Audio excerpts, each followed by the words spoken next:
Your Mind and How to Use It. A Manual of Practical Philosophy by William Walker Atkinson.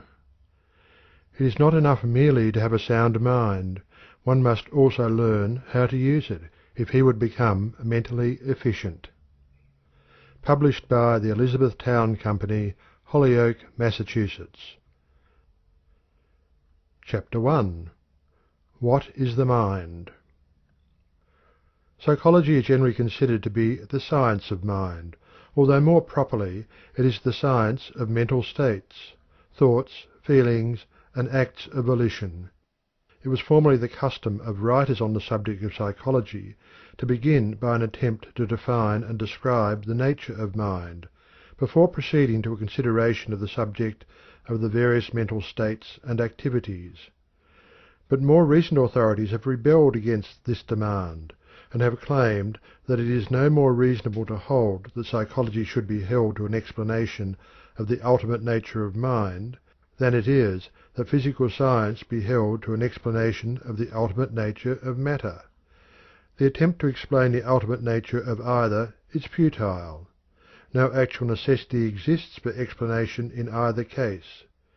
Physics may explain the phenomena of matter, and psychology the phenomena of mind, without regard to the ultimate nature of the substance of either. The science of physics has progressed steadily during the past century, notwithstanding the fact that the theories regarding the ultimate nature of matter have been revolutionized during that period. The facts of the phenomena of matter remain, notwithstanding the change of theory regarding the nature of matter itself. Science demands and holds fast to facts, regarding theories as but working hypotheses at the best. Someone has said that theories are but the bubbles with which the grown-up children of science amuse themselves.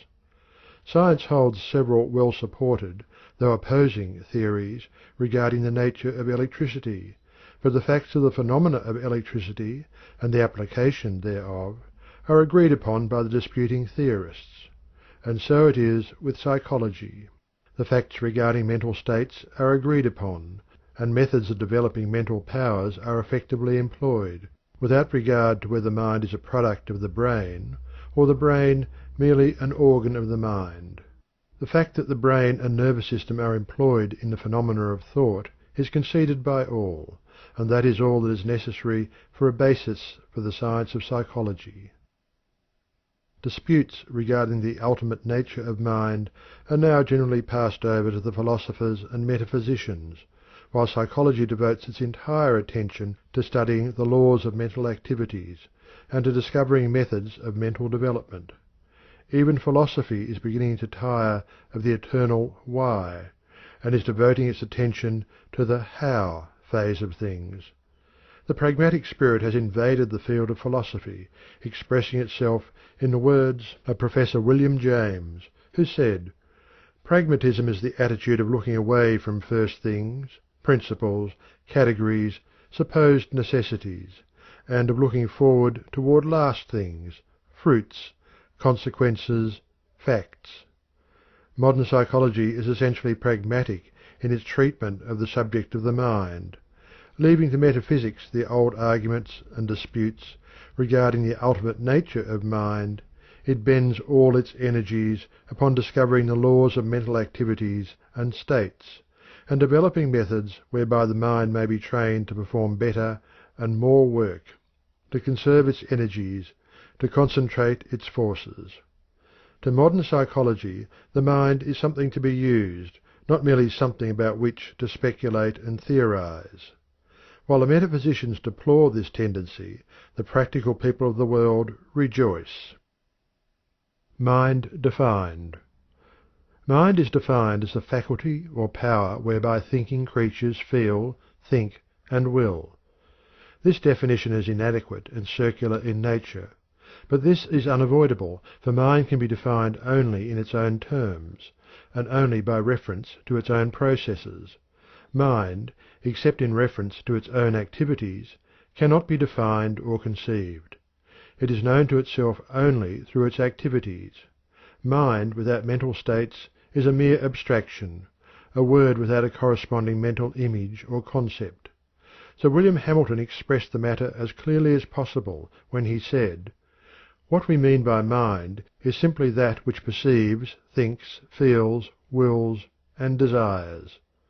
Without the perceiving, thinking, feeling, willing, and desiring, it is impossible to form a clear conception or mental image of mind. Deprived of its phenomena, it becomes the merest abstraction." Think about that which thinks.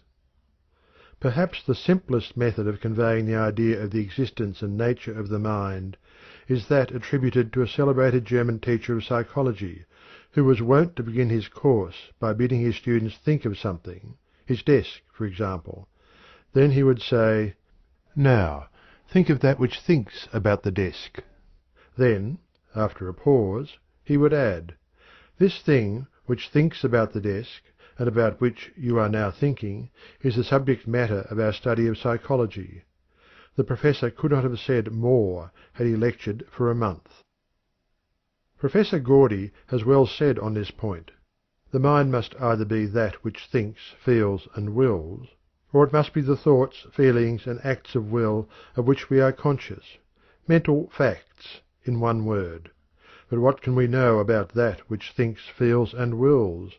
And what can we find out about it? Where is it? You will probably say, in the brain. But, if you are speaking literally, if you say that it is in the brain, as a pencil is in the pocket, then you must mean that it takes up room, that it occupies space, and that would make it very much like a material thing. In truth, the more carefully you consider it, the more plainly you will see what thinking men have known for a long time, that we do not know and cannot learn anything about the thing which thinks, and feels, and wills. It is beyond the range of human knowledge. The books which define psychology as the science of mind have not a word to say about that which thinks, and feels, and wills. They are entirely taken up with these thoughts and feelings and acts of the will. Mental facts, in a word, trying to tell us what they are, and to arrange them in classes, and tell us the circumstances or conditions under which they exist. It seems to me that it would be better to define psychology as the science of the experiences, phenomena, or facts of the mind, soul, or self; of mental facts, in a word.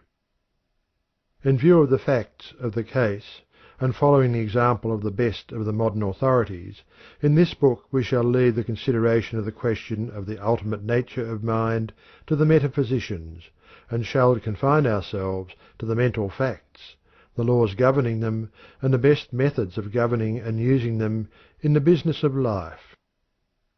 The classification and method of development to be followed in this book is as follows. 1.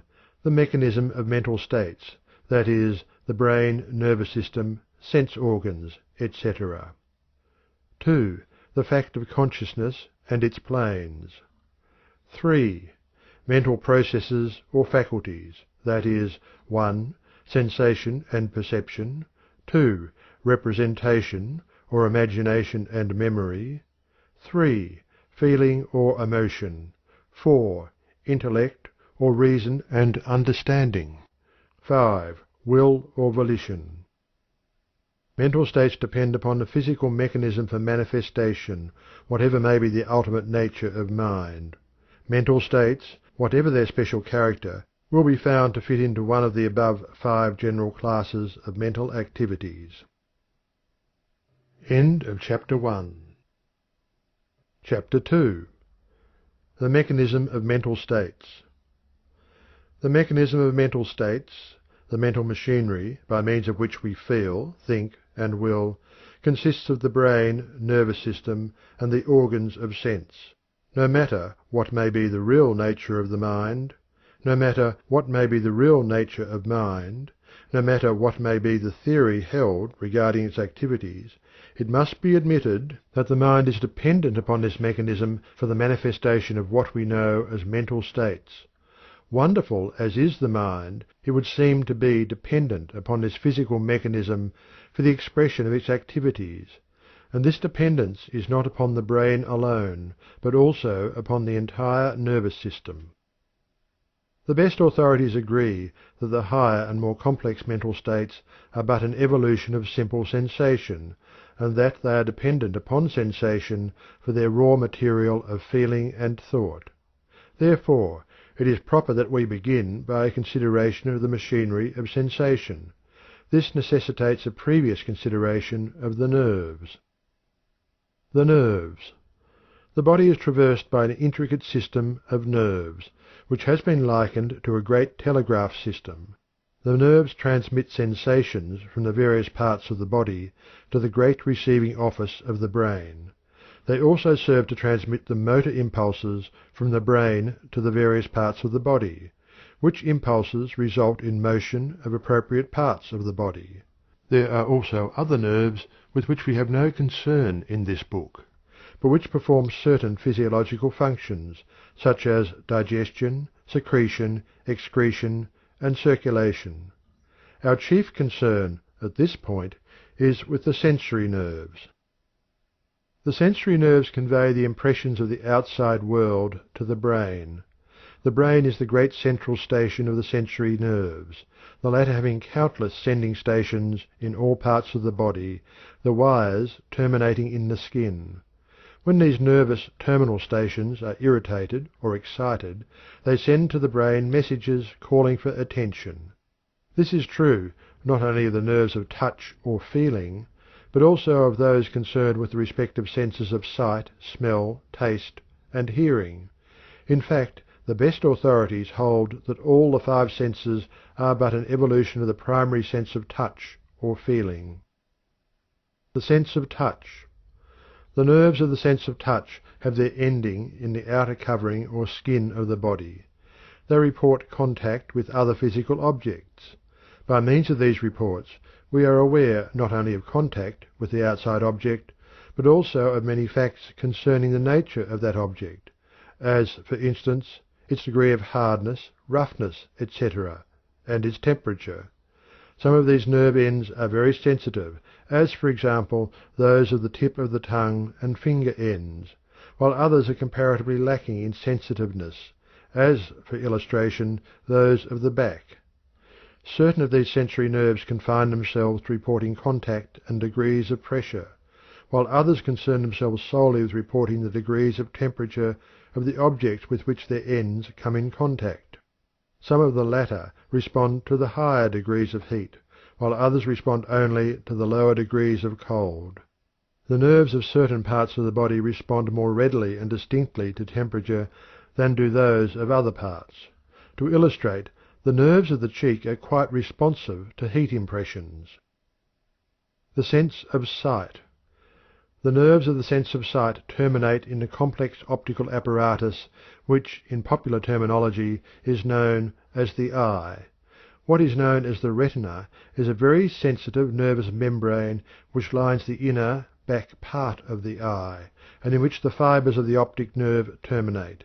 The optical instrument of the eye conveys the focused light vibrations to the nerves of the retina, from which the impulse is transmitted to the brain.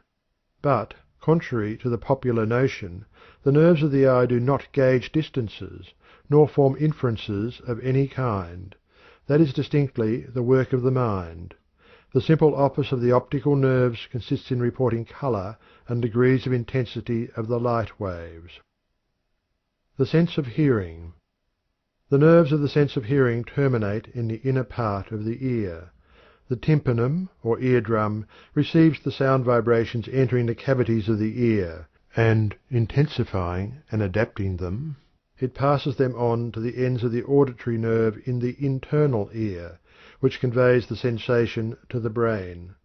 The auditory nerve reports to the brain the degrees of pitch, intensity, quality, and harmony, respectively, of the sound waves reaching the tympanum. As is well known, there are certain vibrations of sound which are too low for the auditory nerve to register, and others too high for it to record. Both classes, however, capable of being recorded by scientific instruments. It is also regarded as certain that some of the lower animals are conscious of sound vibrations which are not registered by the human auditory nerves. The sense of smell. The nerves of the sense of smell terminate in the mucous membrane of the nostrils. In order that these nerves report the odour of outside objects, actual contact of minute particles of the object with the mucous membrane of the nostrils is necessary. This is possible only through the passage through which the nostrils of air containing these particles. Mere nearness to the nostril will not suffice. These particles are, for the most part, composed of tenuous gases. Certain substances affect the olfactory nerves much more than do others, the difference arising from the chemical composition of the substance. The olfactory nerves convey the report to the brain. The sense of taste. The nerves of the sense of taste terminate in the tongue, or rather in the tiny cells of the tongue which are called taste buds. Substances taken into the mouth chemically affect these tiny cells, and an impulse is transmitted to the gustatory nerves, which then report the sensation to the brain. The authorities claim that taste sensations may be reduced to 5 general classes, that is, sweet, bitter, sour, salty, and hot. There are certain nerve centres having important offices in the production and expression of mental states, located in the skull and in the spinal column, the brain and spinal cord, which we shall consider in the following chapter. End of chapter 2. Chapter 3. The Great Nerve Centres. The great nerve centres which play an important part in the production and expression of mental states are those of the brain and spinal cord, respectively. The spinal cord. The spinal cord is that cord or rope of nerve substance which is enclosed in the spinal column or backbone. It leaves the lower part of the skull and extends downwards in the interior of the spinal column for about 18 inches. It is continuous with the brain, however, and it is difficult to determine where one begins and the other ends. It is composed of a mass of grey matter, surrounded by a covering of white matter. From the spinal cord, along its length, emerge 31 pairs of spinal nerves, which branch out to each side of the body and connect with the various smaller nerves, extending to all parts of the system. The spinal cord is the great central cable of the nervous telegraphic system, and any injury to or obstruction of it cripples or paralyzes those portions of the body, the nerves of which enter the spinal cord below the seat of the injury or obstruction. Injuries or obstructions of this kind not only inhibit the sensory reports from the affected area, but also inhibit the motor impulses from the brain which are intended to move the limbs or parts of the body. The ganglia, or tiny brains. What are known as ganglia, or tiny bunches of nerve centres, are found in various parts of the nervous system, including the spinal nerves. These groups of nerve cells are sometimes called little brains, and perform quite important offices in the mechanism of thought and action. The spinal ganglia receive sensory reports, and issue motor impulses, in many cases without troubling the central brain regarding the matter. These activities are known as reflex nervous action. Reflex action.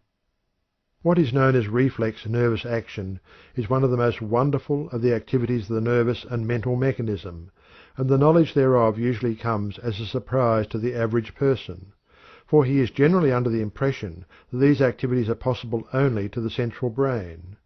It is a fact that not only is the central brain really a trinity of 3 brains, but that, in addition to these, everyone has a great number of little brains distributed over his nervous system, any and all of which are capable of receiving sensory reports and also of sending forth motor impulses.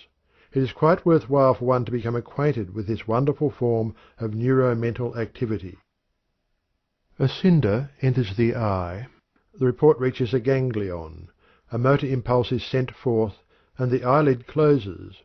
The same result ensues if an object approaches the eye but without actually entering it.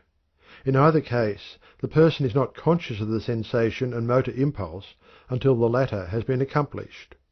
This is reflex action. The instinctive movement of the tickled foot is another instance. the jerking away of the hand burned by the lighted end of the cigar, or pricked by the point of the pin, is another instance. The involuntary activities, and those known as unconscious activities, result from reflex action. More than this, it is a fact that many activities originally voluntary become what is known as acquired reflexes, or motor habits, by means of certain nervous centres acquiring the habit of sending forth certain motor impulses in response to certain sensory reports. The familiar movements of our lives are largely performed in this way, as, for instance, walking, using knife and fork, operating typewriters, machines of all kinds, writing, etc. The squirming of a decapitated snake, the muscular movements of a decapitated frog, and the violent struggles, fluttering, and leaps of the decapitated fowl are instances of reflex action. Medical reports indicate that in cases of decapitation even man may manifest similar reflex action in some cases. Thus we may see that we may feel and will by means of our little brains, as well as by the central brain or brains. Whatever mind may be, it is certain that in these processes it employs other portions of the nervous system than the central brain. The three brains. What is known as the brain of man is really a trinity of three brains, known respectively as 1. The medulla oblongata, 2. The cerebellum, and 3. The cerebrum. If one wishes to limit the mental activity to conscious intellectual effort, then and then only is he correct in considering the cerebrum or large brain as the brain. The medulla oblongata. The medulla oblongata is the enlargement of the spinal cord at the base of the brain. Its office is that of controlling the involuntary activities of the body, such as respiration, circulation, assimilation, etc. In a broad sense, its activities may be said to be of the nature of highly developed and complex reflex activities. It manifests chiefly through the sympathetic nervous system, which controls the vital functions. It does not need to call on the large brain in these matters ordinarily, and is able to perform its tasks without the plane of ordinary consciousness. The cerebellum. The cerebellum, also known as the little brain, lies just above the medulla oblongata, and just below the rear portion of the cerebrum or great brain. It combines the nature of a purely reflex centre on the one hand with that of habit mind on the other. In short, it fills a place between the activities of the cerebrum and the medulla oblongata, having some of the characteristics of each. It is the organ of a number of important acquired reflexes, such as walking, and many other familiar muscular movements, which have first been consciously acquired and then become habitual. The skilled skater, bicyclist, typist, or machinist depends upon the cerebellum for the ease and certainty with which he performs his movements without thinking of them. One may be said never to have thoroughly acquired a set of muscular movements, such as we have mentioned, until the cerebellum has taken over the task and relieved the cerebrum of the conscious effort. One's technique is never perfected until the cerebellum assumes control and direction of the necessary movements and impulses sent forth from below the plane of ordinary consciousness. The cerebrum. The cerebrum, or great brain, which is regarded as the brain by the average person, is situated in the upper portion of the skull, and occupies by far the larger portion of the cavity of the skull. It is divided into two great divisions or hemispheres. The best of the modern authorities are agreed that the cerebrum has zones or areas of specialized functioning, some of which receive the sensory reports of the nerves and organs of sense, while others send forth the motor impulses which result in voluntary physical action. Many of these areas or zones have been located by science, while others remain as yet unlocated. The probability is that in time science will succeed in correctly locating the area or zone of each and every class of sensation and motor impulse. The cortex. The area of thought, memory, and imagination has not been clearly located, except that these mental states are believed to have their seat in the cortex or outer thin rind of grey brain matter which envelops and covers the mass of brain substance. It is, moreover, considered probable that the higher processes of reasoning are performed in or by the cortex of the frontal lobes. The cortex of a person of average intelligence, if spread out on a flat surface, measures about 4 square feet. The higher the degree of intelligence possessed by a lower animal, or human being, as a rule, the deeper and more numerous are the folds or convolutions of the cortex, and the finer its structure. It may be stated, as a general rule, with but very few exceptions, that the higher the degree of intelligence in a lower animal or human being, the greater is the area of its cortex in proportion to the size of the brain. The cortex, it must be remembered, is folded into deep furrows or convolutions, the brain in shape, divisions, and convolutions resembling the inner portion of an English walnut. The interior of the two hemispheres of the cerebrum is composed largely of connective nerves which, doubtless, serve to produce and maintain the unity of function of the mental processes. While physiological psychology has performed great work in discovering brain centers and explaining much of the mechanism of mental processes, it has but touched the most elementary and simple of the mental processes. The higher processes have so far defied analysis or explanation in the terms of physiology. End of chapter 3. Chapter 4. Consciousness. The fact of consciousness is the great mystery of psychology. It is difficult even to define the term, although every person of average intelligence understands what is sought to be conveyed by it. Webster defines it as knowledge of one's own existence, sensations, mental operations, etc. Immediate knowledge or perception of any object, state, or sensation. Being aware. Being sensible of. Another authority defines the term as the state of being aware of one's sensations, the power, faculty, or mental image of being aware of one's own existence, condition at the moment, thoughts, feelings, and actions. Halleck's definition is that indefinable characteristic of mental states which causes us to be aware of them. It will be seen that the idea of awareness is the essence of the idea of consciousness. But, at the last, we are compelled to acknowledge that it is impossible to closely define consciousness, for it is something so entirely unique and different from anything else that we have no other terms at all synonymous to it. We can define it only in its own terms, as we have seen by reference to the definitions above given, and it is equally impossible to clearly account for its appearance and being.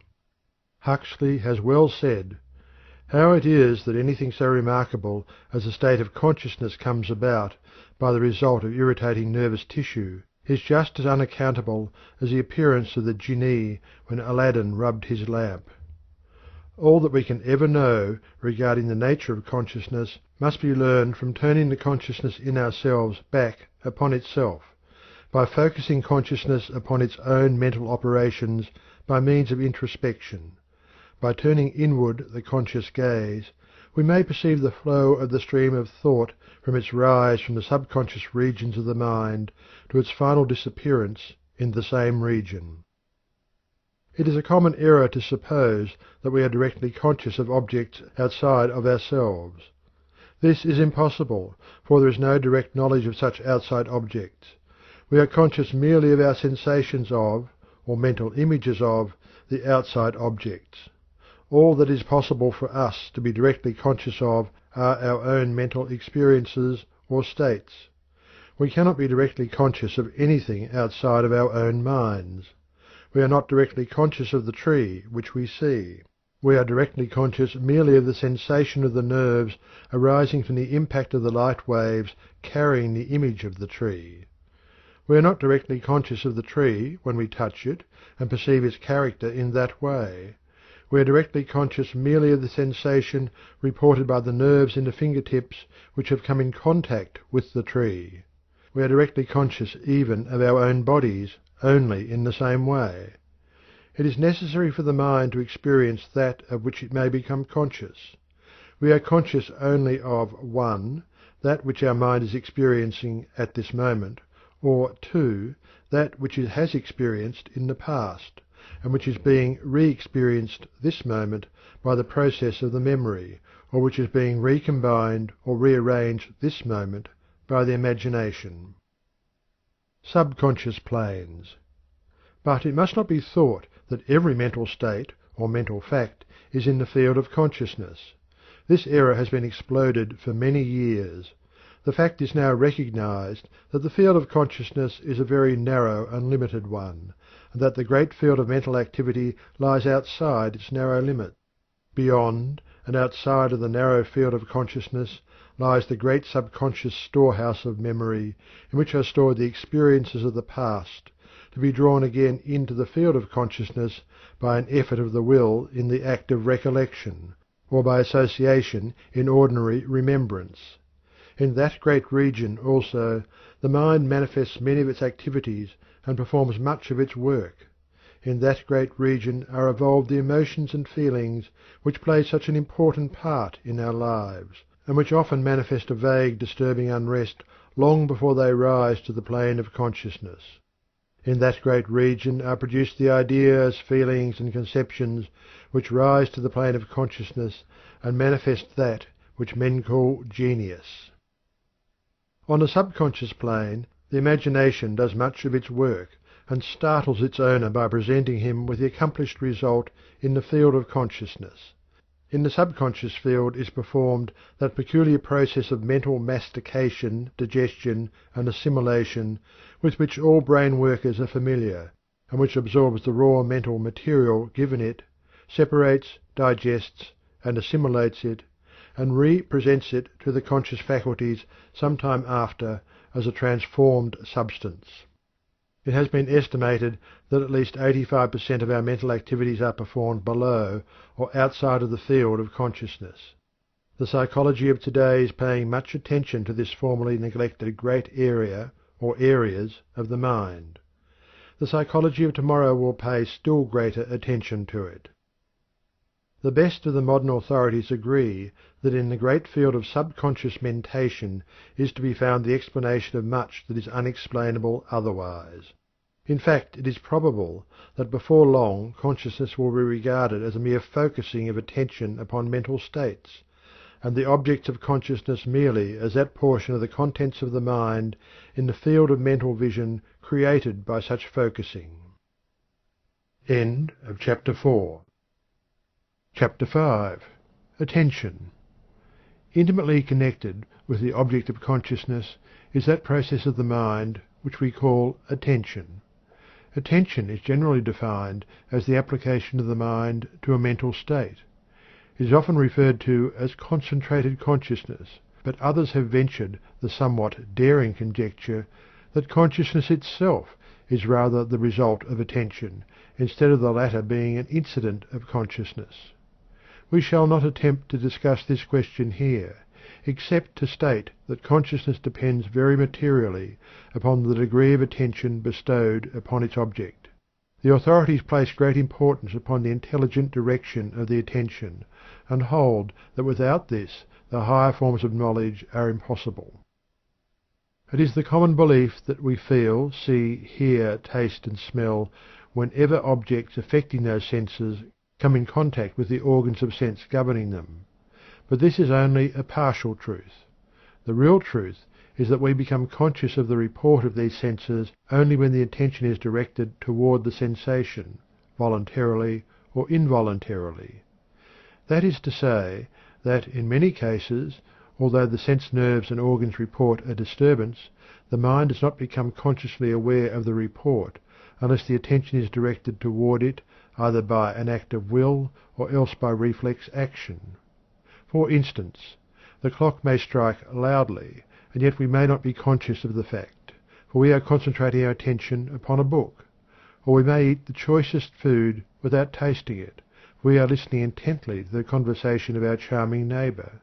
We may fail to perceive some startling occurrence happening under our very eyes, for we are buried in deep thought concerning something far removed from the present scene. There are many cases on record showing that one may be so interested in speaking, thinking, or acting that he will not experience pain that would otherwise be intolerable. Writers have forgotten their pain in the concentrated interest bestowed upon their work. Mothers have failed to feel pain when their infants required urgent attention. Orators have been so carried away by their own eloquence that they have failed to feel the pricking of the pin by means of which their friends have sought to attract their attention. Not only perception and feeling depend largely upon attention, but the processes of reasoning, memory, and even of will depend upon attention for much of their manifestation. Psychologists divide attention into two general classes, that is, 1. Voluntary attention, and 2. Involuntary attention. Voluntary attention is attention directed by the will to some object of our own more or less deliberate selection. It requires a distinct effort of the will in order to focus the attention in this way, and many persons are scarcely aware of its existence, so seldom do they manifest it. Voluntary attention is the result of training and practice, and marks the man of strong will, concentration, and character.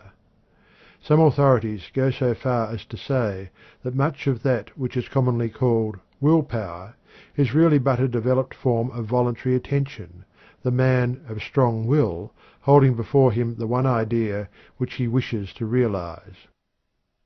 Involuntary attention, often called reflex attention, is attention called forth by a nervous response to some sense stimulus.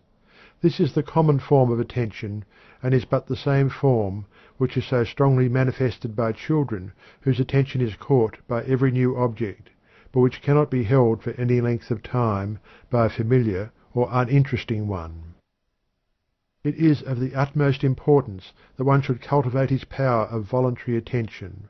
Not only is the will power strengthened and developed in this way, but every mental faculty is developed by reason thereof.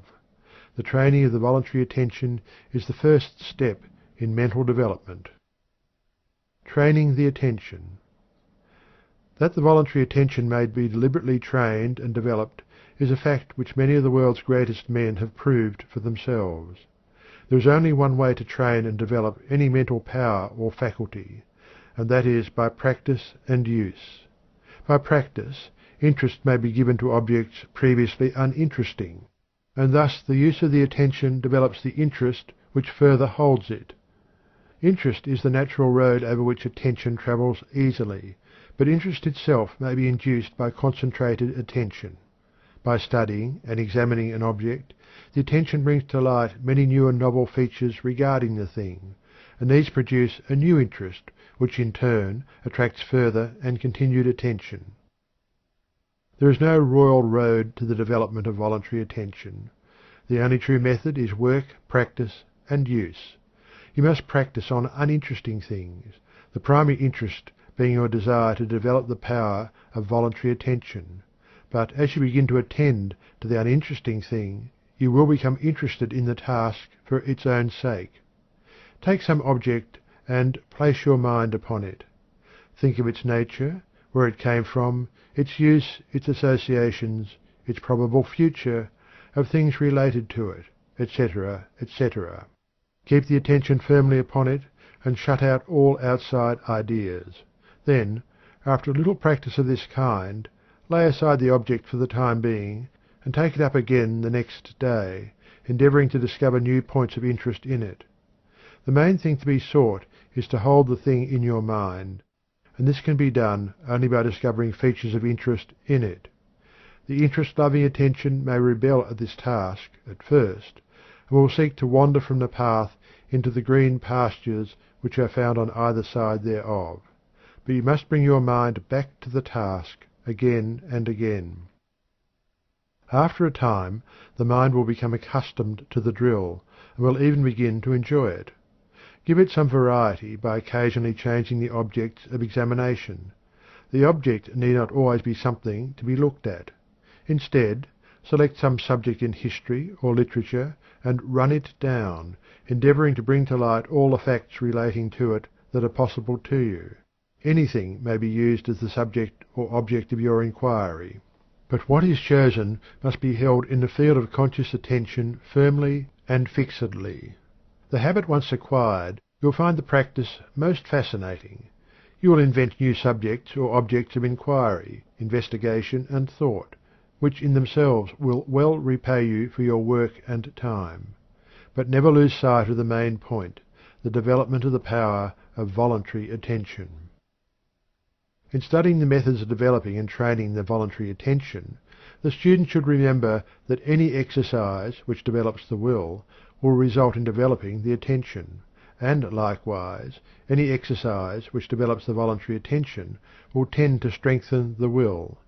The will and attention are so closely bound together that what affects one also influences the other. This fact should be borne in mind, and the exercises and practices based upon it. In practicing concentration of voluntary attention, it should be remembered that concentration consists not only of focusing the attention upon a given object or subject, but also of the shutting out of impressions from other objects or subjects.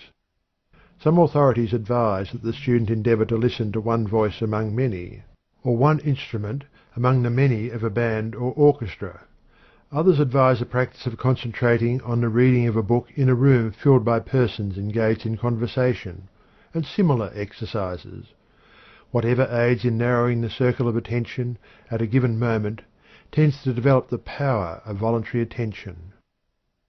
The study of mathematics and logic is also held to be an excellent practice in a concentration of voluntary attention, inasmuch as these studies require close concentration and attention.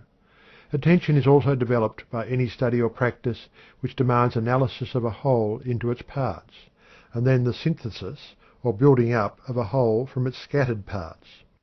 Each of the senses should play a part in the exercises, and in addition to this, the mind should be trained to concentrate upon some one idea held within itself, some mental image or abstract idea existing independently of any object of immediate sense report.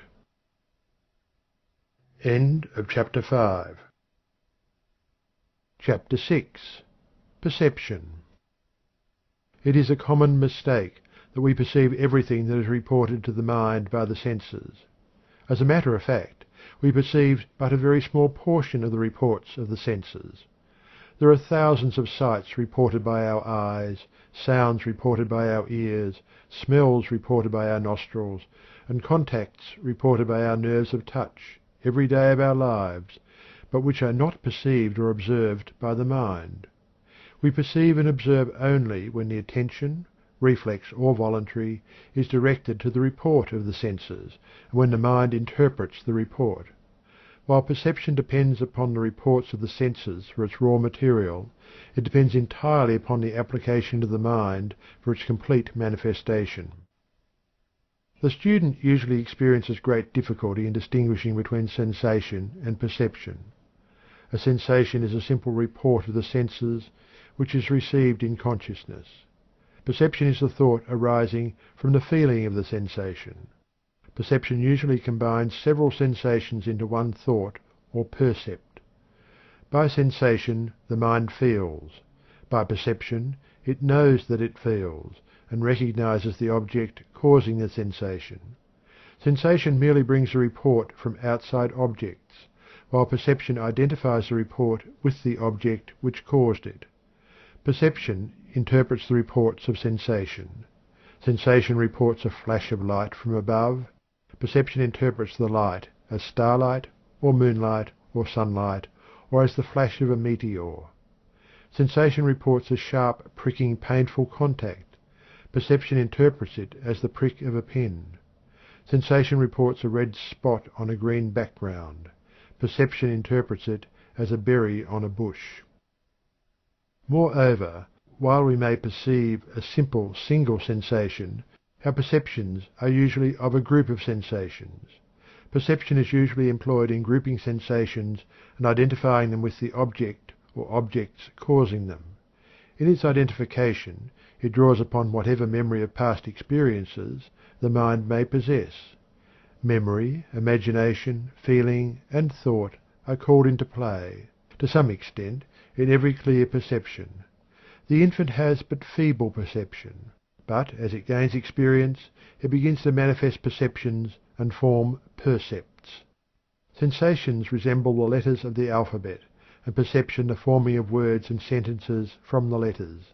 Thus C, A, and T symbolize sensations, while the word cat, formed from them, symbolizes the perception of the object. It is held that all knowledge begins with sensation, that the mental history of the race or individual begins with its first sensation.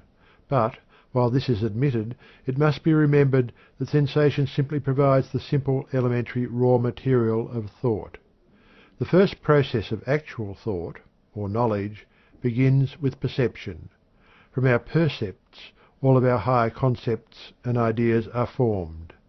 Perception depends upon the association of the sensation with other sensations previously experienced. It is based upon experience. The greater the experience, the greater is the possibility of perception, all else being equal.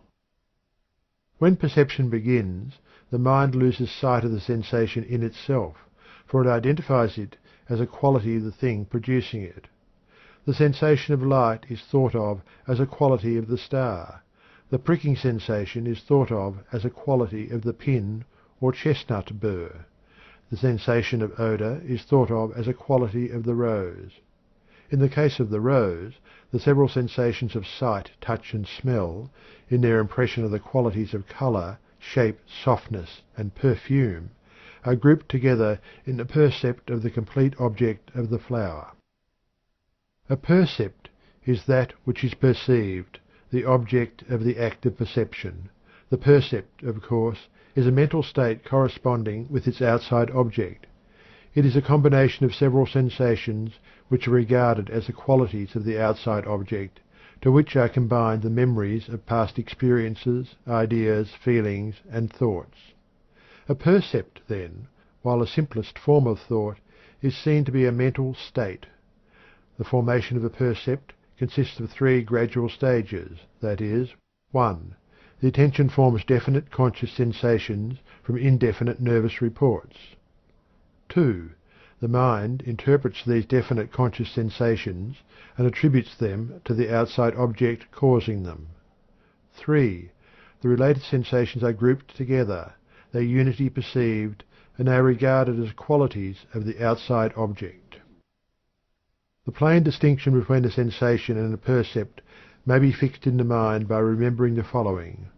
A sensation is a feeling. A percept is a simple thought identifying one or more sensations. A sensation is merely the conscious recognition of an excitation of a nerve end. A percept results from a distinct mental process regarding the sensation. Developing perception. It is of the utmost importance that we develop and train our powers of perception, for our education depends very materially upon our perceptive power. What matters it to us if the outside world be filled with manifold objects, if we do not perceive them to exist? Upon perception depends the material of our mental world. Many persons go through the world without perceiving even the most obvious facts. Their eyes and ears are perfect instruments, their nerves convey accurate reports, but the perceptive faculties of the mind fail to observe and interpret the report of the senses. They see and hear distinctly, but the reports of the senses are not observed or noted by them. They mean nothing to them. One may see many things, and yet observe but few. It is not upon what we see or hear that our stock of knowledge depends, so much as it does upon what we perceive, notice, or observe. Not only is one's stock of practical knowledge largely based upon developed perception, but one's success also depends materially upon the same faculties. In business and professional life, the successful man is usually he who has developed perceptive powers, he who has learned to perceive, observe, and note. The man who perceives and takes mental notes of what occurs in his world is a man who is apt to know things when such knowledge is needed. In this age of book education, we find that the young people are not nearly so observant as are those children who had to depend upon the powers of perception for their knowledge. The young Arab or Indian will observe more in an hour than the civilized child will in a day.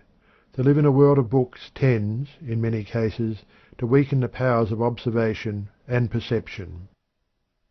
Perception may be developed by practice. Begin by taking notice of the things seen and heard in your usual walks. Keep wide open the eyes of the mind. Notice the faces of the people, their walk, their characteristics. Look for interesting and odd things, and you will see them. Do not go through life in a daydream, but keep a sharp lookout for things of interest and value. The most familiar things will repay you for the time and work of examining them in detail, and the practice gained by such tasks will prove valuable in your development of perception. An authority remarks that very few persons, even those living in the country, know whether a cow's ears are above, below, behind, or in front of her horns, nor whether cats descend from trees head first or tail first. Very few persons can distinguish between the leaves of the various kinds of familiar trees in their neighbourhood. Comparatively few persons are able to describe the house in which they live, at least beyond the most general features. The details are unknown. Houdin, the French conjurer, was able to pass by a shop window and perceive every article in it, and then repeat what he had seen. But he acquired this skill only by constant and gradual practice. He himself decried his skill, and claimed that it was as nothing compared to that of the fashionable women who can pass another woman on the street and take in her entire attire, from head to foot, at one glance, and be able to describe not only the fashion and quality of the stuffs, but also say if the lace be real or only machine-made.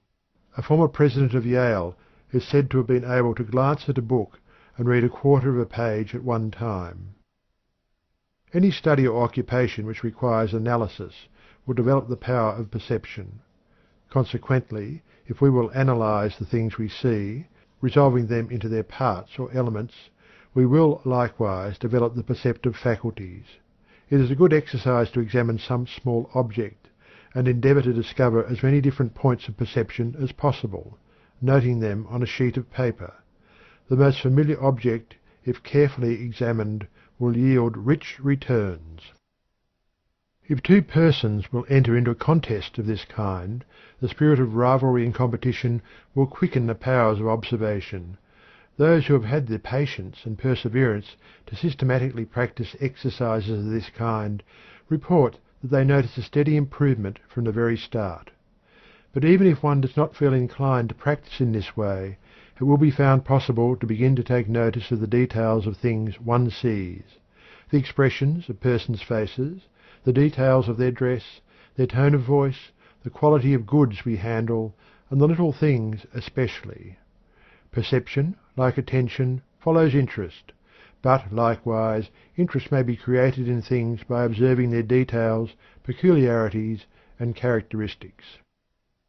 The best knowledge gained by one is that resulting from his own personal perception.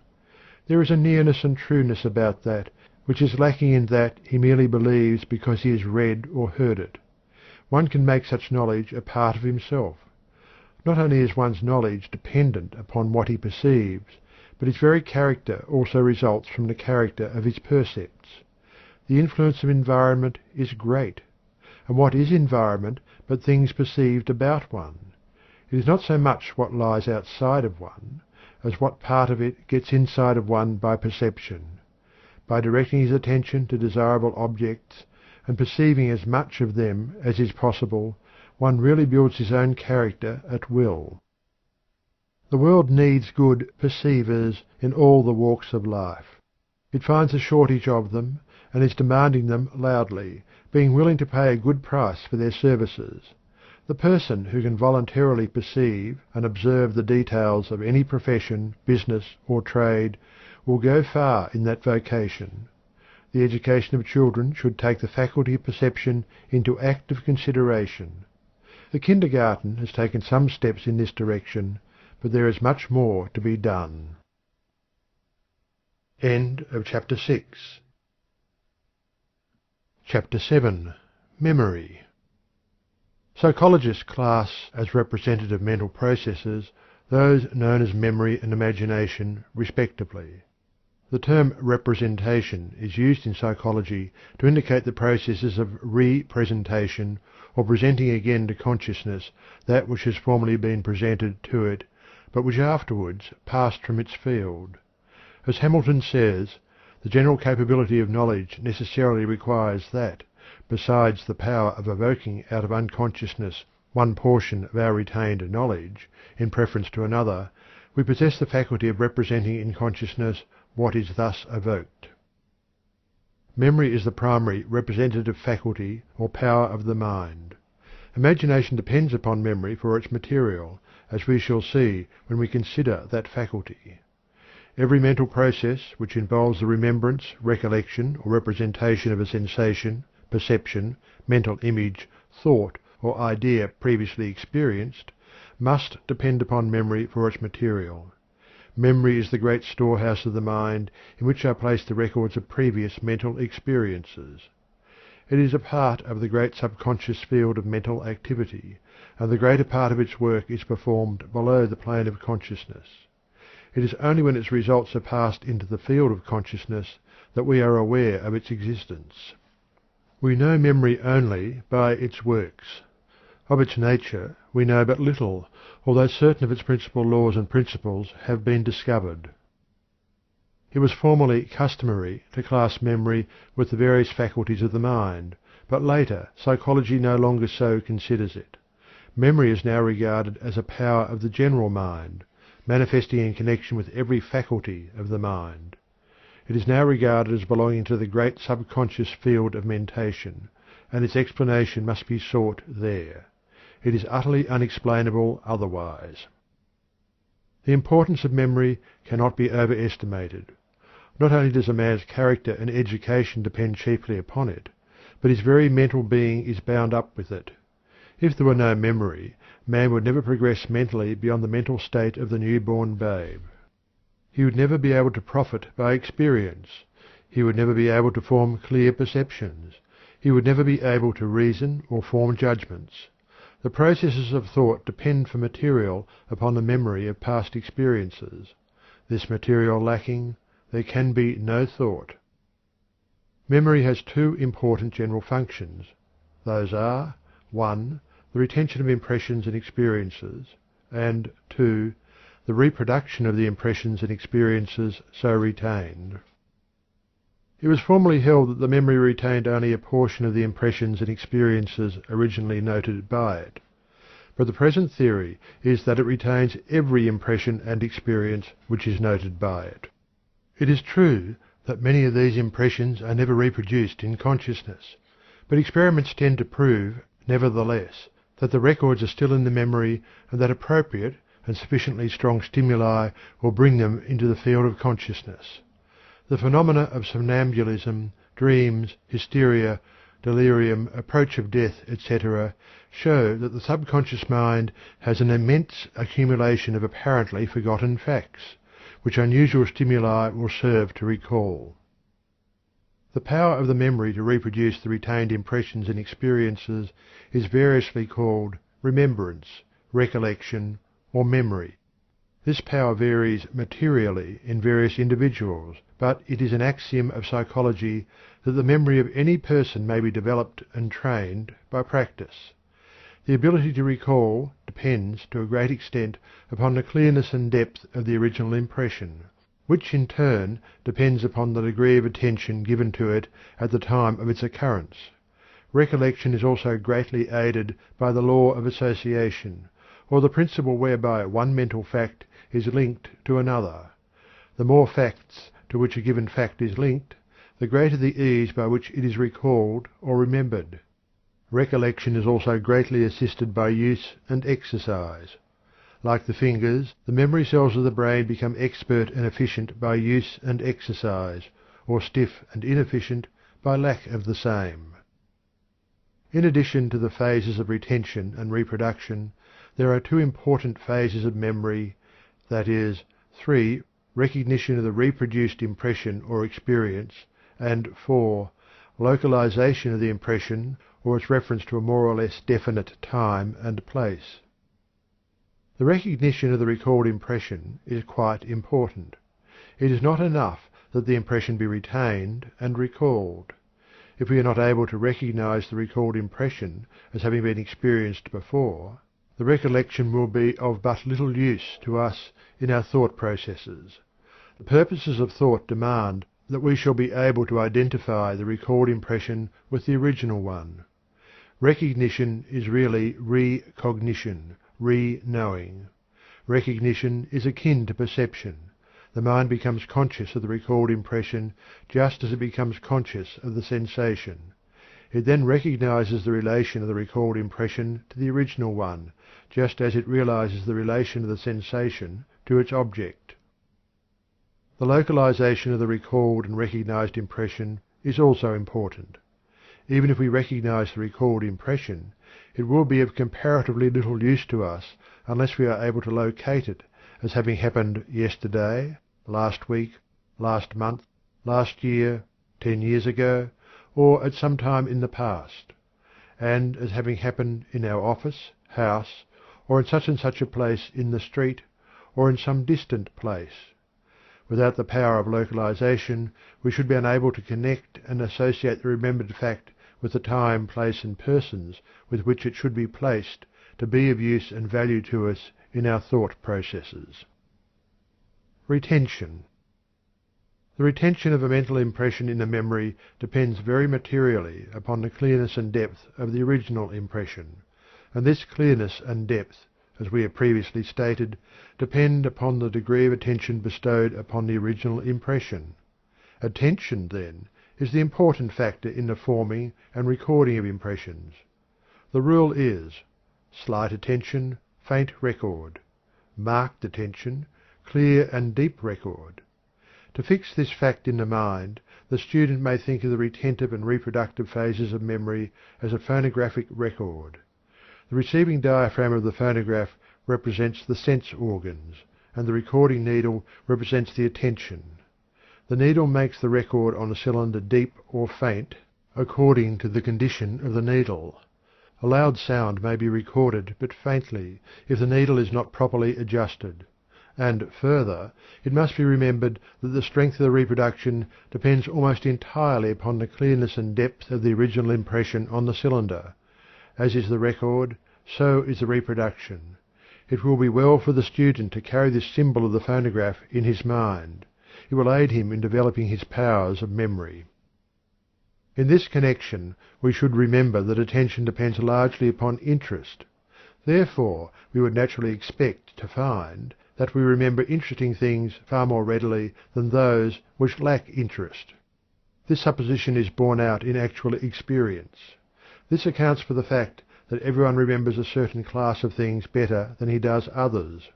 One remembers faces, another dates, another spoken conversation, another written words, and so on. It will be found, as a rule, that each person is interested in the class of things which he most easily remembers. The artist easily remembers faces and details of faces, or scenery and details thereof. The musician easily recalls passages or bars of music, often of a most complicated nature. The speculator easily recalls the quotations of his favourite stocks. The racing man recalls, without difficulty, the odds posted on a certain horse on a certain day, or the details of a race which was run many years ago. The moral is: arouse and induce an interest in the things which you wish to remember. This interest may be aroused by studying the things in question, as we have suggested in a preceding chapter. Visualization in memory. Many of the best authorities hold that original impressions may be made clear and deep, and the process of reproduction accordingly rendered more efficient by the practice of visualizing the thing to be remembered. By visualizing is meant the formation of a mental image of the thing in the imagination. If you wish to remember the appearance of anything, look at it closely, with attention, and then, turning away from it, endeavour to reproduce its appearance as a mental picture in the mind. If this is done, a particularly clear impression will be made in the memory, and when you recall the thing you will find that you will also recall the clear mental image of it. Of course, the greater the number of details observed and included in the original mental image, the greater the remembered detail. Perception in memory. Not only is attention necessary in forming clear memory records, but careful perception is also important.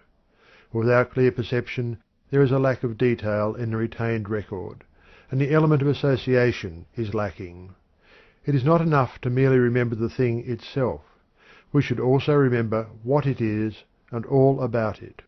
The practice of the methods of developing perception, given in a preceding lesson, will tend to develop and train the retentive, reproductive, recognitive, and locative powers of the memory. The rule is, the greater the degree of perception accorded a thing, the greater the detail of the retained impression, and the greater the ease of the recollection. Understanding and memory. Another important point in acquiring impressions in memory is this, that the better the understanding of the subject or object, the clearer the impressions regarding it, and the clearer the recollection of it. This fact is proved by experiment and experience. A subject which will be remembered only with difficulty under ordinary circumstances will be easily remembered if it is fully explained to the person and accompanied by a few familiar illustrations or examples. It is very difficult to remember a meaningless string of words, while a sentence which conveys a clear meaning may be memorized easily. If we understand what a thing is for, its uses and employment, we remember it far more easily than if we lack this understanding. Elbringhaus, who conducted a number of experiments along this line, reports that he could memorize a stanza of poetry in about 1/10 the time required to memorize the same amount of nonsense syllables. Gordy states that he once asked a capable student of the Johns Hopkins University to give him an account of the lecture to which he had just listened. "I cannot do it," replied the student. "It was not logical." The rule is, the more one knows about a certain thing, the more easily is that thing remembered. This is a point worth noting. End of Chapter 7. Chapter 8. Memory continued. The subject of memory cannot be touched upon intelligently without a consideration of the law of association, one of the important psychological principles. The law of association. What is known in psychology as the law of association is based on the fact that no idea exists in the mind except in association with other ideas. This is not generally recognized, and the majority of persons will dispute the law at first thought.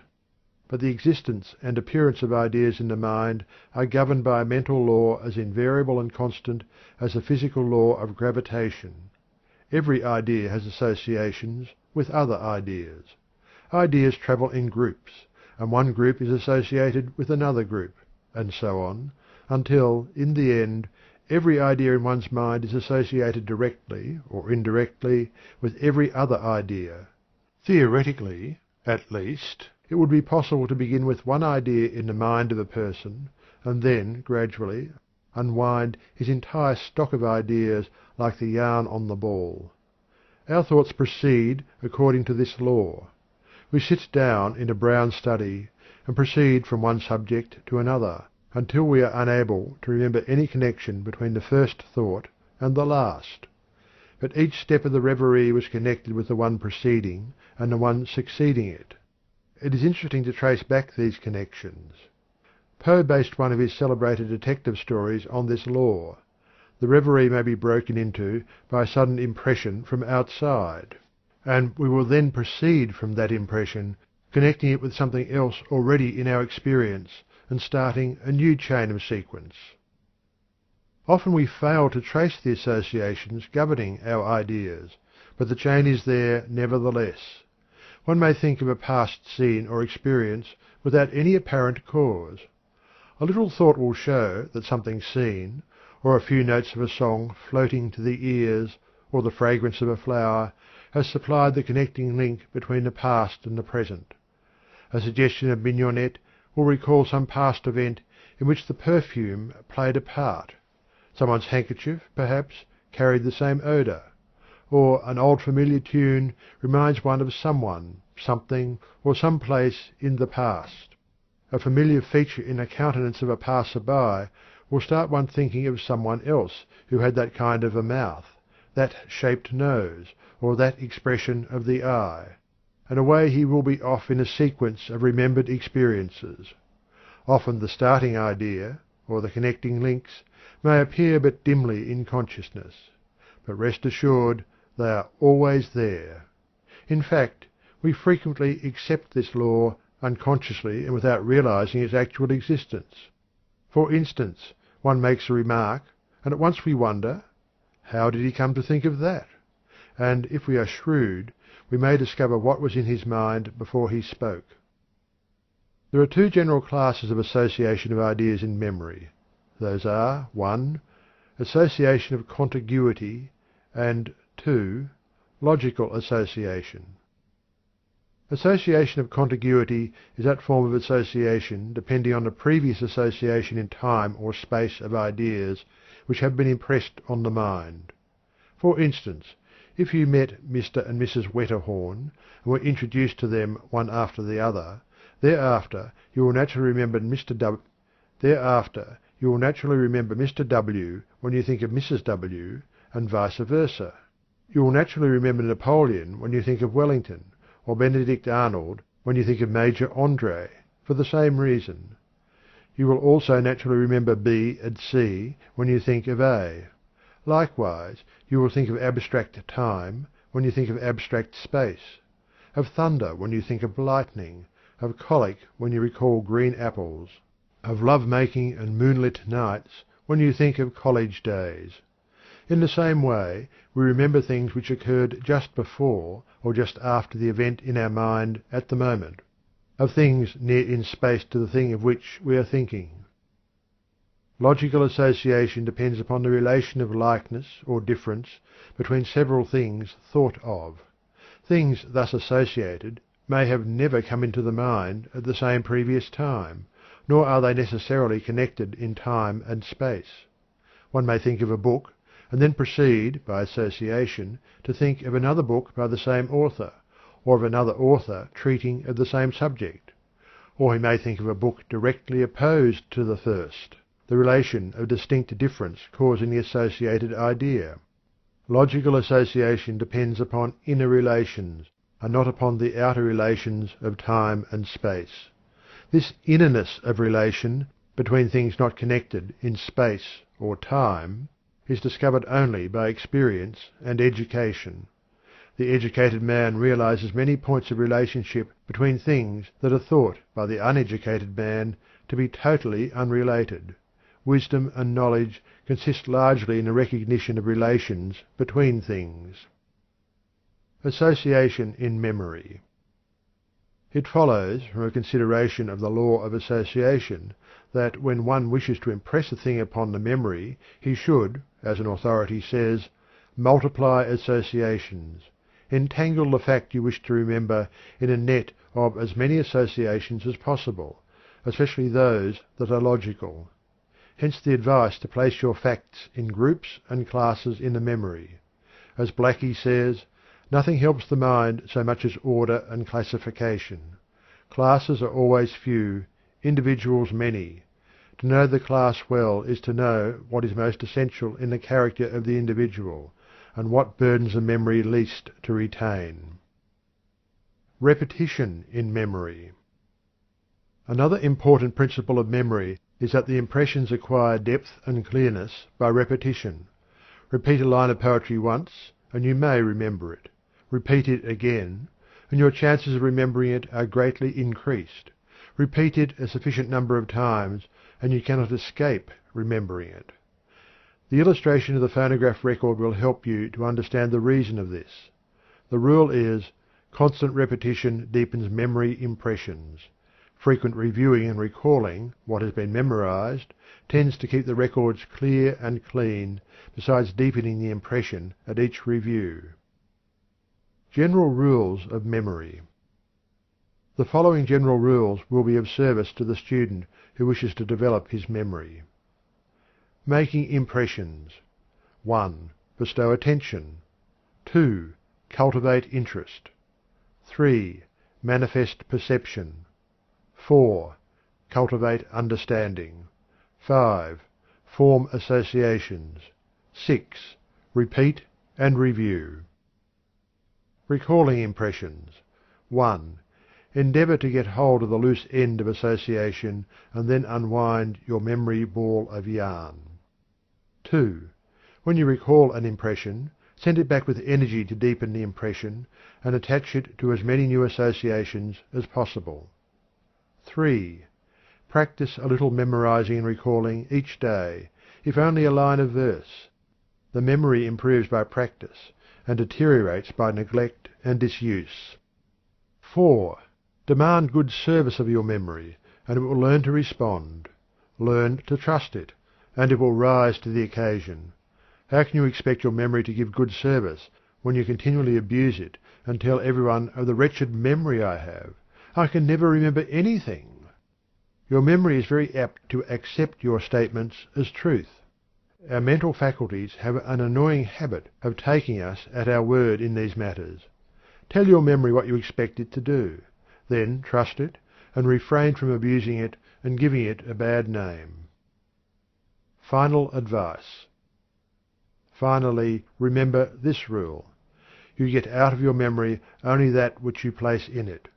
Place in it good, clear, deep impressions, and it will reproduce good, clear, strong recollections. Think of your memory as a phonographic record, and take care that you place the right kind of impressions upon it. In memory you reap that which you have sown. You must give to the memory before you can receive from it. Of one thing you may rest assured, namely, that unless you take sufficient interest in the things to be remembered, you will find that the memory does not take sufficient interest in them to remember them. Memory demands interest before it will take interest in the task. It demands attention before it will give attention. It demands understanding before it will give understanding. It demands association before it will respond to association. It demands repetition before it will repeat. The memory is a splendid instrument, but it stands on its dignity and asserts its rights. It belongs to the old dispensation. It demands compensation and believes in giving only in equal measure to what it receives. Our advice is to get acquainted with your memory and make friends with it. Treat it well, and it will serve you well, but neglect it, and it will turn its back on you. End of Chapter 8. Chapter 9. Imagination. The imagination belongs to the general class of mental processes called the representative faculties, by which is meant the processes in which there are represented, or presented again, to consciousness impressions previously presented to it. As we have indicated elsewhere, the imagination is dependent upon memory for its materials, its records of previous impressions. But imagination is more than mere memory or recollection of these previously experienced and recorded impressions. There is, in addition to the representation and recollection, a process of arranging the recalled impressions into new forms and new combinations. The imagination not only gathers together the old impressions, but also creates new combinations and forms from the materials so gathered. Psychology gives us many hair-splitting definitions and distinctions between simple reproductive imagination and memory, but these distinctions are technical and as a rule perplexing to the average student. In truth, there is very little, if any, difference between simple reproductive imagination and memory, although, when the imagination indulges in constructive activity, a new feature enters into the process which is absent in pure memory operations. In simple reproductive imagination there is simply the formation of the mental image of some previous experience, the reproduction of a previous mental image. This differs very little from memory, except that the recalled image is clearer and stronger. In the same way, in ordinary memory, in a manifestation of recollection, there is often the same clear, strong mental image that is produced in reproductive imagination. The two mental processes blend into each other so closely that it is practically impossible to draw the line between them, in spite of the technical differences urged by the psychologists. Of course, the mere remembrance of a person who presents himself to one is nearer to pure memory than to imagination, for the process is that of recognition. But the memory or remembrance of the same person when he is absent from sight is practically that of reproductive imagination. Memory, in its stage of recognition, exists in the child mind before reproductive imagination is manifested. The latter, therefore, is regarded as a higher mental process. But still higher in the scale is that which is known as constructive imagination. This form of imagination appears at a later period of child mentation, and is regarded as a later evolution of mental processes of the race. Gordy makes the following distinction between the two phases of imagination. The difference between reproductive imagination and constructive imagination is that the images resulting from reproductive imagination are copies of past experience, while those resulting from constructive imagination are not. To learn whether any particular image, or combination of images, is a product of reproductive or constructive imagination, all we have to do is to learn whether or not it is a copy of a past experience. Our memories, of course, are defective, and we may be uncertain on that account, but apart from that we need be in no doubt whatever. Many persons, hearing for the first time the statement of psychologists that the imaginative faculties can represent and reproduce or recombine only the images which have previously been impressed upon the mind, are apt to object that they can, and frequently do, image things which they have not previously experienced. But can they, and do they? Is it not true that what they believe to be original creations of the imagination are merely new combinations of original impressions? For instance, no one ever saw a unicorn, yet someone originally imagined its form. But a little thought will show that the image of the unicorn is merely that of an animal having the head, neck, and body of a horse, with the beard of a goat, the legs of a buck, the tail of a lion, and a long tapering horn, spirally twisted, in the middle of the forehead. Each of the several parts of the unicorn exists in some living animal, although the unicorn, composed of all these parts, is non-existent outside of fable. In the same way, the centaur is composed of the body, legs, and tail of the horse, and the trunk, head, and arms of a man. The satyr has the head, body, and arms of a man, with the horns, legs, and hooves of a goat. The mermaid has the head, arms, and trunk of a woman, joined at the waist to the body and tail of a fish. The mythological devil has the head, body, and arms of a man, with the horns, legs, and cloven foot of the lower animal, and a peculiar tail composed of that of some animal, but tipped with a spearhead. Each of these characteristics is composed of familiar images of experience. The imagination may occupy itself for a lifetime turning out impossible animals of this kind, but every part thereof will be found to correspond to something existent in nature and experienced by the mind of the person creating the strange beast. In the same way the imagination may picture a familiar person or thing acting in an unaccustomed manner, the latter having no basis in fact so far as the individual person or thing is concerned, but being warranted by some experience concerning other persons or things. For instance, one may easily form the image of a dog swimming under water like a fish, or climbing a tree like a cat.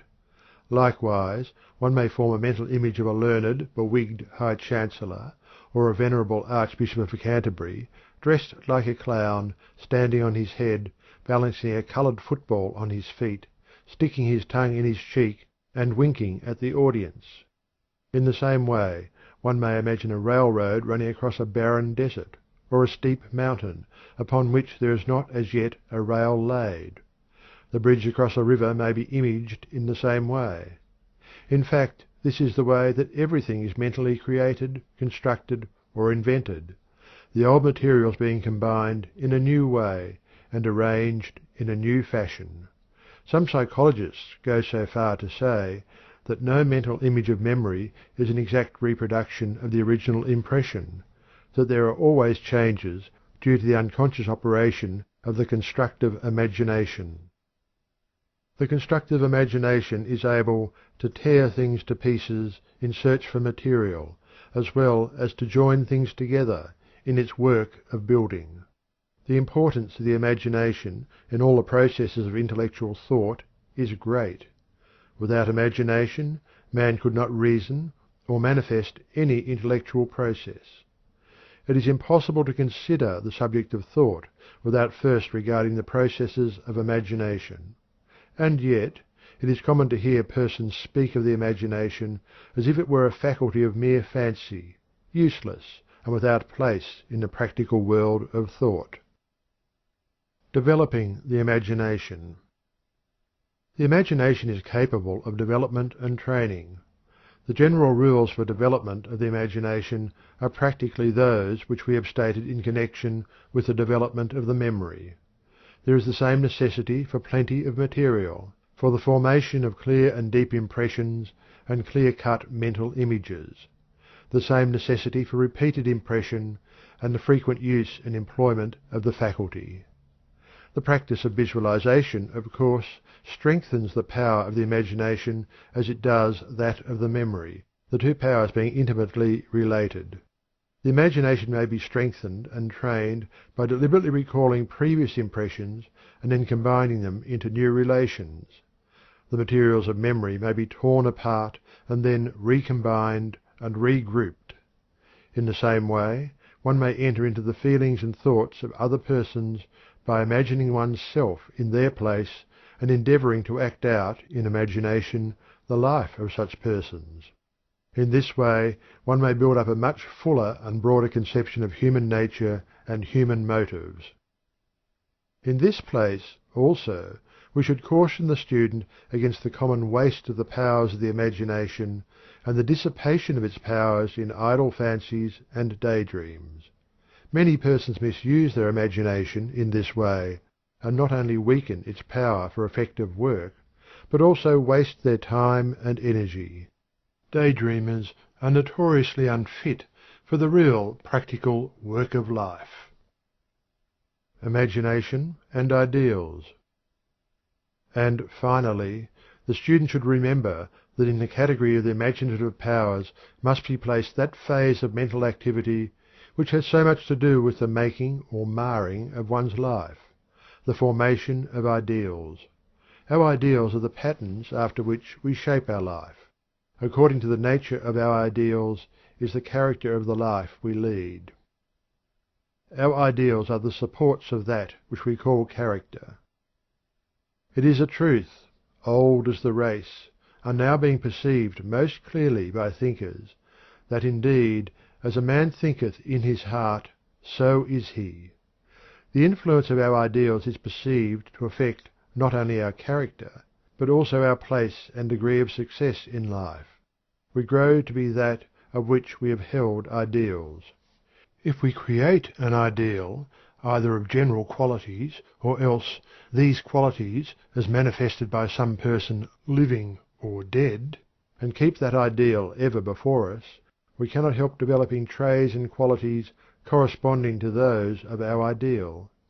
Careful thought will show that character depends greatly upon the nature of our ideals. Therefore we see the effect of the imagination in character building. Moreover, our imagination has an important bearing on our actions. Many a man has committed an imprudent or immoral act which he would not have done had he been possessed of an imagination which showed him the probable results of the action.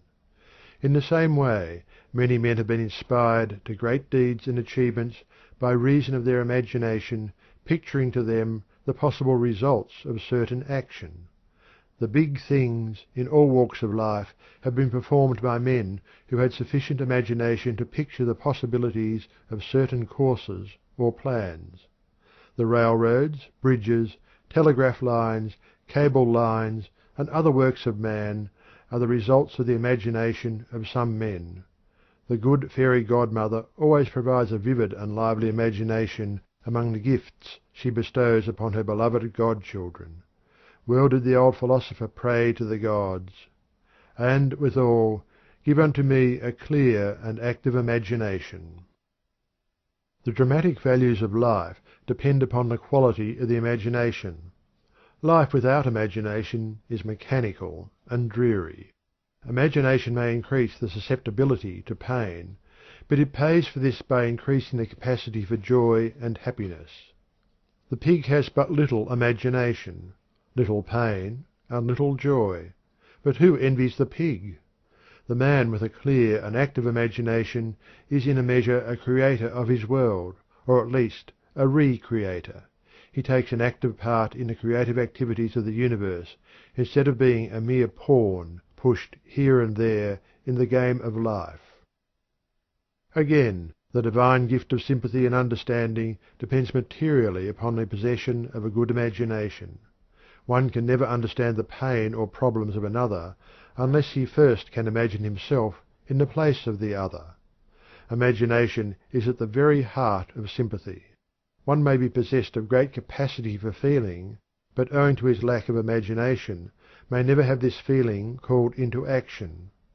The person who would sympathize with others must first learn to understand them and feel their emotions.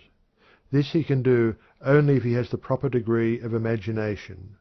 Those who reach the heart of the people must first be reached by the feelings of the people, and this is possible only to him whose imagination enables him to picture himself in the same condition as others, and thus awaken his latent feelings and sympathies and understanding.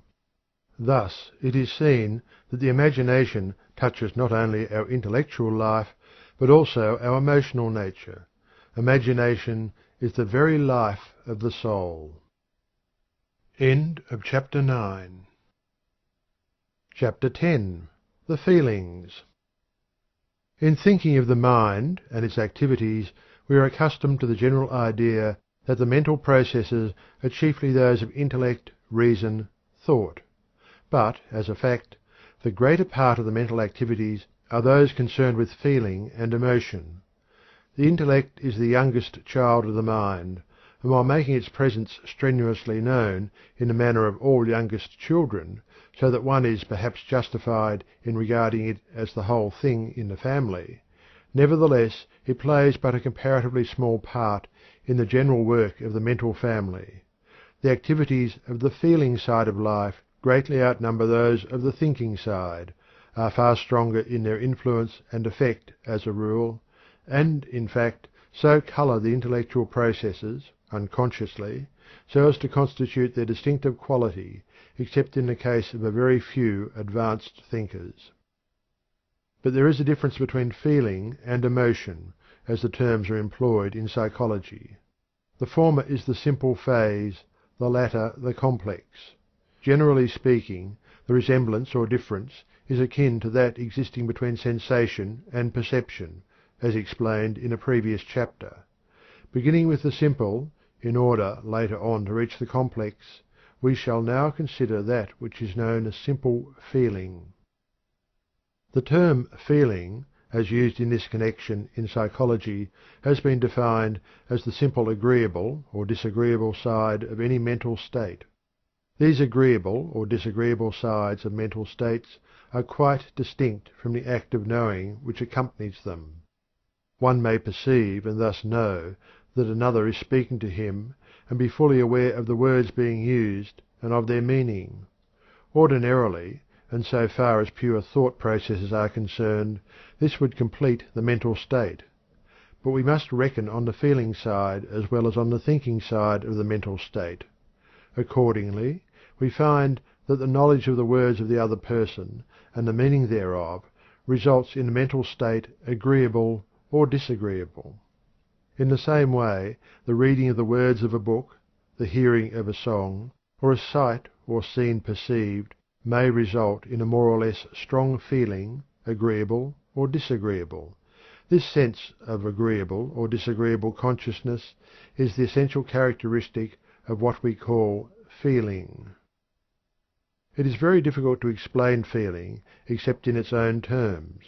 We know very well what we mean, or what another means, when it is said that we or he feels sad, or has a joyous feeling, or a feeling of interest. And yet we shall find it very hard to explain the mental state except in terms of feeling itself. Our knowledge depends entirely upon our previous experience of the feeling. As an authority says, If we have never felt pleasure, pain, fear, or sorrow, a quarto volume cannot make us understand what such a mental state is. Every mental state is not distinguished by strong feeling. There are certain mental states which are concerned chiefly with intellectual effort, and in which all trace of feeling seems to be absent, unless, as some have claimed, the feeling of interest, or the lack of same, is a faint form of the feeling of pleasure or pain.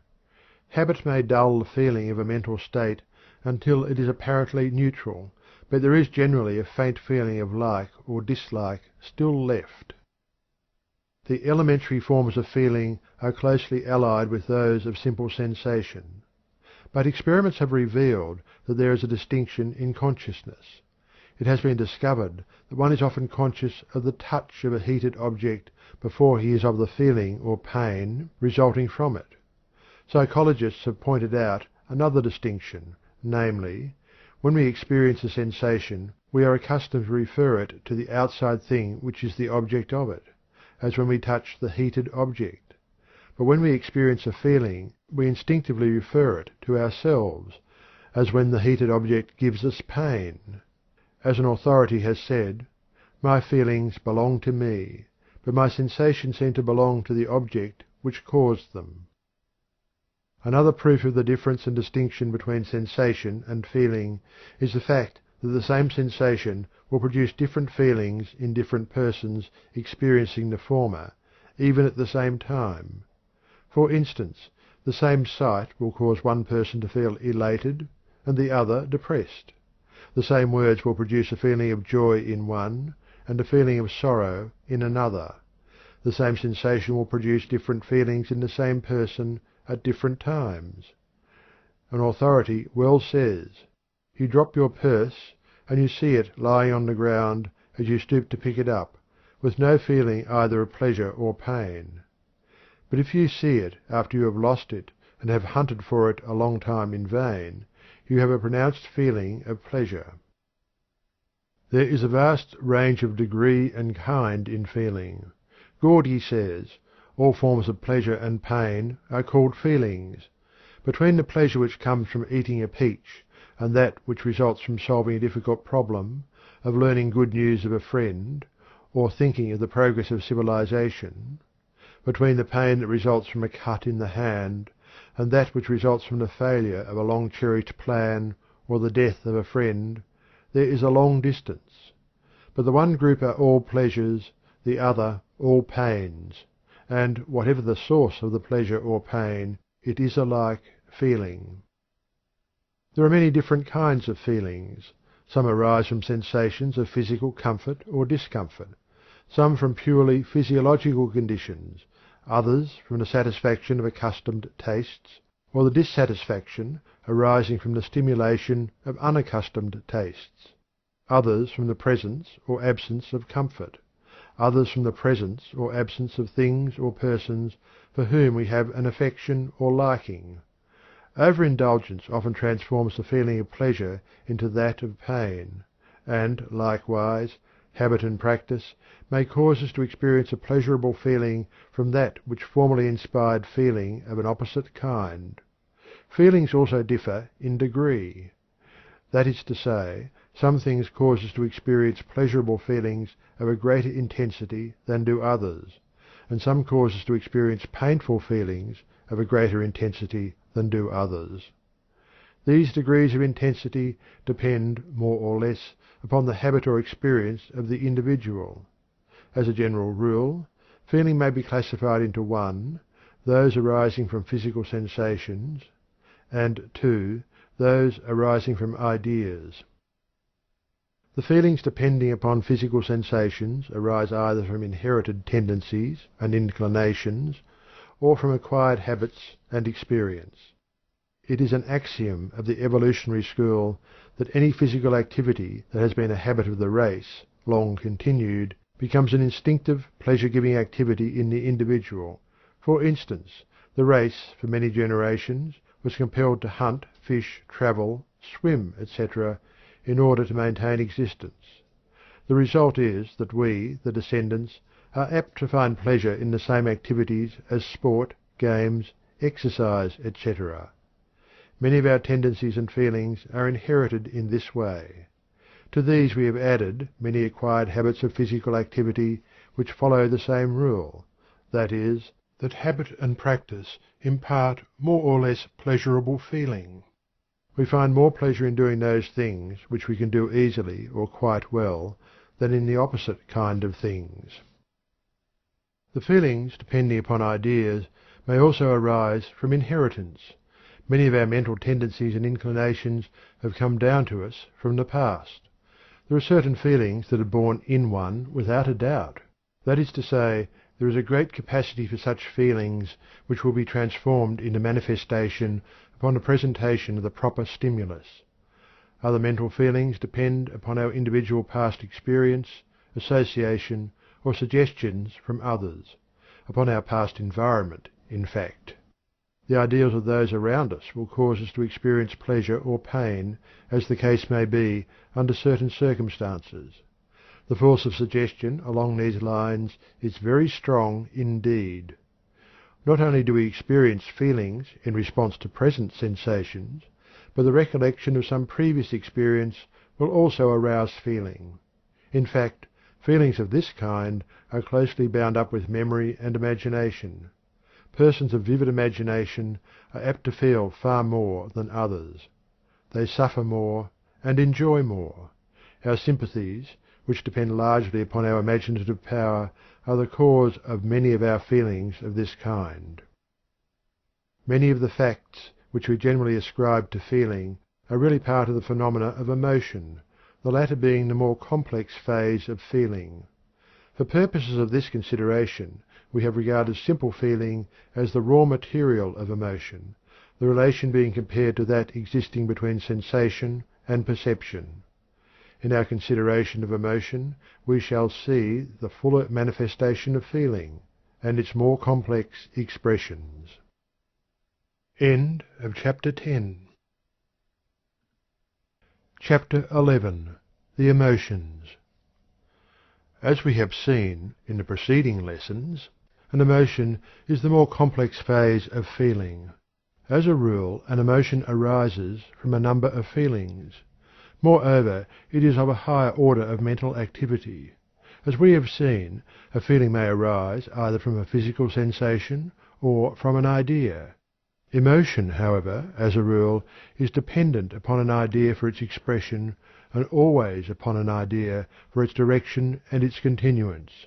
Feeling, of course, is the elemental spirit of all emotional states, and, as an authority has said, is the thread upon which the emotional states are strung. Halleck says, "When representative ideas appear, the feeling in combination with them produces emotion. After the waters of the Missouri combine with another stream, they receive a different name, although they flow toward the Gulf in as great volume as before. Suppose we liken the feeling due to sensation to the Missouri River, the train of representative ideas to the Mississippi before its junction with the Missouri. Emotion may then be likened to the Mississippi after its junction, after feeling has combined with representative ideas. The emotional stream will not be broader and deeper than before. This analogy is employed only to make the distinction clearer. The student must remember that mental powers are never actually as distinct as two rivers before their union. The student must beware of thinking that we have done with feeling when we consider emotion. Just as the waters of the Missouri flow on until they reach the Gulf, so does feeling run through every emotional state. In the above analogy, the term representative ideas, of course, means the ideas of memory and imagination, as explained in previous chapters. There is a close relation between emotion and the physical expression thereof, a peculiar mutual action and reaction between the mental state and the physical action accompanying it. Psychologists are divided regarding this relation. One school holds that the physical expression follows and results from the mental state. For instance, we hear or see something, and thereupon experience the feeling or emotion of anger. This emotional feeling reacts upon the body and causes an increased heartbeat, a tight closing of the lips, a frown and lowered eyebrows, and clenched fists. Or we may perceive something which causes the feeling or emotion of fear, which reacts upon the body and produces pallor, raising of the hair, dropping of the jaw, opening of the eyelids, trembling of the legs, etc. According to this school and the popular idea, the mental state precedes and causes the physical expression. But another school of psychology, of which the late Professor William James is a leading authority, holds that the physical expression precedes and causes the mental state. For instance, in the cases above cited, the perception of the anger-causing or fear-causing sight first causes a reflex action upon the muscles, according to inherited race habits of expression. This muscular expression and activity, in turn, is held to react upon the mind, and to cause the feeling or emotion of anger or fear, as the case may be. Professor James, in some of his works, makes a forcible argument in support of this theory, and his opinions have influenced the scientific thought of the day upon this subject. Others, however, have sought to combat his theory by equally forcible argument, and the subject is still under lively and spirited discussion in psychological circles. Without taking sides in the above controversy, many psychologists proceed upon the hypothesis that there is a mutual action and reaction between emotional mental states and the appropriate physical expression thereof, each in a measure being the cause of the other, and each, likewise, being the effect of the other. For instance, in the cases above cited, the perception of the anger-producing or fear-producing sight causes, almost or quite simultaneously, the emotional mental state of anger or fear, as the case may be, and the physical expression thereof. Then rapidly ensues a series of mental and physical reactions. The mental state acts upon the physical expression and intensifies it. The physical expression, in turn, reacts upon the mental state and induces a more intense degree of the emotional feeling. And so on, until the mental state and physical expression reach their highest point, and then begin to subside from exhaustion of energy. This middle ground conception meets all the requirements of the facts, and is probably more nearly correct than either extreme theory. Darwin, in his classic work, The Expression of the Emotions in Man and Animals, has thrown a great light on the subject of the expression of emotion in physical motions. The Florentine scientist, Paolo Mantegazza, added to Darwin's work with ideas of his own, and countless examples drawn from his own experience and observation. The work of François Delsarte, the founder of the school of expression which bears his name, is also a most valuable addition to the thought on this subject. The subject of the relation and reaction between emotional feeling and physical expression is a most fascinating one, and one in which we may expect interesting and valuable discoveries during the next 20 years. The relation and reaction above mentioned are interesting, not only from the viewpoint of theory, but also because of their practicable application in emotional development and training. It is an established truth of psychology that each physical expression of an emotional state serves to intensify the latter. It is pouring oil on the fire. Likewise, it is equally true that the repression of the physical expression of an emotion tends to restrain and inhibit the emotion itself. Halleck says, "If you watch a person growing angry, we shall see the emotion increase as he talks loud, frowns deeply, clenches his fist, and gesticulates wildly. Each expression of his passion is reflected back upon the original anger and adds fuel to the fire. If he resolutely inhibits the muscular expressions of his anger, it will not attain great intensity, and it will soon die a quiet death." Not without reason are those persons called cold-blooded, who habitually restrain, as far as possible, the expression of their emotion, who never frown or throw any feeling into their tones, even when a wrong inflicted upon someone demands aggressive measures. There is here no wave of bodily expression to flow back and augment the emotional state. In this connection we call your attention to the familiar and oft-quoted passage from the works of Professor William James. Refuse to express a passion, and it dies. count 10 before venting your anger, and its occasion seems ridiculous. Whistling to keep up courage is no mere figure of speech. On the other hand, sit all day in a moping posture, sigh and reply to everything with a dismal voice, and your melancholy lingers. There is no more valuable precept in moral education than this, as all who have experience know. If we wish to conquer undesirable emotional tendencies in ourselves, we must assiduously, and in the first instance cold-bloodedly, go through the outward movements of those contrary dispositions which we prefer to cultivate. Smooth the brow, brighten the eye, contract the dorsal rather than the ventral aspect of the frame, and speak in a major key, and your heart must be frigid indeed if it does not gradually thaw. Along the same lines, Halleck says, "Actors have frequently testified to the fact that emotion will arise if they go through the appropriate muscular movements. In talking to a character on the stage, if they clench the fists and frown, they often find themselves becoming really angry. If they start with counterfeit laughter, they find themselves growing cheerful. A German professor says that he cannot walk with a schoolgirl's mincing step and air without feeling frivolous."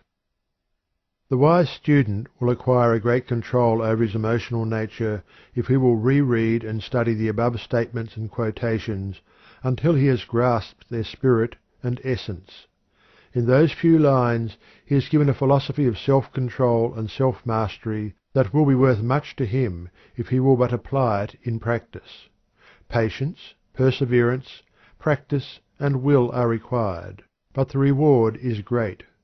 Even to those who have not the persistency to apply this truth fully, there will be a partial reward if they will use it to the extent of restraining, so far as possible, any undue physical expression of undesirable emotional excitement.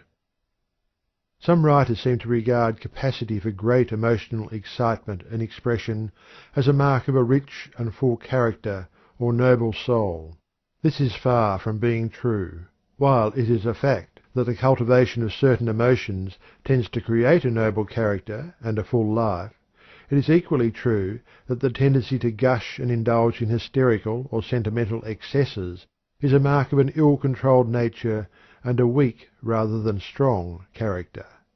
Moreover, it is a fact that excess in emotional excitement and expression tends toward the dissipation of the finer and nobler feelings which otherwise would seek an outlet in actual doing and practical action. In the language of the old Scotch engineer in the story, they are like the old locomotive which spins so much steam with the whistle that she has naething to gae by. Emotional excitement and expression are largely dependent upon habit and indulgence, although there is a great difference, of course, in the emotional nature and tendencies of various persons. Emotions, like physical actions or intellectual processes, become habitual by repetition, and habit renders all physical or mental actions easy of repetition. Each time one manifests anger, the deeper the mental path is made, and the easier it is to travel that path the next time. In the same way, each time that anger is conquered and inhibited, the easier will it be to restrain it the next time. In the same way, desirable habits of emotion and expression may be formed. Another point in the cultivation, training, and restraint of the emotions is that which has to do with the control of the ideas which we allow to come into the mind. Ideative habits may be formed, are formed, in fact, by the majority of persons. We may cultivate the habit of looking on the bright side of things, of looking for the best in those we meet, of expecting the best things instead of the worst, by resolutely refusing to give welcome to ideas calculated to arouse certain emotions, feelings, passions, desires, sentiments, or similar mental states. We may do much to prevent the arousing of the emotion itself. Emotions usually are called forth by some idea, and if we shut out the idea, we may prevent the emotional feeling from appearing. In this connection, the universal rule of psychology may be applied. A mental state may be inhibited or restrained by turning the attention to the opposite mental state. the control of the attention is really the control of every mental state. We may use the will in the direction of the control of the attention, the development and direction of voluntary attention, and thus actually control every phase of mental activity. The will is nearest to the ego, or central being of man, and the attention is the chief tool and instrument of the will. This fact cannot be repeated too often. If it is impressed upon the mind, it will prove to be useful and valuable in many emergencies of mental life. He who controls his attention controls his mind, and in controlling his mind controls himself. End of chapter 11. Chapter 12. The instinctive emotions. Many attempts to classify the emotions have been made by the psychologists, but the best authorities hold that beyond the purpose of ordinary convenience in considering the subject, any classification is scientifically useless by reason of its incompleteness. As James cleverly puts it, any classification of the emotions is seen to be as true and as natural as any other, if it only serves some purpose. The difficulty attending the attempted classification arises from the fact that every emotion is more or less complex, and is made up of various feelings and shades of emotional excitement. Each emotion blends into others. Just as a few elements of matter may be grouped into hundreds of thousands of combinations, so the elements of feeling may be grouped into thousands of shades of emotion. It is said that the two elements of carbon and hydrogen form combinations resulting in 5,000 varieties of material substance, from anthracite to marsh gas, from black coke to colourless naphtha. The same thing may be said of the emotional combinations formed from two principal elements of feeling. Moreover, the close distinction between sensation and feeling on the one hand, and between feeling and emotion on the other, serves to further complicate the task. For the purposes of our consideration, let us divide the emotions into 5 general classes, as follows: 1. Instinctive emotions. 2. Social emotions. 3. Religious emotions. 4. Aesthetic emotions. 5. Intellectual emotions.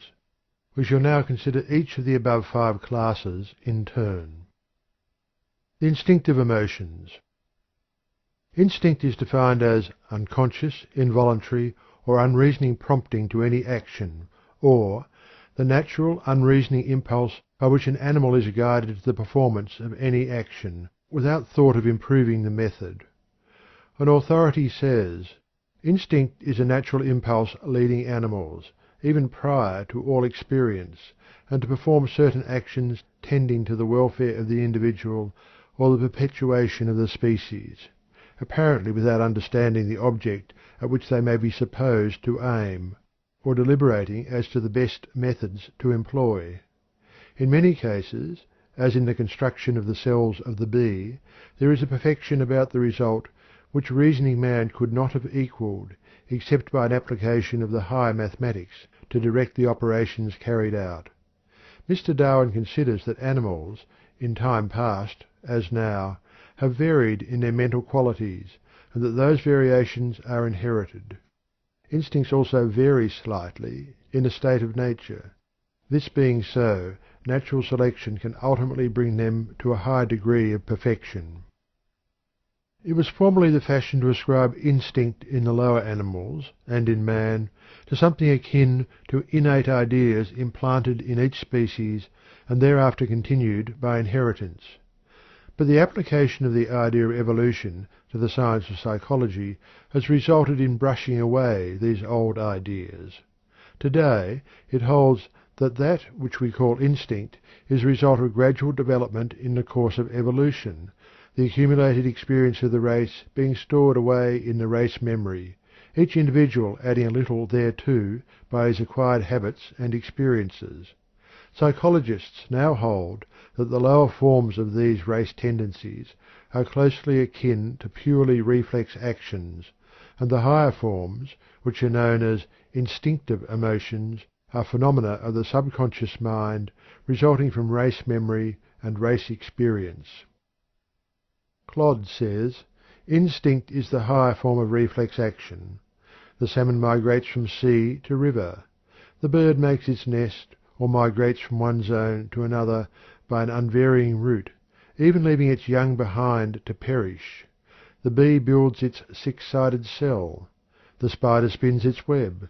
The chick breaks its way through the shell, balances itself, and picks up grains of corn. The newborn babe sucks its mother's breast, all in virtue of like acts on the part of their ancestors, which, arising in the needs of the creature, and gradually becoming automatic, have not varied during long ages, the tendency to repeat them being transmitted within the germ from which insect, fish, bird, and man have severally sprung.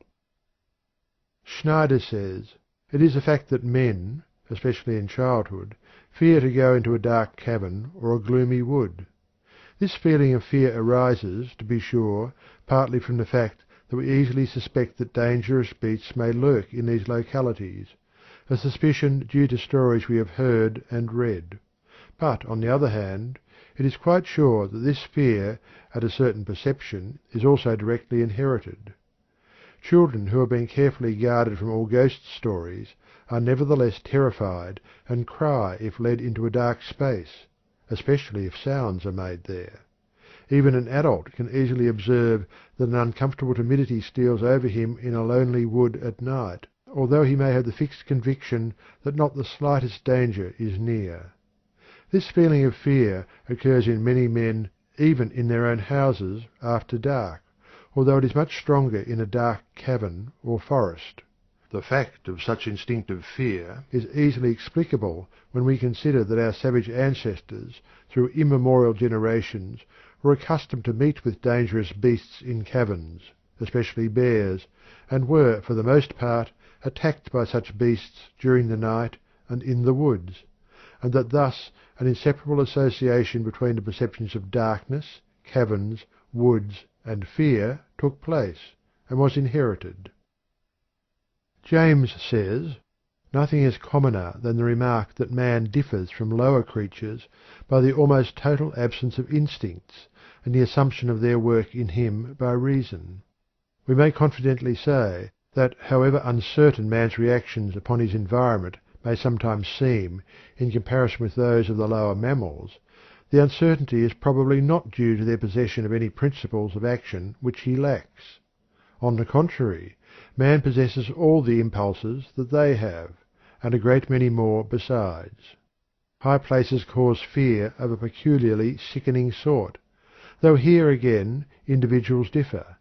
The utterly blind instinctive character of the motor impulses here is shown by the fact that they are almost always entirely unreasonable, but that reason is powerless to suppress them. Certain ideas of supernatural agency, associated with real circumstances, produce a peculiar kind of horror. This horror is probably explicable as a result of a combination of simple horrors. To bring the ghostly terror to its maximum, many unusual elements of the dreadful must combine, such as loneliness, darkness, inexplicable sounds, especially of a dismal character, moving pictures half discerned, or, if discerned, of dreadful aspect, and a vertiginous baffling of the expectation. In view of the fact that cadaveric, reptilian, and underground horrors play so specific and constant a part in many nightmares and forms of delirium, it seems not altogether unwise to ask whether these forms of dreadful circumstance may not, at a former period, have been more normal objects of the environment than now. The evolutionist ought to have no difficulty in explaining these terrors and the scenery that provokes them, as relapses into the consciousness of the cave men, a consciousness usually overlaid in us by experiences of a more recent date. Instinctive emotion manifests as an impulse arising from the dim recesses of the feeling or emotional nature, an incentive toward a dimly conscious end. It differs from the almost purely automatic nature of certain forms of reflex process, for its beginning is a feeling arising from the subconscious regions, which strives to excite an activity of conscious volition. The feeling is from the subconscious, but the activity is conscious. The end may not be perceived in consciousness, or at least is but dimly perceived, but the action leading to the end is in full consciousness. Instinct is seen to have its origin in the past experiences of the race, transmitted by heredity and preserved in the race memory. It has for its object the preservation of the individual and of the species. Its end is often something far removed in time from the moment, or the welfare of the species, rather than that of the individual. For instance, the caterpillar providing for its future states, or the bird building its nest, or the bees building cells and providing honey for their successors, for very few bees live to partake of the honey which they have gathered and stored. They are animated by the spirit of the hive. The most elementary forms of the instinctive emotions are those which have to do with the preservation of the individual, his comfort, and purely physical welfare. This class of emotions comprises what are generally known as purely selfish feelings, having little or no concern for the welfare of others. In this class we find the emotional feelings which have to do with the satisfaction of hunger and thirst, the securing of comfortable quarters and warm clothing, and the spirit of combat and strife arising from the desire to obtain these. These elemental feelings had their birth early in the history of life, and indeed life itself depended very materially upon them for its preservation and continuance. It was necessary for the primitive living thing to be selfish. When man appeared, only those survived who manifested these feelings strongly. The others were pushed to the wall and perished. Even in our civilization, the man below the average in this class of feelings will find it difficult to survive. End of chapter 12. Chapter 13. The Passions. Arising from the most elemental instinctive emotions, we find what may be termed the passions. By the term passion is meant those strong feelings in which the elemental selfish instincts are manifested in relation to other persons, either in the phase of attraction or repulsion. In this class we find the elementary phases of love and the feelings of hate, anger, jealousy, revenge, etc. This class of emotions usually manifests violently as compared with the other emotions. The passions generally arise from self-preservation, race preservation and reproduction, self-interest, self-aggrandizement, etc., and may be regarded as a more complex phase of the elemental instinctive emotions. The elemental instinctive emotions of self-preservation and self-comfort cause the individual to experience and manifest the passional emotions of desire for combat, anger, hate, revenge, etc., while the instinctive emotions leading to reproduction and continuance of the race give rise to the passional emotions of sexual love, jealousy, etc. The desire to attract the other sex increases ambition, vanity, love of display, and other feelings. It is only when this class of emotions blends with the higher emotions that the passions become purified and refined. But it must not be forgotten that these emotions were very necessary for the welfare of the race in the early stage of its evolution, and that they still play an active part in human life, under the greater or less restraint imposed by civilized society. Nor should it be forgotten that from these emotions have evolved the highest love of one human being for another. From instinctive sexual love and the racial instinct have developed the higher affection of man for woman, and woman for man, in all their beautiful manifestations, and the love of the parent for the child, and the love of the child for the parent. The first manifestation of altruism arises in the love of the living creature for its mate, and in the love of the parents for their offspring.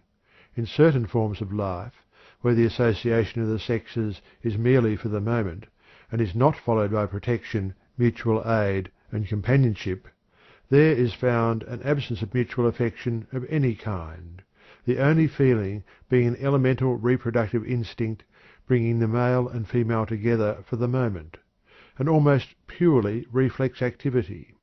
In the same way, in the cases of certain animals, the rattlesnake, for instance, in which the young are able to protect themselves from birth, there is seen a total absence of parental affection or the return thereof. Human love between the sexes, in its higher and lower degrees, is a natural evolution from passional emotion of a low order, due to the growth of social, ethical, moral, and aesthetic emotion arising from the necessities of the increasing complexity and development of human life. The simpler forms of passional emotion are almost entirely instinctive in their manifestation. Indeed, in many cases, there appears to be but little more than a high form of reflex nervous action. The following words of William James give us an interesting view of this fact of life. The cat runs after the mouse, runs or shows fight before the dog, avoids falling from walls and trees, shuns fire and water, not because he has any notion either of life or of death or of self-preservation. He acts in each case separately and simply because he cannot help it, being so framed that when that particular running thing, called a mouse, appears in his field of vision, he must pursue; that when that particular barking and obstreperous thing, called a dog, appears there, he must retire, if at a distance, and scratch, if close by; that he must withdraw his feet from water, and his face from flame, etc. Now, why do the various animals do what seem to us such strange things in the presence of such outlandish stimuli? Why does the hen, for instance, submit herself to the tedium of incubating such a fearfully uninteresting set of objects as a nestful of eggs, unless she have some sort of prophetic inkling of the result? The only answer is ad hominem. We can only interpret the instinct of brutes by what we know of instincts in ourselves. Why do men always lie down, when they can, on soft beds rather than on soft floors? Why do they sit around a stove on a cold day? Why, in a room, do they place themselves, 99 times out of 100, with their faces towards the middle rather than to the wall? Why does the maiden interest the youth so much that everything about her seems more important and significant than anything else in the world? Nothing more can be said than that these are human ways, and that every creature likes its own ways, and takes to following them as a matter of course. Science may come and consider these ways, and find that most of them are useful. But it is not for the sake of their utility that they are followed, but because at the moment of following them we feel that it is the only appropriate and natural thing to do. Not one man in a million, when taking his dinner, ever thinks of its utility. He eats because the food tastes good, and makes him want more.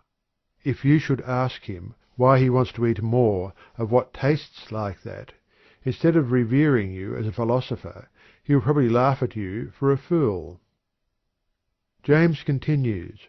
It takes, in short, what Berkeley called a mind debauched by learning to carry the process of making the natural seem strange, so far as to ask the why of any instinctive human act. To the metaphysician alone can such questions arise as, why do we smile when pleased, and not scowl? Why are we unable to talk to a crowd as to a single friend? Why does a particular maiden turn our wits upside down?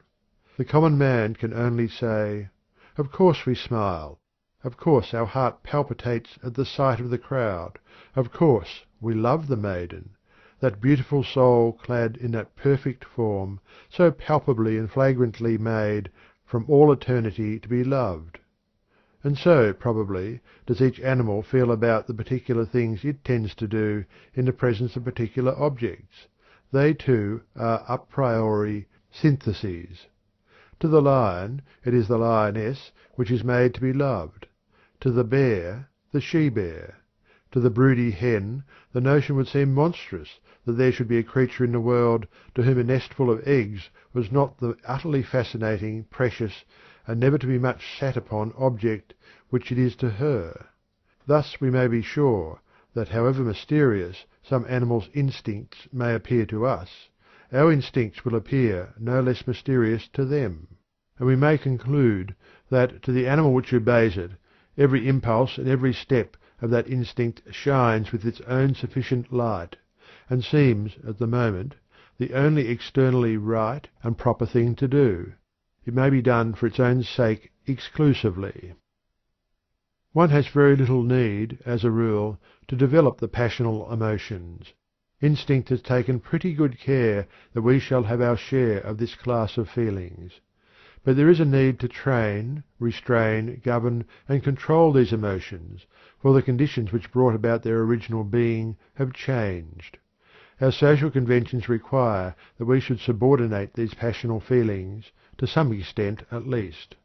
Society insists that we must restrict our love impulses to certain limits and to certain quarters, and that we subdue our anger and hate, except toward the enemies of our land, the disturbers of public peace, and the menacers of the social conventions of our time and land. The public welfare requires that we inhibit our fighting impulses, except in cases of self-defense or war. Public policy requires that we keep our ambitions within reasonable limits, which limits change from time to time, of course. In short, society has stepped in and insisted that man, as a social being, must not only acquire a social conscience, but must also develop sociable emotions and inhibit his unsociable ones.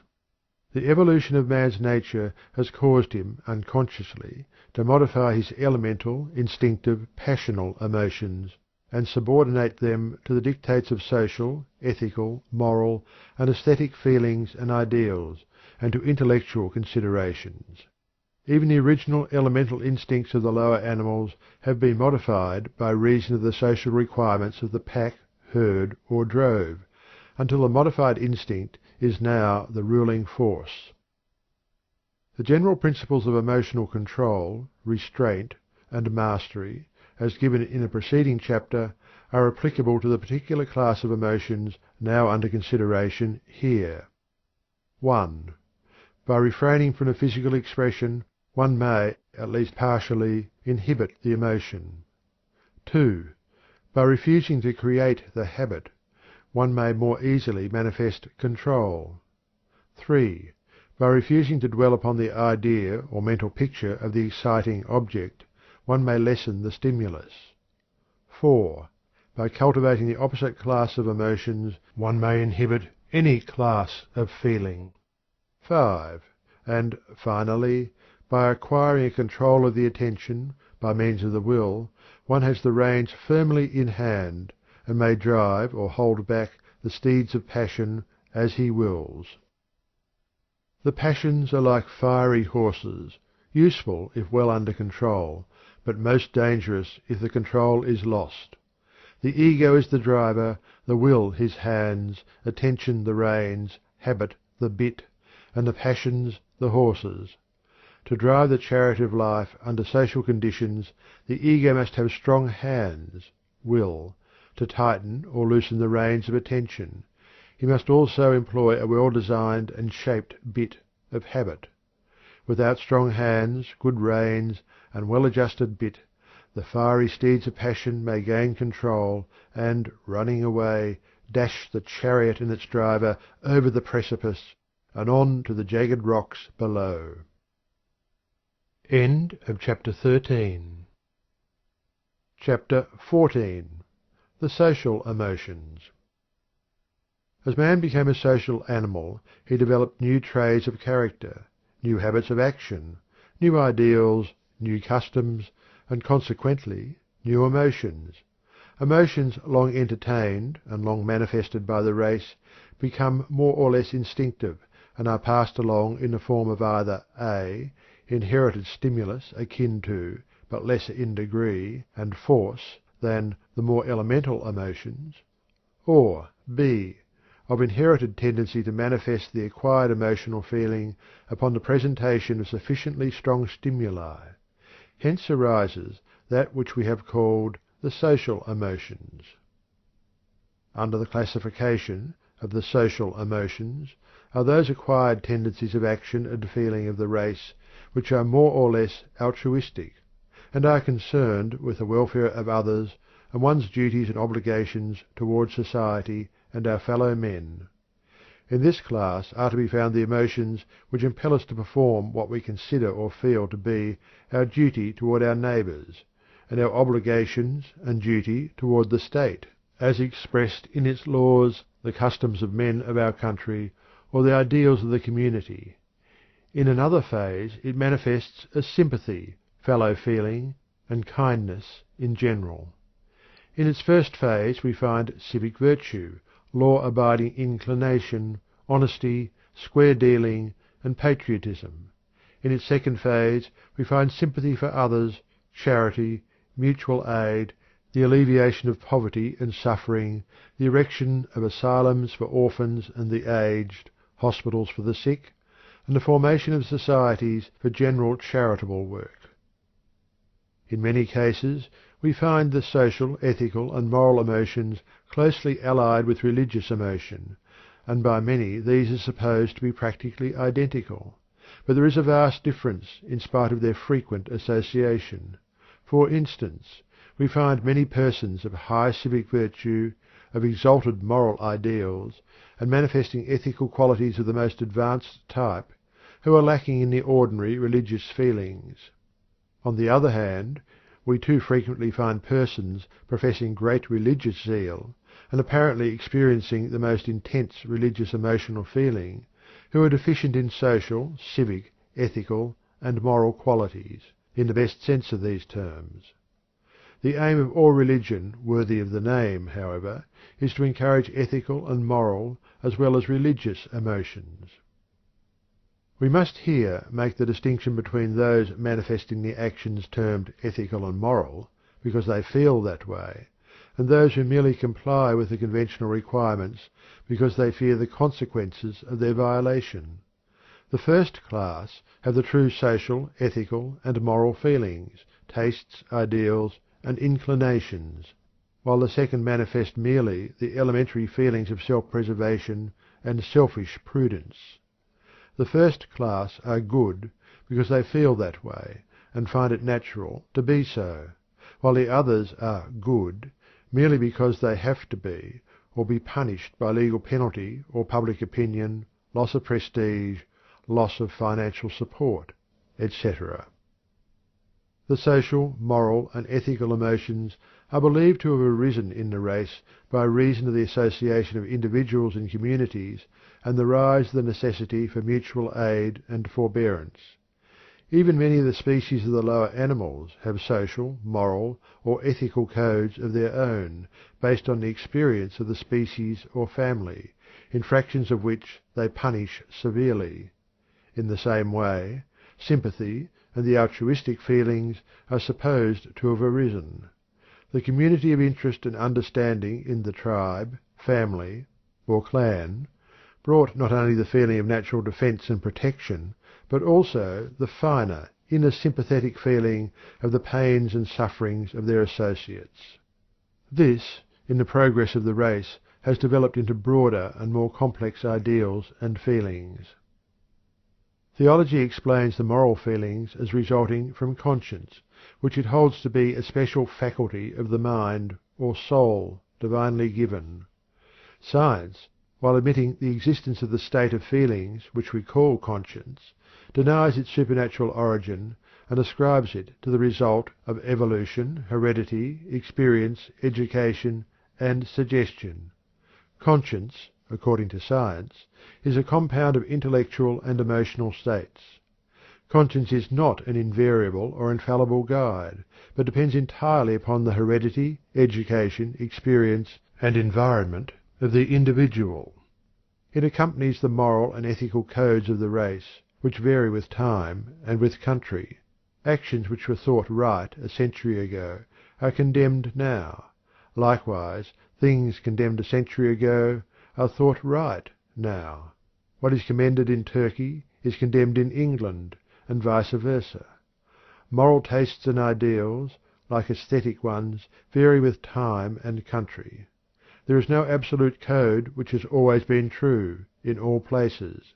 There is an evolution in the ideals of morals and ethics as in everything else, and conscience and the moral and ethical emotions accompany the changing ideals. Many of the moral and ethical principles originally arose from necessity or utility, but have since developed into natural, spontaneous feeling on the part of the race. It is held that the race is rapidly developing a social conscience, which will cause the wiping out of many social conditions which are now the disgrace of civilization. It is predicted that in time the race will look back upon the existence of poverty in our civilization as our generation now looks back upon the existence of slavery, imprisonment for debt, capital punishment for the theft of a loaf of bread, the killing of prisoners of war, etc.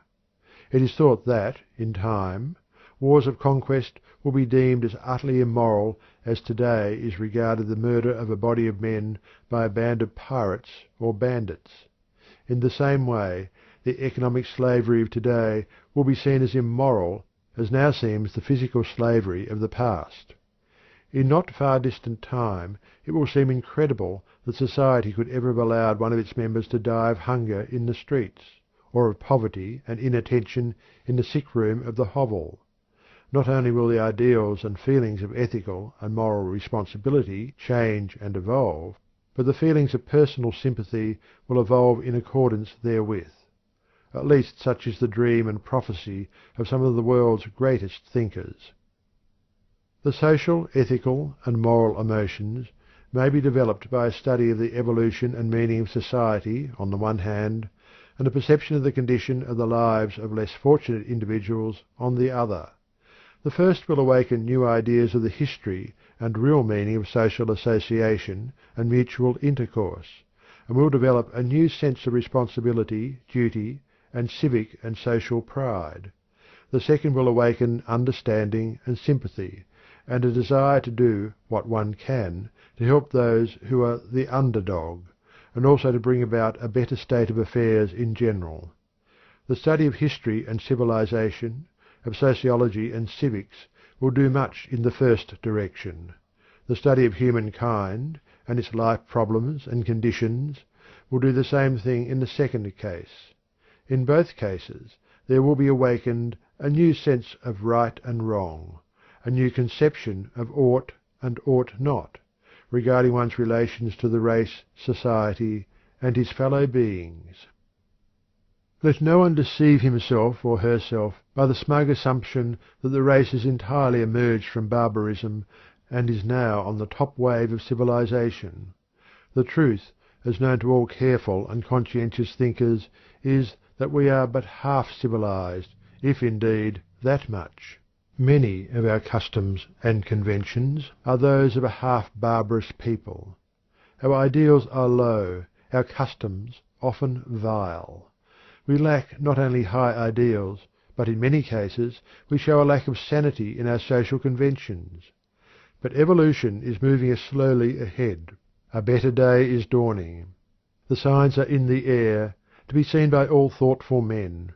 Civilization is climbing the ladder, aided by the evolution of the social, ethical, and moral emotions, and the development of the intellect. In connection with this phase of the emotions, we invite the student to consider the following excellent words of Professor Davidson in his History of Greek Education. It is not enough for a man to understand the conditions of rational life in his own time. He must likewise love these conditions and hate whatever leads to life of an opposite kind.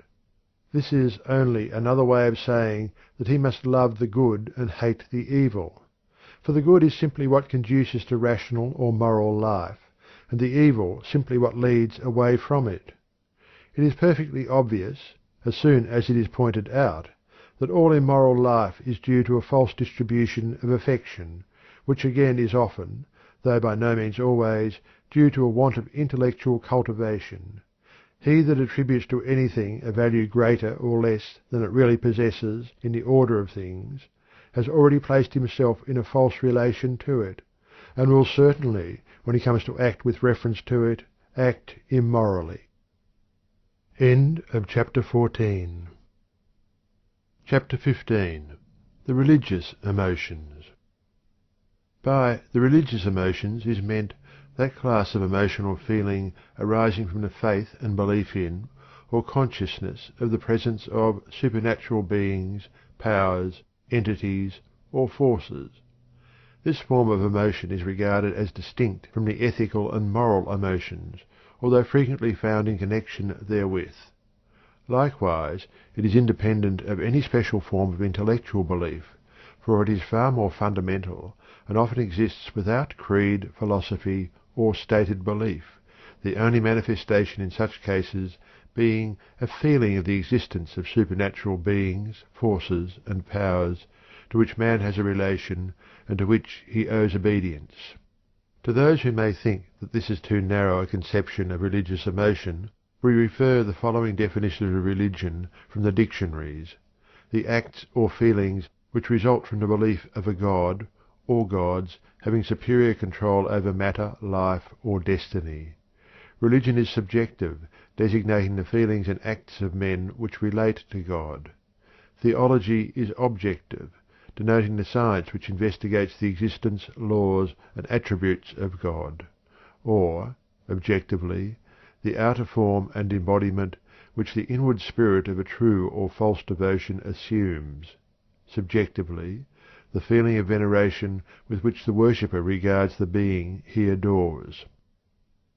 Darwin, in his Descent of Man, says that the feeling of religious devotion is a highly complex one, consisting of love, complete submission to an exalted and mysterious superior, a strong sense of dependence, fear, reverence, gratitude, hope for the future, and perhaps other elements. He is of the opinion that no man can experience so complex an emotion until advanced in his intellectual and moral faculties to at least a moderately high level. The authorities generally agree with Darwin, although the most recent study of the history of religion has shown that religious feeling has a far more primitive origin than that indicated by Darwin. It is true that the lower animals are not deemed capable of anything approaching religious feeling, unless there is a feeling approaching it in the attitude of the dog and horse and other domestic animals toward their masters. But man, as soon as he is able to attribute natural phenomena to a supernatural cause and power, manifests a crude religious feeling and emotion. He begins by believing in, fearing, and worshipping natural forces and objects, such as the sun, the moon, the wind, thunder and lightning, the ocean, rivers, mountains, etc. It is claimed that there is no natural object that has not been deified and worshipped by some people at some time in the history of the race.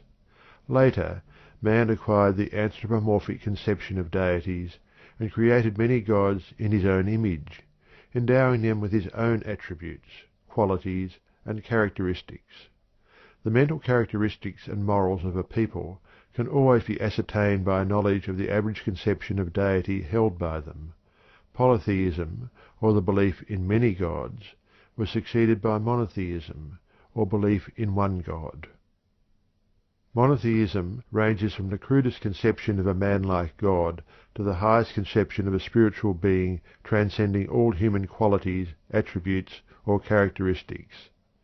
Man began by believing in many god things, then in many god persons, then in one god person, then in one God who is a spirit, then in one universal spirit which is God. It is a far cry from the savage, man-like God of old to the conception of universal spirit of the God-drunken philosopher Spinoza. The extreme of religious belief is that which holds that there is nothing but God, all else is illusion, a pantheistic idealism. Buddhism, at least in its original form, discarded the idea of a supreme being, and held that ultimate reality is but universal law, hence the accusation that Buddhism is an atheistic religion, although it is one of the world's greatest religions, having over 400 million followers. But the beliefs of the religious person may be considered as resulting from intellectual processes. His religious feelings and emotions arise from another part of his mental being. It is the testimony of the authorities of all religions that religious conviction is an inner experience rather than an intellectual conception. The emotional element is always active in religious manifestations everywhere. The purely intellectual religion is naught but a philosophy. Religion without feeling and emotion is an anomaly. In all true religion there exists a feeling of inner assurance and faith, love, awe, dependence, submission, reverence, gratitude, hope, and perhaps fear. The emotional element must always be present, not necessarily in the form of emotional excess, as in the case of revival hysteria or the dance of the whirling dervishes, but at least in the form of the calm, fervent feeling of that peace which passeth understanding.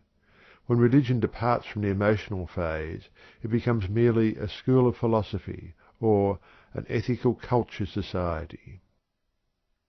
The student must not lose sight of the uplifting influence of true religious emotion by reason of his knowledge of its lowly origin. Like the lotus, which has its roots in the slimy, filthy mud of the river, and its stem in the muddy, stagnant, and foul waters thereof, but its beautiful flower unfolded in the clear air and facing the sun, so is religious feeling responsible for some of the most beautiful and uplifting ideals and actions of the race. If its origin and history contain much that is not consistent with the highest ideals of the race today, it is not the fault of religion, but of the race itself. Religion, like all else in the universal manifestation, is under the laws of evolution, growth, and development. What the religion of the future may be, we know not. But the prophets of the race are dreaming visions of a religion as much higher than that of today as the latter is higher than the crude fetishism of the savage. The following quotation from John Fiske's Through Nature to God is appropriate in this place. Fiske says, "My aim is to show that other influence, that inward conviction, the craving for a final cause, the theistic assumption, is itself one of the master facts of the universe, and as much entitled to respect as any fact in physical nature can possibly be."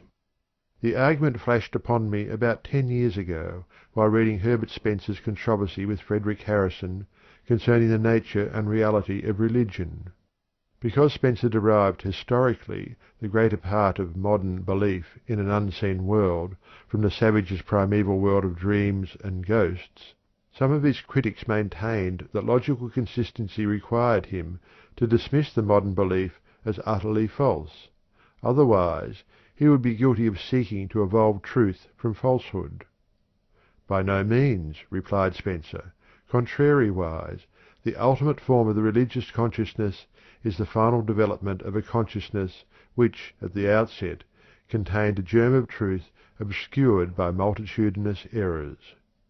Fiske, in this connection, quotes the Tennysonian question: "Who forged that other influence, that heat of inward evidence, by which he doubts against the sense?" The religious emotions may be developed by allowing the mind to dwell upon the power underlying the universe of fleeting, changing forms; by reading prose and poetry in which an appeal is made to the religious instinct; by listening to music which awakens the emotion of reverence and awe; and finally by meditating upon the inner spirit immanent in every living being. As an old Hindu sage once said, "There are many paths by which men arrive at a knowledge of the presence of God, but there is but one goal and destination."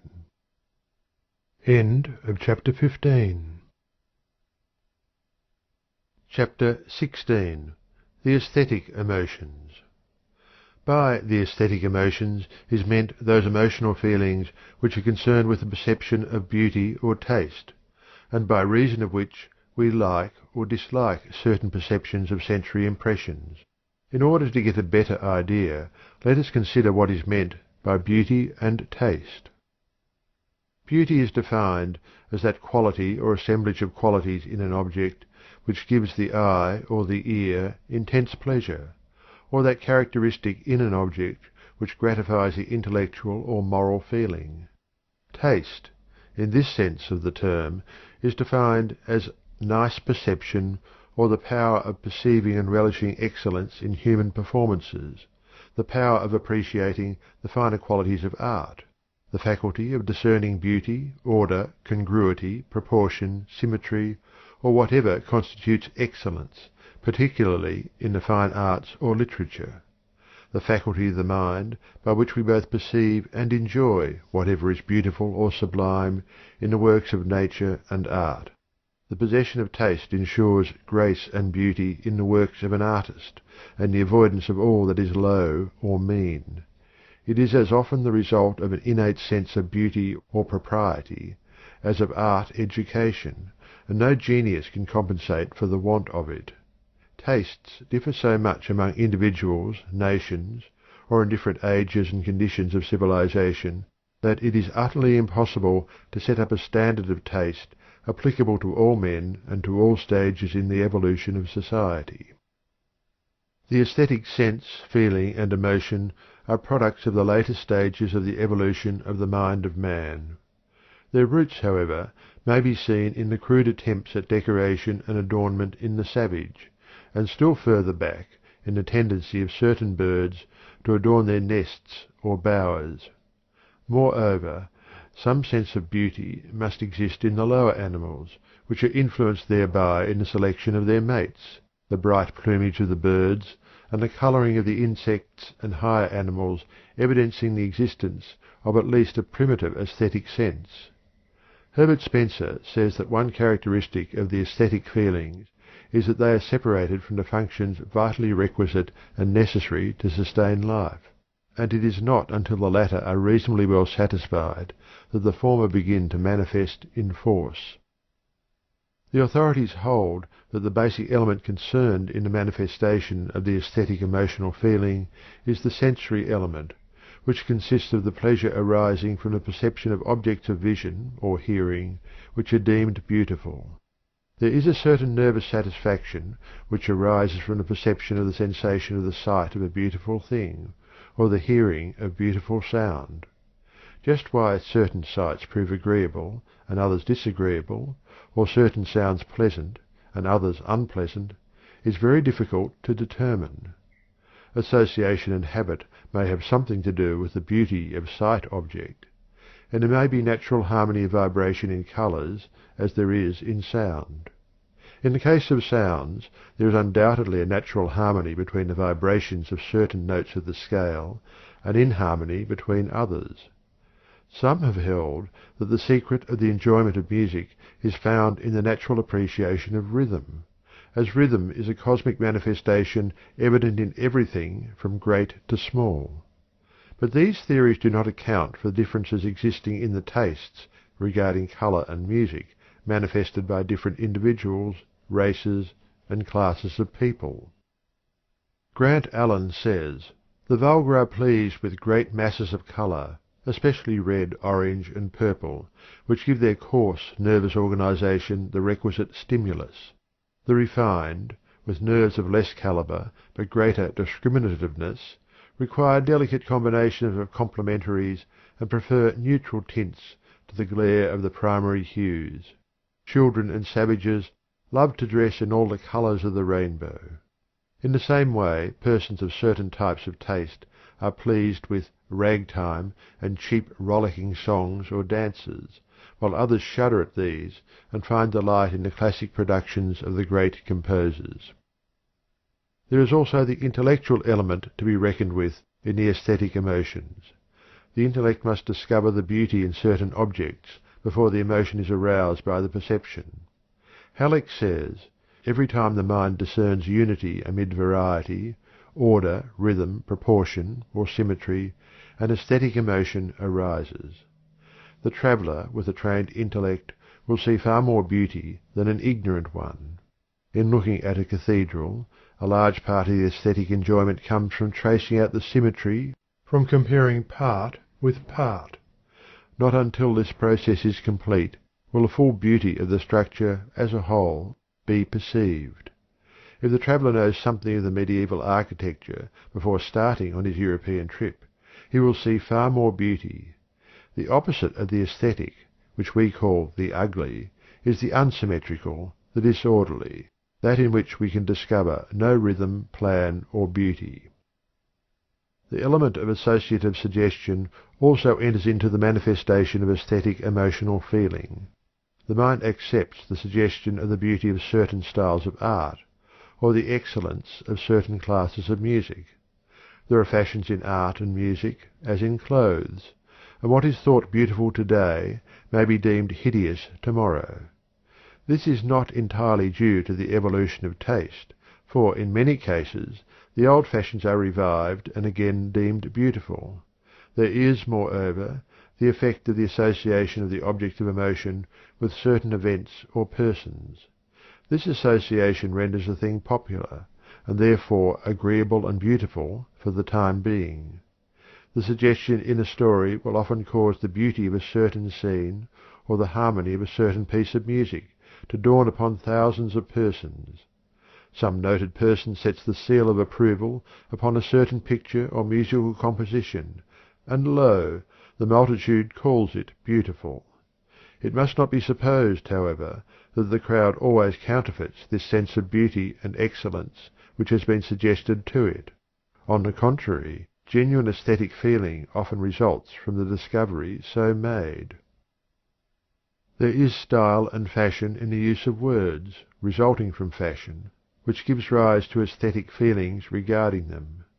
These feelings do not arise from a consideration of the nature of the object expressed by the word. Of two words designating the same thing, one causes disgust, and the other at least passive tolerance. For instance, in speaking of the sensible moisture which is emitted from the pores of the skin, we may use either of the respective terms sweat or perspiration. Both mean the same thing, and have an equally respectable origin, but to many persons the word sweat causes an unpleasant aesthetic emotion, while the word perspiration is accepted without remonstrance. Some persons abhor the term victuals, while viands or food are accepted without protest. There is often an unpleasant, low, vulgar association connected with some words, which accounts for the disfavour with which they are received, and which association is absent from the more polite terms employed to indicate the same thing. But in other cases there is nothing but the simple suggestion of fashion and style to account for the aesthetic acceptance or rejection. It is possible that some psychologist of the future will establish the truth of the theory now tentatively advanced by a few investigators, namely, that taste and the sense of beauty depend almost entirely upon the element of suggestion, manifested as association, influence of authority, habit, fashion, imitation, etc. It is known that the emotional nature is peculiarly liable to suggestion, and that taste may be created or destroyed by repeated suggestion under the most favourable circumstances. It is thought likely that if we could trace back to its roots every emotion of taste, we would find it arising from some associative, suggestive influence connected with another and more elemental class of emotions. Regarding the fact that there is no universal standard of taste or beauty, Halleck says, "It has been said that aesthetics cannot be created in a scientific way, because there is no standard of taste. De gustibus non est disputandum. There is no disputing about tastes," is an old proverb. Of two equally intelligent persons, one may like a certain book, the other dislike it. While it is true that the standard of taste is a varying one within certain limits, it is no more so than that of morals. As men's nervous systems, education, and associations differ, we may scientifically conclude that their tastes must differ. The greater the uniformity in the factors, the less does the product vary. On the other hand, within certain limits, the standard of aesthetics is relatively uniform. It is fixed by the majority of intelligent people of any age and country. To estimate the standard by which to judge of the correctness of a language, or of the literary taste of any era, we examine the conversations of the best speakers, the works of the standard writers. The aesthetic emotions may be developed and cultivated by exercise and practice, and particularly by association and familiarity with beautiful things, and with those who have good taste. Appreciation of beauty is more or less contagious, up to a certain point of development at least, and if one wishes to recognize, understand, and appreciate beauty, he should go where beauty is, and where its votaries are gathered. The study of standard works of art, or objects of nature, or the best productions of the composers of music will do much to develop and unfold one's higher aesthetic feelings and understanding. It is claimed by some of the best authorities that to develop the finer and higher aesthetic feelings and understanding we must learn to find beauty and excellence in things removed from ourselves or our selfish interests. The narrow selfish emotions kill the aesthetic feelings. The two cannot exist together. The person whose thoughts are centered on himself or herself very rarely finds beauty or excellence in works of art or music. Grant Allen well sums up the subject in the following words: "Good taste is the progressive product of progressing fineness and discrimination in the nerves, educated attention, high and noble emotional constitution, and increasing intellectual faculties." End of chapter 16.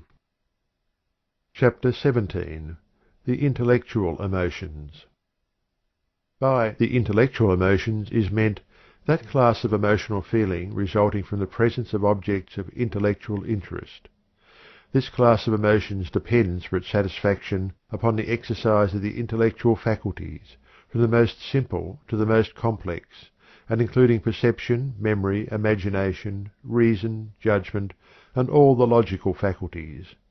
Those who are accustomed to employing the mind through voluntary attention, particularly in the direction of creative ideation or constructive imagination, experience these emotions to a greater or less degree.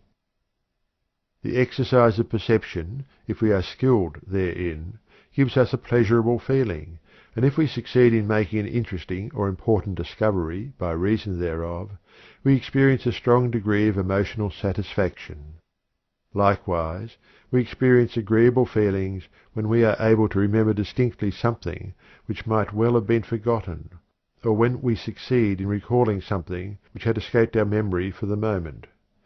In the same way, the exercise of the imagination is a source of great pleasure in many cases, in the direction of writing, planning, inventing, or other creative processes, or even in the building of air castles. The exercise of the logical faculties gives great pleasure to those in whom these faculties are well developed. Halleck well says, "There is probably not a happier moment in Newton's life than when he has succeeded in demonstrating that the same power which caused the apple to fall held the moon and the planets in their orbits. When Watt discovered that steam might be harnessed like the horse, when an inventor succeeds in perfecting a labour-lightening device, whenever an obscurity is cleared away, the reason for a thing understood, and a baffling instance brought under a general law, intellectual emotion results." The pleasurable feelings we experience upon the reading of a good book, or the discovery of real poetry, are forms of intellectual emotion. The same class of emotional feeling is aroused when we witness a good play. Among other instances of this class, we mention the perception of clever work of any kind, intricate machinery, ingenious devices, helpful improvements, or other works of man which indicate the existence of thought and inventive ability in the designer or builder. To appreciate mental work of this kind, we must bring a mind developed along the same or similar lines. It has well been said that before one can take away anything from a book, he must bring something to it. It takes mentality to recognize and appreciate mentality, or the work of mentality.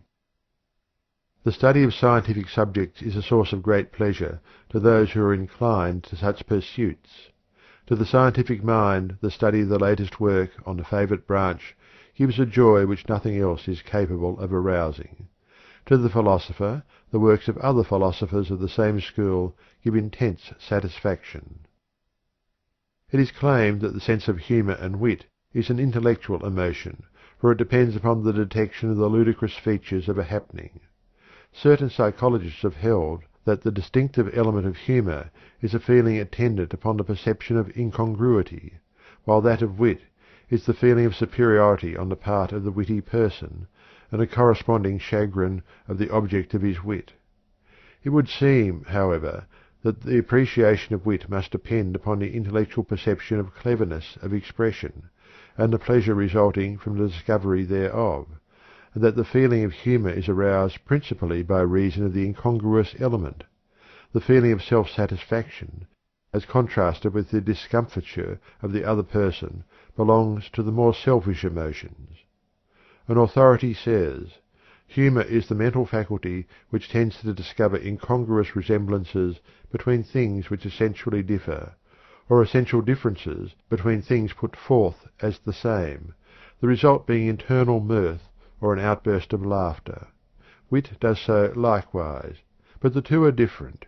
Humour has deep human sympathy, and loves men while raising a laugh against their weaknesses. Wit is deficient in sympathy, and there is often a sting in its ridicule. Somewhat contemptuous of mankind, it has not the patience to study them thoroughly, but must content itself with noting superficial resemblances or differences. Humour is patient and keenly observant, and penetrates beneath the surface, while, therefore, the sallies of wit are often one-sided and unfair. Those of humour are, as a rule, just and wise. The development and cultivation of the intellectual emotions depend, of course, upon education, training, exercise, and practice. The cultivation of the intellect, which has been referred to, in part, in the previous parts of this book, and which will again be considered in the chapters devoted to the intellect, results in the development and cultivation of the emotions accompanying intellectual effort. In a general way, however, it may be said that the reading of the best works of fiction, science, and philosophy will bring out, in time, the best form of intellectual enjoyment and feeling. The highest gives the best. That is the rule. The present chapter should be read and studied in connection with those devoted to the intellect. Blended emotions. As we have said at the beginning of our consideration of the subject of the emotions, the majority of emotions are composed of several feelings, and tend to blend and combine emotional elements. For instance, the emotion of sexual love certainly has its origin in the instinctive feelings of the race, and its motive element is that of passion. But passion is far from being all there is in human sexual love. Above the plane of passion is found the social emotion of companionship, protection, and care, the desire for the welfare of the loved one, the mingling of the love of the parent with that of the mate. Human love manifests many of the altruistic emotions during its course. The welfare of the loved one becomes the chief concern of life, often stronger even than self-preservation.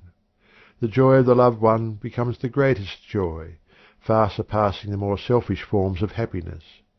Then come the aesthetic feelings, which find satisfaction in the two liking the same things, sympathy and community of feeling being the connecting link.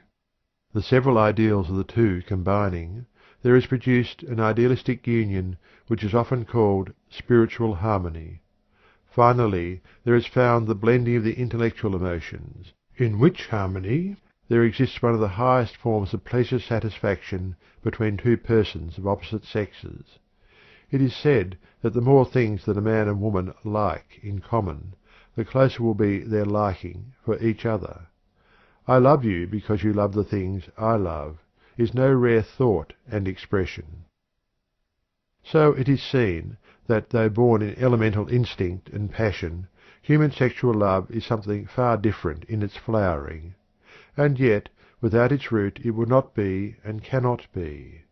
This is an excellent example of the complex nature of the most common emotions. It may be used as a typical illustration. What is true of it is also true in a way, and in a degree, of every other form of emotion. Therefore, in studying a particular emotion, be not too quick to cry, "It is this, it is that," but rather seek to say, "It is composed of this and that." Few, if any, emotions are simple. The majority are very complex. Hence the difficulty of satisfactory classification, and the danger of dogmatic definition. End of chapter 17. Chapter 18. The Role of the Emotions. The average person greatly underestimates the part played by the emotional nature in the mental activities of the individual. He is inclined to the opinion that, With the exception of the occasional manifestation of some strong emotional feeling, the majority of persons go through life using only the reasoning and reflective faculties in deciding the problems of life and guiding the mental course of action. There can be no greater mistake concerning the mental activities. So far from being subordinate to the intellect, the emotional nature, in the majority of cases, dominates the reasoning faculties. There are but very few persons who are able to detach themselves, even in a small degree, from the feelings, and to decide questions cold-bloodedly by pure reason or intellectual effort. Moreover, there are but few persons whose wills are guided by pure reason. The feelings supply the motive for the majority of acts of will. The intellect, even when used, is generally employed to better carry out the dictates of feeling and desire. Much of our reasoning is performed in order to justify our feelings, or to find proofs for the position dictated by our desires, feelings, sympathies, prejudices, or sentiments. It has been said that men seek not reasons, but excuses for their actions. Moreover, in the elementary processes of the intellect, the emotions play an important part. We have seen that attention largely follows interest, and interest follows from feeling. Therefore our attention, and that which arises from it, is dependent largely upon the feelings. Thus feeling asserts its power in guarding the very outer gate of knowledge, and determines largely what shall or shall not enter therein. It is one of the constantly appearing paradoxes of psychology that while feelings have originally arisen from attention, it is equally true that attention depends largely upon the interest resulting from the feelings. This is readily admitted in the case of involuntary attention, which always goes out toward objects of interest and feeling, but is likewise true of even voluntary attention, which we direct to something of greater or more nearly ultimate interest than the things of lesser or more immediate interest. Sully says, "By an act of will I may resolve to turn my attention to something, say, a passage in a book. But if, after the preliminary processes of adjustment of the mental eye, the object opens up no interesting phase, all the willing in the world will not produce a calm, settled state of concentration. The will introduces mind and object. It cannot force an attachment between them. No compulsion of attention ever succeeded in making a young child cordially embrace and appropriate, by an act of concentration, an unsuitable and therefore uninteresting object. We thus see that even voluntary interest is not removed from the sway of interest. What the will does is to determine the kind of interest that shall prevail at the moment." Again, we may see that memory is largely dependent upon interest in recording and recalling its impressions. We remember and recall most easily that which most greatly interests us. In proportion to the lack of interest in a thing do we find difficulty in remembering or recalling it. This is equally true of the imagination, for it refuses to dwell upon that which is not interesting. Even in the reasoning processes we find the will balking at uninteresting subjects, but galloping along, pushing before it the rolling chair of interesting intellectual application. Our judgments are affected by our feelings. It is much easier to approve of the actions of some person we like, or whose views accord with our own, than of an individual whose personality and views are distasteful to us. It is very difficult to prevent prejudice, for or against, from influencing our judgments. It is also true that we find that for which we look in things and persons, and that which we expect and look for is often dependent upon our feelings. If we dislike a person or thing, we are usually able to perceive no end of undesirable things in him or it, while if we are favourably inclined, we easily find many admirable qualities in the same person or thing. A little change in our feeling often results in the formation of an entirely new set of judgments regarding a person or thing. Halleck well says, "On the one hand, the emotions are favourable to intellectual action, since they supply the interest one feels in study. One may feel intensely concerning a certain subject and be all the better student. Hence the emotions are not, as was formerly thought, entirely hostile to intellectual action. Emotion often quickens the perception, burns things indelibly into the memory and doubles the rapidity of thought. On the other hand, strong feelings often vitiate every operation of the intellect. They cause us to see only what we wish to remember only what interests our narrow feeling at the time, and to reason from selfish data only. Emotion puts the magnifying end of the telescope to our intellectual eyes where our own interests are concerned, the minimizing end when we are looking at the interest of others. Thought is deflected when it passes through an emotional medium, just as a sunbeam is when it strikes water. As for the will, the best authorities hold that it is almost, if not entirely, dependent upon desire for its motive force. As desire is an outgrowth and development of feeling and emotion, it is seen that even the will depends upon feeling for its inciting motives and its direction. We shall consider this point at greater detail in the chapters devoted to the activities of the will. We would remind you again, at this point, of the great triangle of the mind: the emotional, ideative, and volitional activities, feeling, thinking, and willing, and their constant reaction upon each other and absolute interdependence. We find that our feelings arise from previous willing and ideation, and are aroused by ideas and repressed by will. Again we see that our ideas are largely dependent upon the interest supplied by our feelings, and that our judgments are influenced by the emotive side of our mental life, the will also having its part to play in the matter.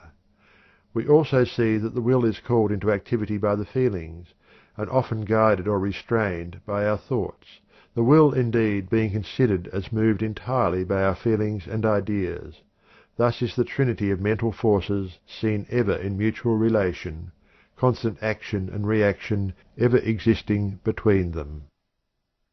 End of chapter 18. Chapter 19. The Emotions and Happiness. Happiness has been defined by an authority as the pleasurable emotion arising from the gratification of all desires, the enjoyment of pleasure without pain. Another has said that happiness is the state in which all desires are satisfied. But these definitions have been attacked. It is held by many that a state of absolute satisfaction of desire would not be happiness, for happiness consists largely in pleasurable anticipation and imaginings which disappear upon the realization of the desire. It is held that absolute satisfaction would be a negative state. Paley expressed a better idea when he said that any condition may be denominated happy in which the amount or aggregate of pleasure exceeds that of pain, and the degree of happiness depends upon the quantity of this excess. Some have held that an existing contrast between pain and pleasure, the balance being in favour of the latter, is necessary to establish happiness.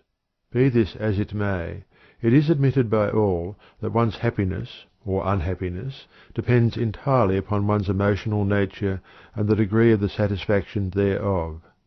And it is generally admitted that to be happy is the great aim and object of the life of the majority of persons, if indeed not of every person, the happiness, of course, depending on the quality and degree of the emotions forming the person's emotional nature. Thus it is seen that we are dependent upon the emotional side of our mental life in this, as in nearly everything else making life worth while. Theologians have often sought to point out that happiness is not the goal of life and living, but human nature has always insisted that happiness is the greatest end, and philosophy has generally supported it.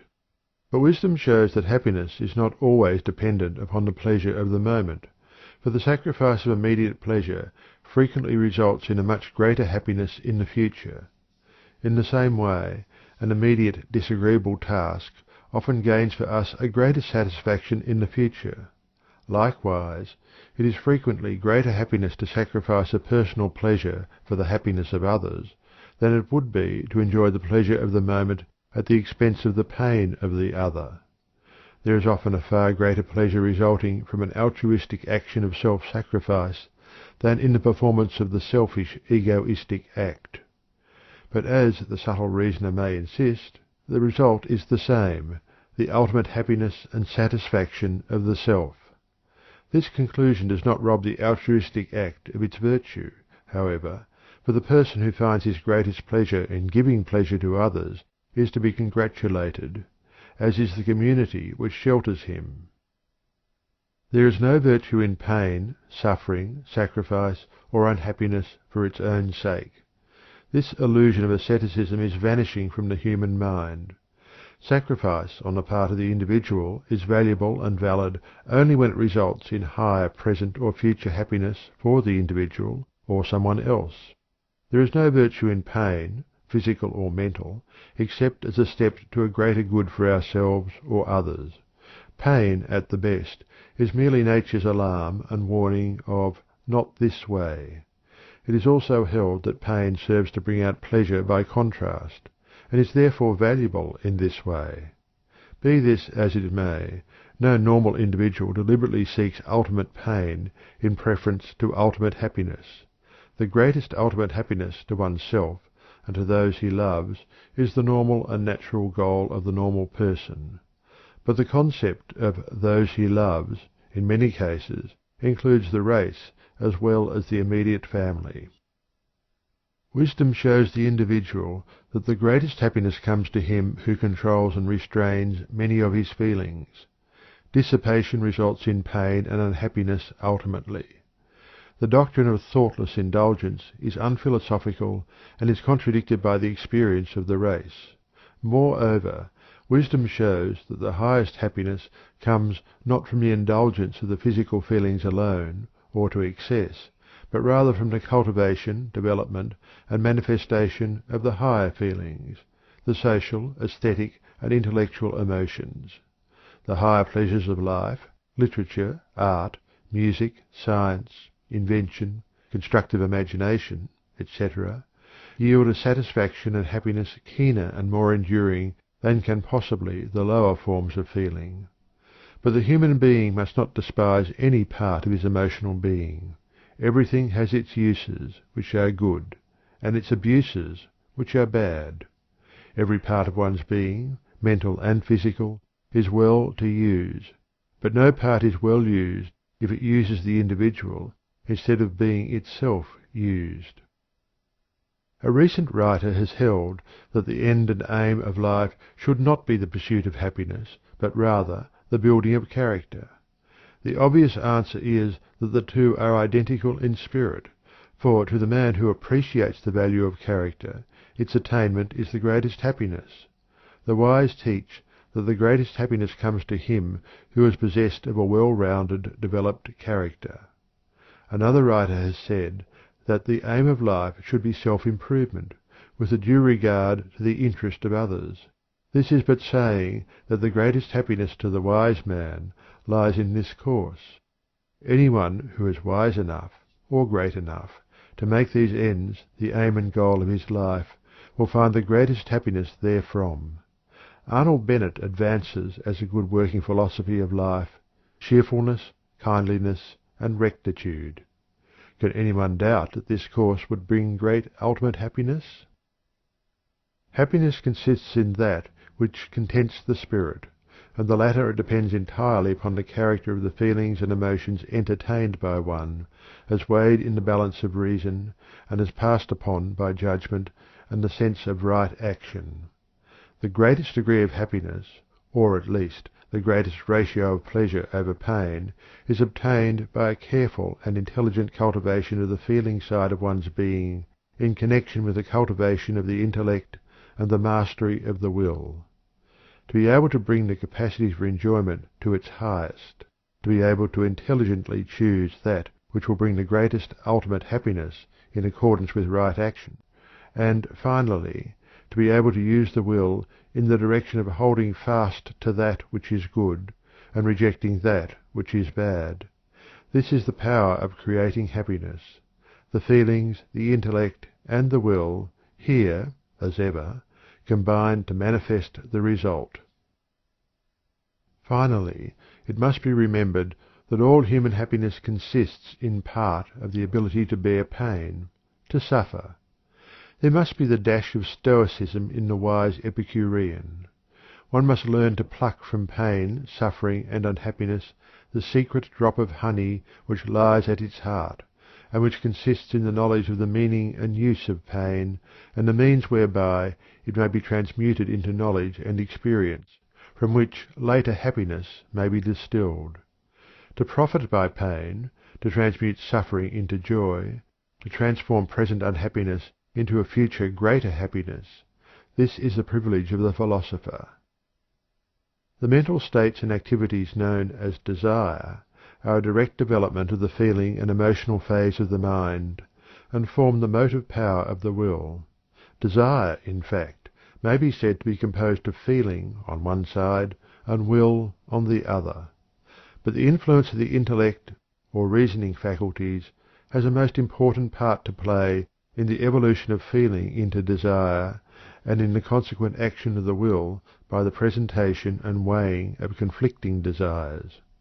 Therefore, the logical place for the consideration of the activities of the intellect is at this point, between emotion and will.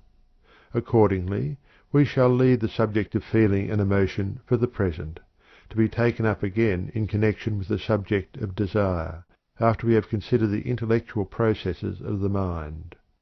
But, as has been indicated, we shall see the presence and influence of the feelings and emotions even in the activities of the intellect. End of chapter 19. Chapter 20. The Intellect. The class of mental states or processes grouped together under the name of intellectual processes form the second great division of the mental states, the two others being feeling and will respectively. Intellect has been defined as follows: the part or faculty of the human mind by which it knows, as distinguished from the power to feel and to will; the thinking faculty, the understanding; also as that faculty of the human mind by which it receives or comprehends the ideas communicated to it by the senses or the perception or other means, as distinguished from the power to feel and to will; the power or faculty to perceive objects in their relations; the power to judge and comprehend; also the capacity for higher forms of knowledge, as distinguished from the power to perceive and imagine. In the preceding chapters we have seen that the individual is able to experience sensations in consciousness, and that he is able to perceive them mentally, the latter being the first step in intellectual activity. We have also seen that he is able to reproduce the perception by means of memory and imagination, and that by means of the latter he is able to recombine and rearrange the objects of perception. We have also seen that he has what are known as feelings, which depend upon his previous experience and that of his progenitors. So far, the mind has been considered merely as a receiving and reproducing instrument, with the added attachment of the recombining power of the imagination. Up to this point, the mind may be compared to the phonographic cylinder, with an attachment capable of recombining its recorded impressions. The impressions are received and perceived, are stored away, are reproduced, and, by the use of the imagination, are recombined. Up to this point, the mind is seen to be more or less of an automatic instinctive faculty. It may be traced from the purely reflex activity of the lowest forms of life up through the lower animals, step by step, until a very high degree of mental power is perceived in animals like the horse, dog, or elephant. But there is something lacking. There is missing that peculiar power of thinking in symbols and abstract conceptions which distinguishes the human race, and which is closely bound up with the faculty of language or expressing thoughts in words. The comparatively high mental process of the lower animals is dwarfed by the human faculty of thinking, and thinking is a manifestation of the intellect. What is it to think? Strange to say, very few persons can answer this question correctly at first. They find themselves inclined to answer the inquiry in the words of the child. Why, to think is to think. Let us see if we can make it plain. The dictionary definition is a little too technical to be of much use to the beginner, but here it is. to employ any of the intellectual powers except that of simple perception through the senses. But what are the intellectual powers so employed, and how are they employed? Let us see. Stating the matter plainly in common terms, we may say that thinking is the mental process of 1. Comparing our perceptions of things with each other, noting the points of likeness and of difference; 2. Classifying them according to the ascertained likeness or difference, and thus tying them up in mental bundles, with each set of things of a kind in its own bundle; 3. Forming the abstract symbolic mental idea concept of each class of things so grouped, that we may afterward use as we use figures in mathematical calculations; 4. Using these concepts in order to form inferences, that is, to reason from the known to the unknown, and to form judgments regarding things; 5. Comparing these judgments and deducing higher judgments from them, and so on. Without thinking, man will be dependent upon each particular experience for his knowledge, except so far as memory and imagination could instinctively aid him. By thought processes he is enabled to infer that if certain things be true of one of a certain kind of things, the same thing may be expected from others of the same class. As he is able to note points of likeness or difference, he is able to form clearer and truer inferences. In addition, he is able to apply his constructive imagination to the rearrangement and recombination of things whose nature he has discovered, and thus progress along the line of material achievement as well as of knowledge. It must be remembered, however, that the intellect depends entirely for its material upon the perception, which, in turn, receives its raw material from the senses. The intellect merely groups together the material of perception, makes inferences, draws conclusions from, and forms conclusions regarding them, and in the case of constructive imagination, recombines them in effective forms and arrangement. The intellect is the last in order of the course of mental evolution. It appears last in order in the mind of the child, but it often persists in old age after the feelings have grown dim and the memory weak. Concepts. What is known as the concept is the first fruit of the elemental processes of thought. The various images of outside objects are sensed, then perceived, and then grouped according to their likenesses and differences, and the result is the production of concepts. It is difficult to define a concept so as to convey any meaning to the beginner. For instance, the dictionaries give the definition as an abstract general conception, idea, or notion formed in the mind. Not very clear this, is it? Perhaps we can understand it better if we say that the terms dog, cat, man, horse, house, etc. each expresses a concept. Every term expresses a concept. Every general name of a thing or quality is a term applied to the concept. We shall see this a little clearer as we proceed. We form a concept in this way. 1. We perceive a number of things. 2.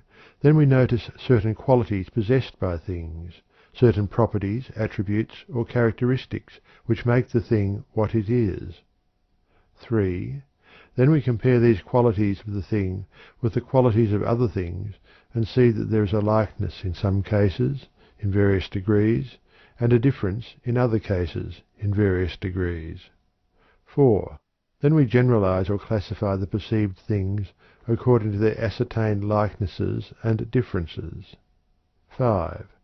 Then we form a general idea or concept embodying each class of thing, and finally we give to the concept a term, or name, which is its symbol.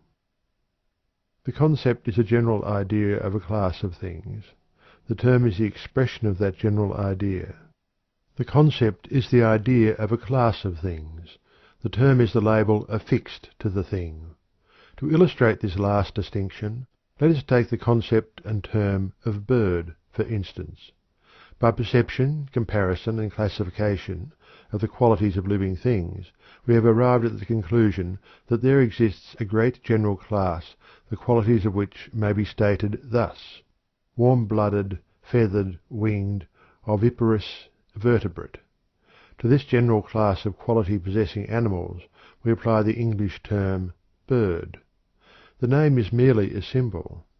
In German the term is Vogel, in Latin avis, but in each and every case the general idea or concept above stated, that is, warm-blooded, feathered, winged, oviparous, vertebrate, is meant. If anything is found having all those particular qualities, then we know it must be what we call a bird, and everything we call a bird must have those qualities.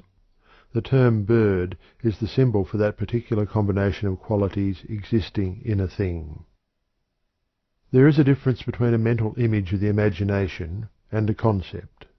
The mental image must always be of a particular thing, while a concept is always an idea of a general class of things which cannot be clearly pictured in the mind. For instance, the imagination may form the mental picture of any known bird, or even of an imaginary bird, but that bird always will be a distinct, particular bird. Try to form a mental image of a general class of birds. How would you do it? Do you realize the difficulty? First, such an image would have to include the characteristics of the large birds, such as the eagle, ostrich, and condor, and of the small birds, such as the wren and humming-bird. It must be a composite of the shape of all birds, from the ostrich, swan, eagle, crane, down to the sparrow, swallow, and humming-bird. It must picture the particular qualities of birds of prey, water birds, and domestic fowls, as well as the grain-eaters. It must exhibit all the colours found in bird life, from the brightest reds and greens down to the sober greys and browns. A little thought will show that a clear mental image of such a concept is impossible. What the most of us do when we think of bird is to picture a vague flying shape of dull colour. But when we stop to think that the term must also include the waddling duck and the scratching barnyard chicken, we see that our mental image is faulty. The trouble is that the term bird really means all bird, and we cannot picture an all bird from the very nature of the case. Our terms, therefore, are like mathematical figures or algebraic symbols, which we use for ease, speed, and clearness of thinking. The trouble does not end here. Concepts not only include the general idea of things, but also the general idea of the qualities of things. Thus, sweetness, hardness, courage, and energy are concepts, but we cannot form a mental image of them by themselves. We may picture a sweet thing, but not sweetness itself. So you see that a concept is a purely abstract mental idea, a symbol, akin to the figures 1, 2, 3, etc., and used in the same way. They stand for general classes of things. A term is the verbal and written expression of the general idea or concept. The student is requested to fix these distinctions in his mind, so as to render future understanding of them easy. End of chapter 20. Chapter 21. Conception. The idea of conception has been well defined by Gordy as that act of mind by which it forms an idea of a class, or that act of the mind which enables us to use general names intelligently. He adds, "It is, of course, understood that I am using the word class to denote an indefinite number of individuals that resemble each other in certain particulars." Perception. The first step in conception, as we have seen, is that of perception. It is readily perceived that the character of our intellectual processes depends materially upon the variety, clearness, and accuracy of our perceptions. Therefore, again, we would refer our students to the chapter in which we have stated the importance of clear perception. Memory. The future steps of conception depend materially upon the clearness of the memory, as we can classify objects only by remembering their qualities beyond the immediate moment of actual original perception. Therefore, the memory should be strengthened for this as well as other objects. Abstraction. The second step in conception is that of the mental abstraction of qualities from the observed thing. That is, we must perceive and then mentally set aside the observed qualities of the thing. For instance, man first perceived the existence of certain qualities in things. He found that a certain number of things possessed some of these qualities in common, while others possessed other qualities in the same way, and thus arose classification from comparison.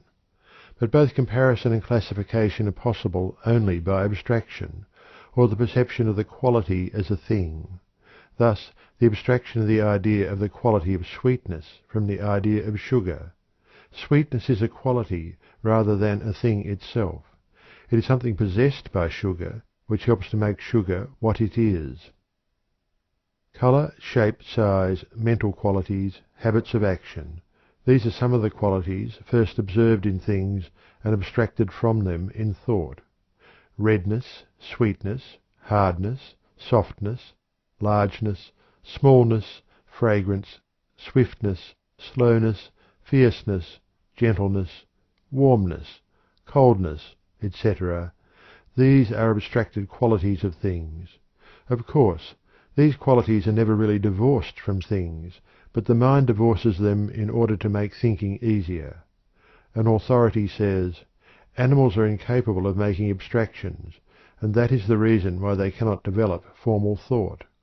Abstract thought is identical with rational thought, which is the characteristic feature of the thought of speaking beings.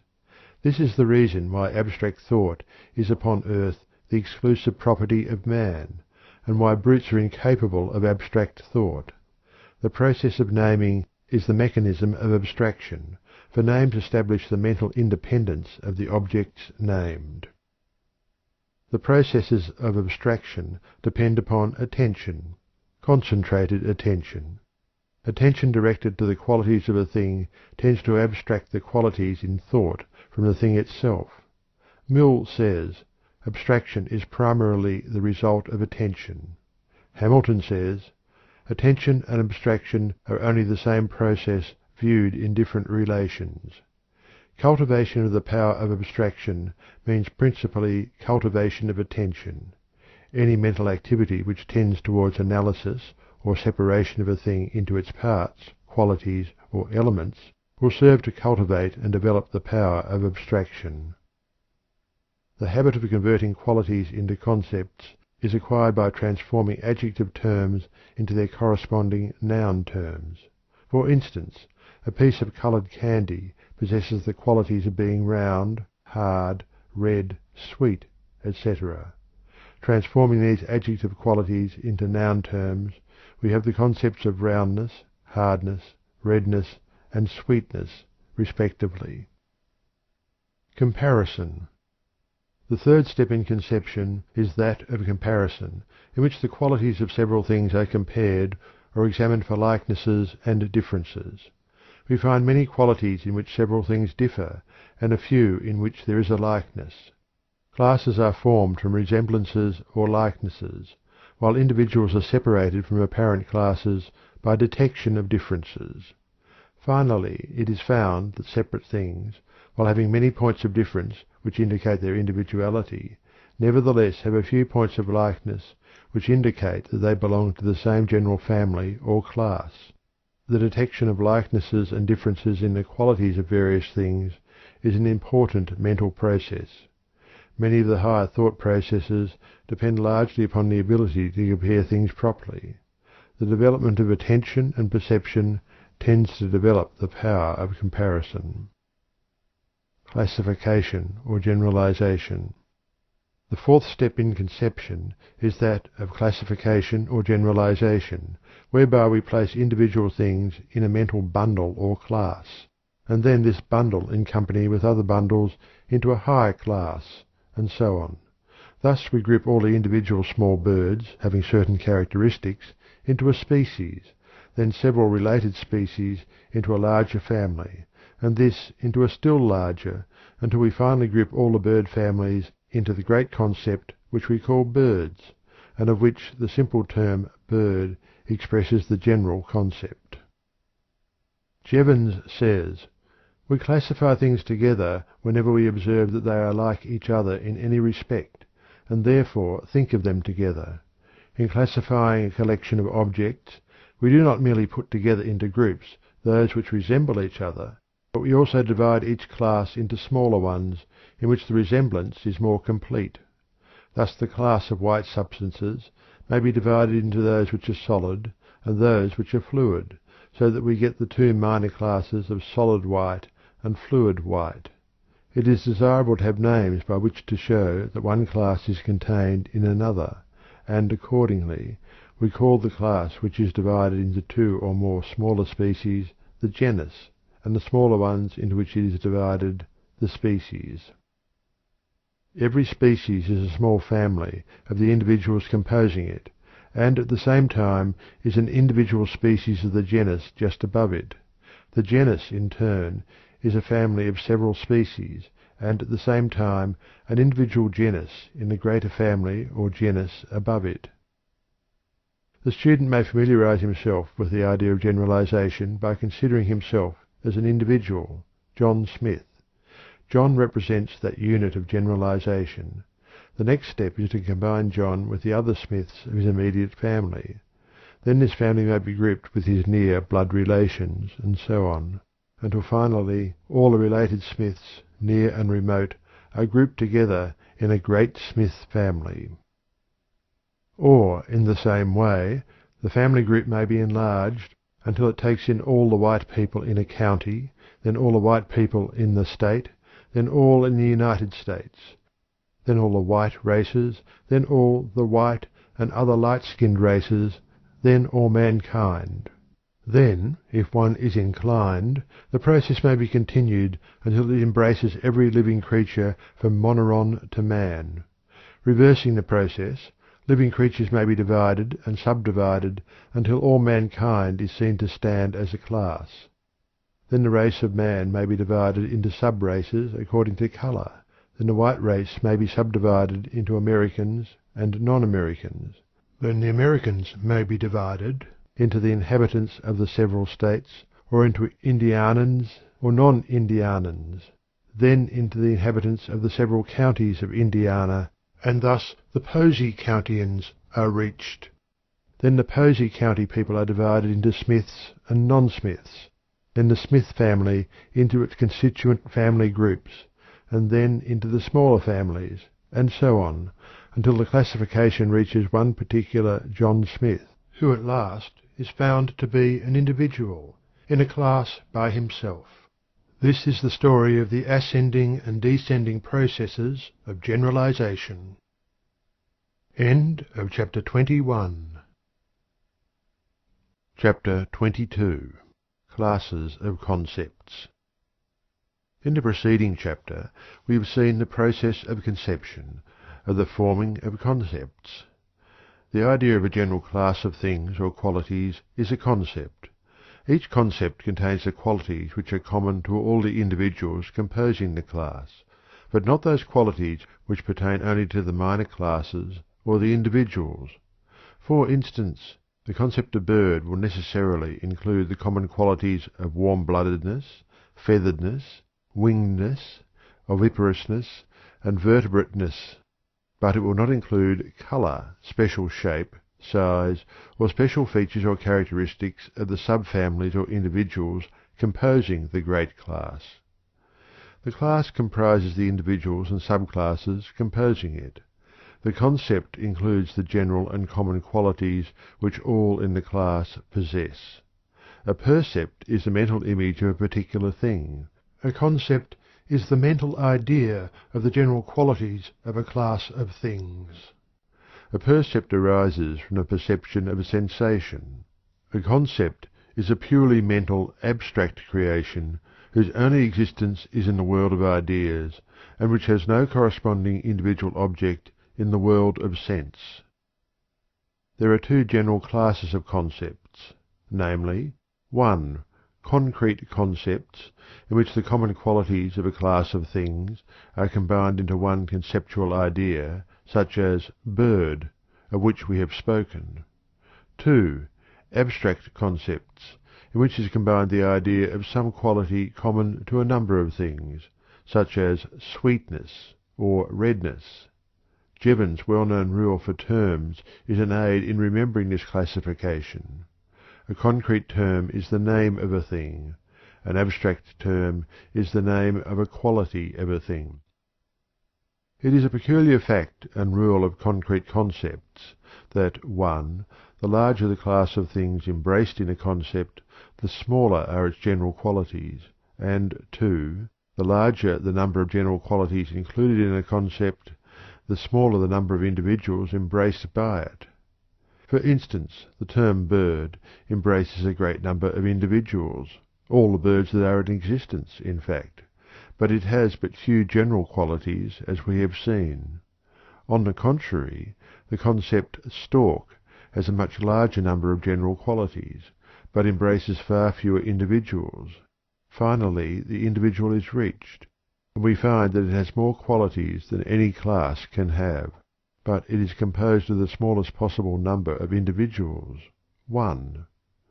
The secret is this: no two individuals can have as many qualities in common as each has individually, unless they are precisely alike, which is impossible in nature. Imperfect concepts. It is said that, outside of strictly scientific definitions, very few persons agree in their concepts of the same thing.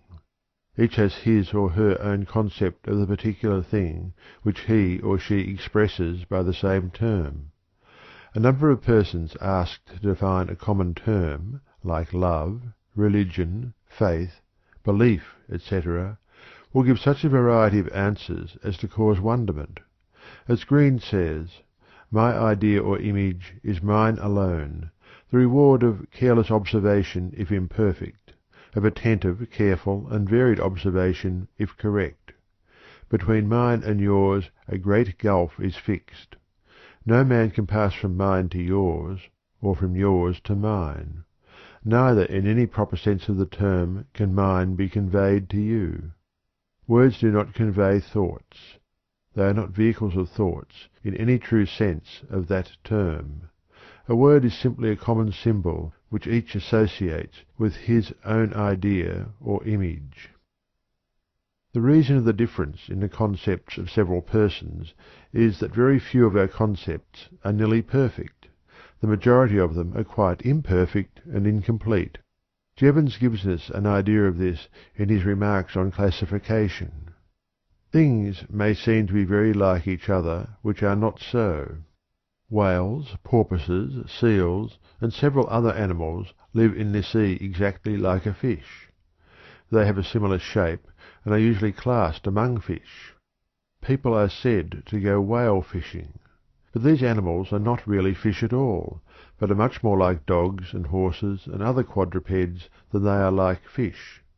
They cannot live entirely under water and breathe the air contained in the water like fish, but they have to come to the surface at intervals to take breath. Similarly, we must not class bats with birds because they fly about, although they have what would be called wings. These wings are not like those of birds, and in truth bats are much more like rats and mice than they are like birds. Botanists used at one time to classify plants according to their size as trees, shrubs, or herbs, but we now know that a great tree is often more similar in character to a tiny herb than it is to other great trees. A daisy has very little resemblance to the great Scotch thistle, yet the botanist regards them as very similar. The lofty growing bamboo is a kind of grass, and the sugar cane also belongs to the same class with wheat and oats. It is a matter of importance that clear concepts should be formed regarding at least the familiar things of life. The list of clear concepts should be added to from time to time by study, investigation, and examination. The dictionary should be consulted frequently, and a term studied until one has a clear meaning of the concept the term seeks to express. A good encyclopedia, not necessarily an expensive one in these days of cheap editions, will also prove very useful in this respect. As Halleck says, it must be borne in mind that most of our concepts are subject to change during our entire life, that, at first, they are made only in a tentative way, that experience may show us, at any time, that they have been erroneously formed, that we have abstracted too little or too much, have made the class too wide or too narrow, or that here a quality must be added, or there one taken away. It is a good practice to make a memorandum of anything of which you may hear, but of which you know nothing, and then later to make a brief but thorough investigation of that thing by means of the dictionary and encyclopaedia, and of whatever good works may be obtained on the subject, not leaving it until you feel that you have obtained at least a clear idea of what the thing really means. A half-hour each morning devoted to exercise of this kind will result in a wonderful increase of general information. We have heard of a man who made a practice of reading a short article in the encyclopaedia every evening, giving reference to subjects generally classed as familiar. In a year he made a noticeable advance in general knowledge as well as habits of thought. In 5 years he was looked upon by his associates as a man of a remarkably large field of general information, and of more than ordinary intelligence, which verdict was a just one. As a rule we waste far more time on worthless fiction than we are willing to devote to a little self-improvement of this kind. We shrink at the idea of a general course of instructive reading, little realizing that we can take our study in small instalments and at a very little cost in time or labour. Our concepts form the material which our intellect uses in its reasoning processes. No matter how good a reasoner one may be, unless he has a good supply of general information about the things of which he is reasoning, he will not make much real headway. We must begin at the bottom and build a firm foundation upon which the intellectual structure may be erected. This foundation is composed of facts. These facts are represented by our clear and correct concepts. End of chapter 22. Chapter 23. Judgments. We have seen the several steps of the mental process whereby simple sensations are transformed into percepts and then into concepts or general ideas. The formation of the concept is considered as the first great step in thinking. The second great step in thinking is that of the formation of the judgment. The definition of judgment, as the term is used in logic, is the comparing together in the mind of two ideas of things and determining whether they agree or disagree with each other, or that one of them does or does not belong to the other. Judgment is, therefore, A. affirmative, or B. negative, as A. snow is white, or B. all white men are not Europeans. What in logic is called a proposition is the expression in words of a logical judgment. Hislop defined the term proposition as follows: any affirmation or denial of an agreement between two conceptions. For instance, we compare the concepts sparrow and bird, and find that there is an agreement, and that the former belongs to the latter. This mental process is a judgment. We then announce the judgment in the proposition, "The sparrow is a bird."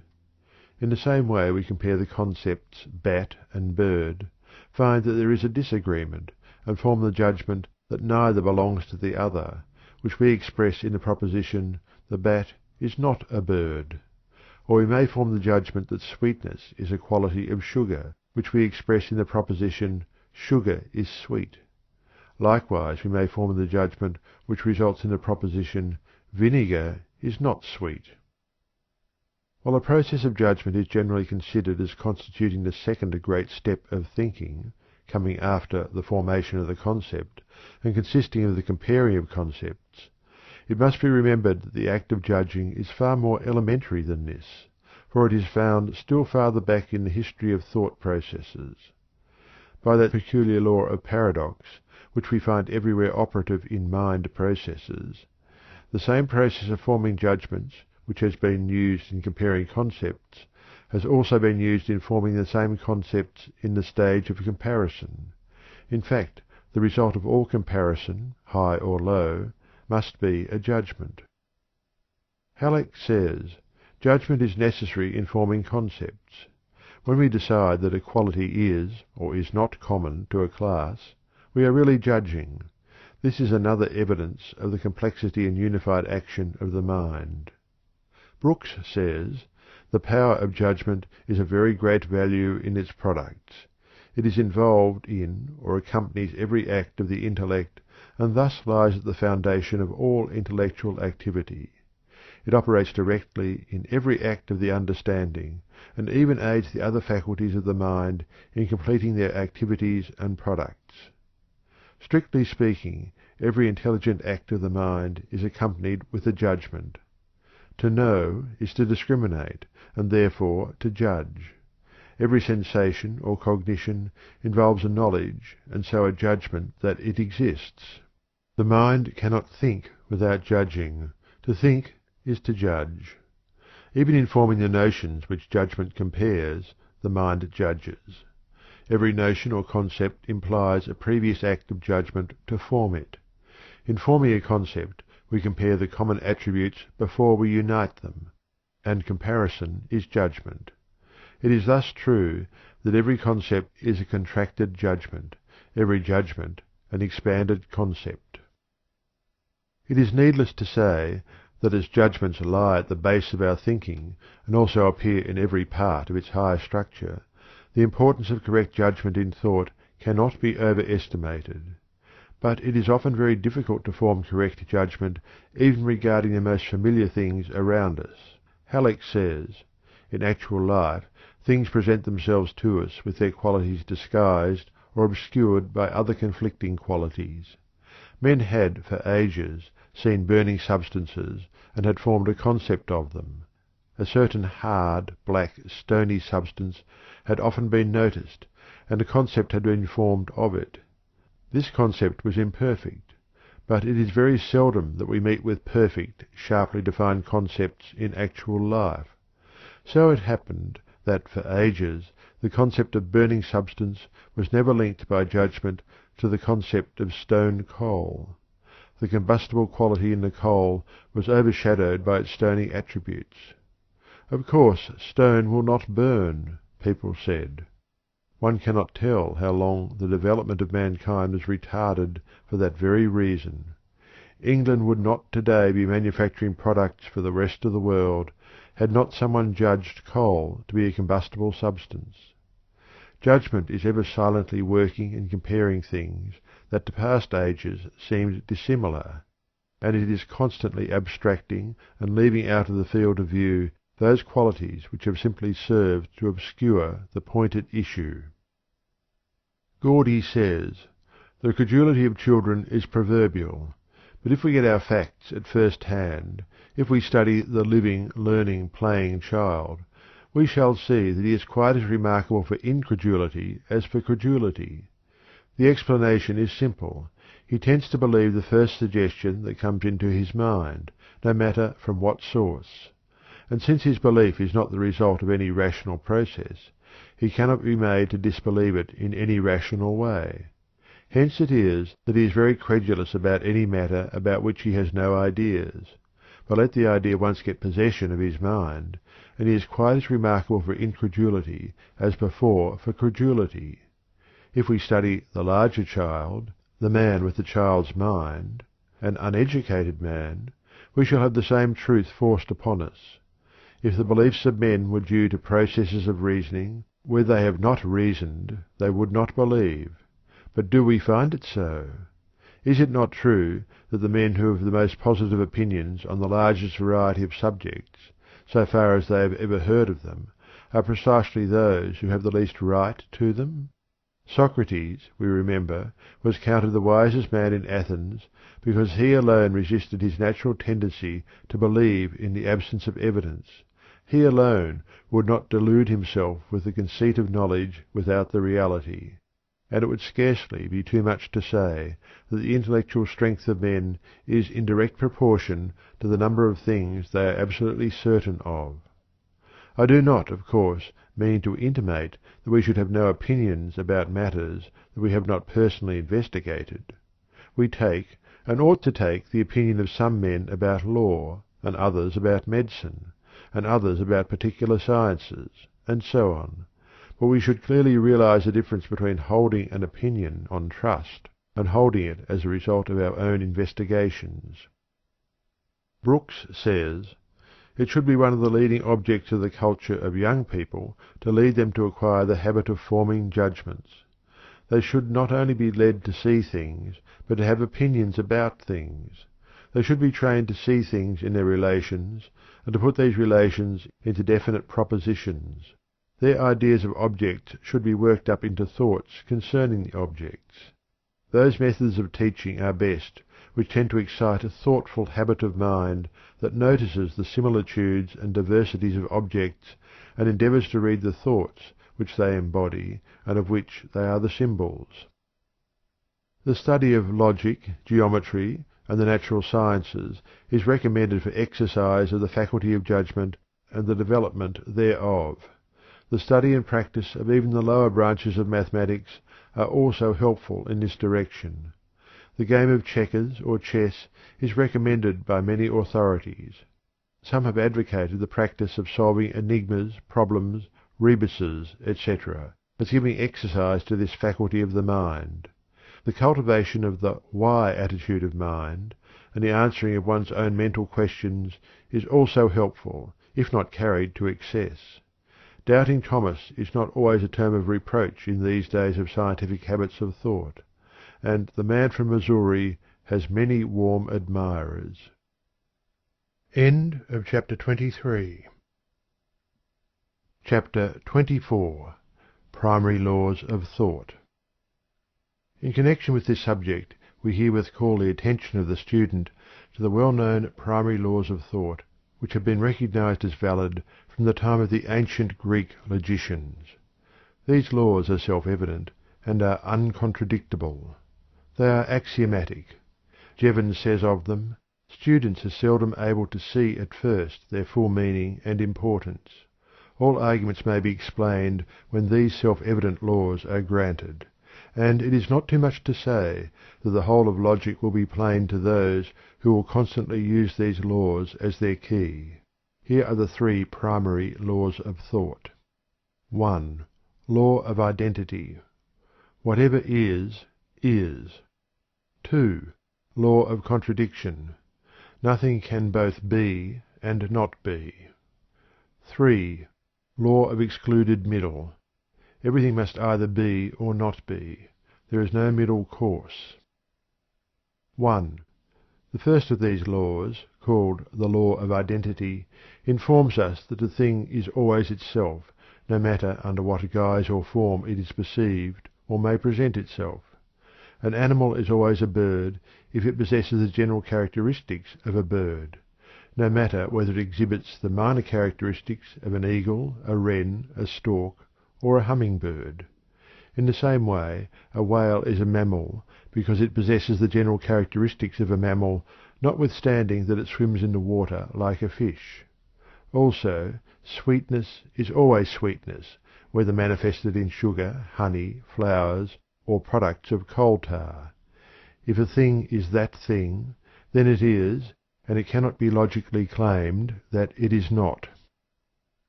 2.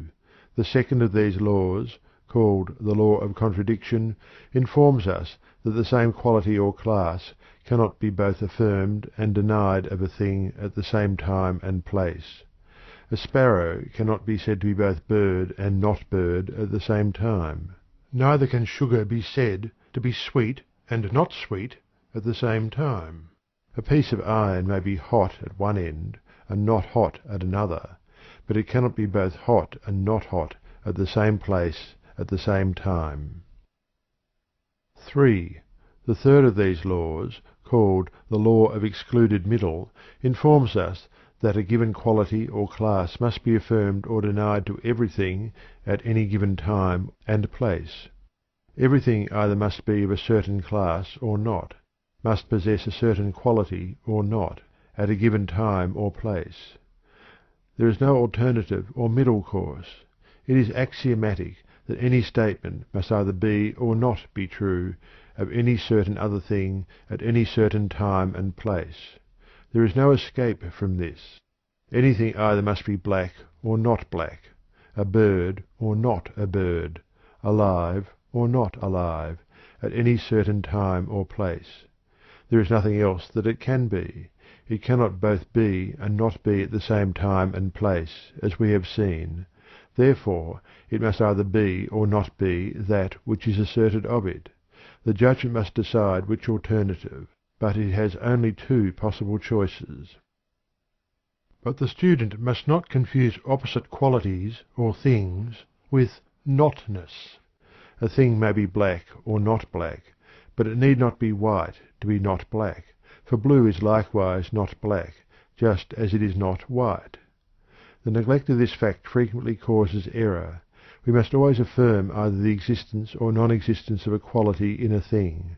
But this is far different from affirming or denying the existence of the opposite quality. Thus a thing may be not hard, and yet it does not follow that it is soft. It may be neither hard nor soft. Fallacious application. There exists what are known as fallacies of application of these primary laws. A fallacy is an unsound argument or conclusion. For instance, because a particular man is found to be a liar, it is fallacious to assume that all men are liars, for lying is a particular quality of the individual man, and not a general quality of the family of men. In the same way, because a stork has long legs and a long bill, it does not follow that all birds must have these characteristics simply because the stork is a bird. It is fallacious to extend an individual quality to a class. But it is sound judgment to assume that a class quality must be possessed by all individuals in that class. It is a far different proposition which asserts that some birds are black from that which asserts that all birds are black. The same rule, of course, is true regarding negative propositions. Another fallacy is that which assumes that because the affirmative or negative proposition has not been, or cannot be proved, it follows that the opposite proposition must be true. The true judgment is simply not proven. Another fallacious judgment is that which is based on attributing absolute quality to that which is but relative or comparative. For instance, the terms hot and cold are relative and comparative, and simply denote one's relative opinion regarding a fixed and certain degree of temperature. The certain thing is the degree of temperature, say 75 degrees Fahrenheit. Of this we may logically claim that it is or is not true at a certain time and place. It either is 75 degrees Fahrenheit or it is not. But to one man this may seem warm and to another cold. Both are right in their judgments, as far as their own relative feelings are concerned, but neither can claim absolutely that it is warm or cold. Therefore it is a fallacy to ascribe absolute quality to a relative one. The absolute fact comes under the law of excluded middle, but a personal opinion is not an absolute fact. There are other fallacies which will be considered in other chapters of this book under their appropriate heading. End of chapter 24. Chapter 25. Reasoning. Reasoning, the third great step in thinking, may be said to consist of ascertaining new truths from old ones, new judgments from old ones, unknown facts from known ones. In short, a proceeding logically from the known to the unknown, using the known as a foundation for the unknown which is sought to be known. Gordy gives us the following excellent definition of the term. Reasoning is the act of going from the known to the unknown through other beliefs, of basing judgment upon judgments, reaching beliefs through beliefs. Reasoning, then, is seen to be a process of building a structure of judgments, one resting upon the other, the topmost point being the final judgment, but the whole constituting an edifice of judgment. This may be seen more clearly when the various forms of reasoning are considered. Immediate reasoning. The simplest form of reasoning is that known as immediate reasoning, by which is meant reasoning by directly comparing two judgments without the intervention of the third judgment, which is found in the more formal classes of reasoning. This form of reasoning depends largely upon the application of the three primary laws of thought, to which we have referred in a previous chapter. It will be seen that if A, a thing is always itself, then B, all that is included in it, must partake of its nature. Thus, the bird family has certain class characteristics. Therefore, by intermediate reasoning, we know that any member of that family must possess those class characteristics, whatever particular characteristics it may have in addition. And we likewise know that we cannot attribute these particular characteristics, as a matter of course, to the other members of the class. Thus, though all sparrows are birds, it is not true that all birds are sparrows. All biscuits are bread, but all bread is not biscuit. In the same way, we know that a thing cannot be bird and mammal at the same time, for mammals form a not-bird family. And likewise, we know that everything must be either bird or not bird, but that being not bird does not mean being a mammal, for there are many other not bird things than mammals. In this form of reasoning, distinction is always made between the universal or general class, which is expressed by the word all, and the particular or individual, which is expressed by the word some. Many persons fail to note this difference in their reasoning, and fallaciously reason, for instance, that because some swans are white, all swans must be so, which is a far different thing from reasoning that if all is so and so, then some must be so and so. Those who are interested in this subject are referred to some elementary textbook on logic, as the detailed consideration is too technical for consideration here. Reasoning by analogy. Reasoning by analogy is an elementary form of reasoning, and is a particular kind of reasoning employed by the majority of persons in ordinary thought. It is based upon the unconscious recognition by the human mind of the principle which is expressed by Jevons as, if two or more things resemble each other in many points, they will probably resemble each other in more points. The same authority says, reasoning by analogy differs only in degree from that type of reasoning called generalization. When many things resemble each other in a few properties, we argue about them by generalization. When a few things resemble each other in many properties, it is a case of analogy. While this form of reasoning is frequently employed with more or less satisfactory results, it is always open to a large percentage of error. Thus, persons have been poisoned by toadstools by reason of the false analogous reason that because mushrooms are edible, then toadstools, which resemble them, must be also fit for food, or, in the same way, because certain berries resemble other edible berries, they must likewise be good food. As Brooks says, to infer that because John Smith has a red nose and is also a drunkard, then Henry Jones, who also has a red nose, is also a drunkard, would be dangerous inference. Conclusions of this kind, drawn from analogy, are frequently dangerous. Halleck says, many false analogies are manufactured, and it is excellent thought training to expose them. The majority of people think so little that they swallow these false analogies just as new-fledged robins swallow small stones dropped into their mouths. Jevons, one of the best authorities on the subject, says, there is no way in which we can really assure ourselves that we are arguing safely by analogy. The only rule that can be given is this, that the more closely two things resemble each other, the more likely it is that they are the same in other respects, especially in points closely connected with those observed. In order to be clear about our conclusions, we ought, in fact, never to rest satisfied with mere analogy, but ought to try to discover the general laws governing the case.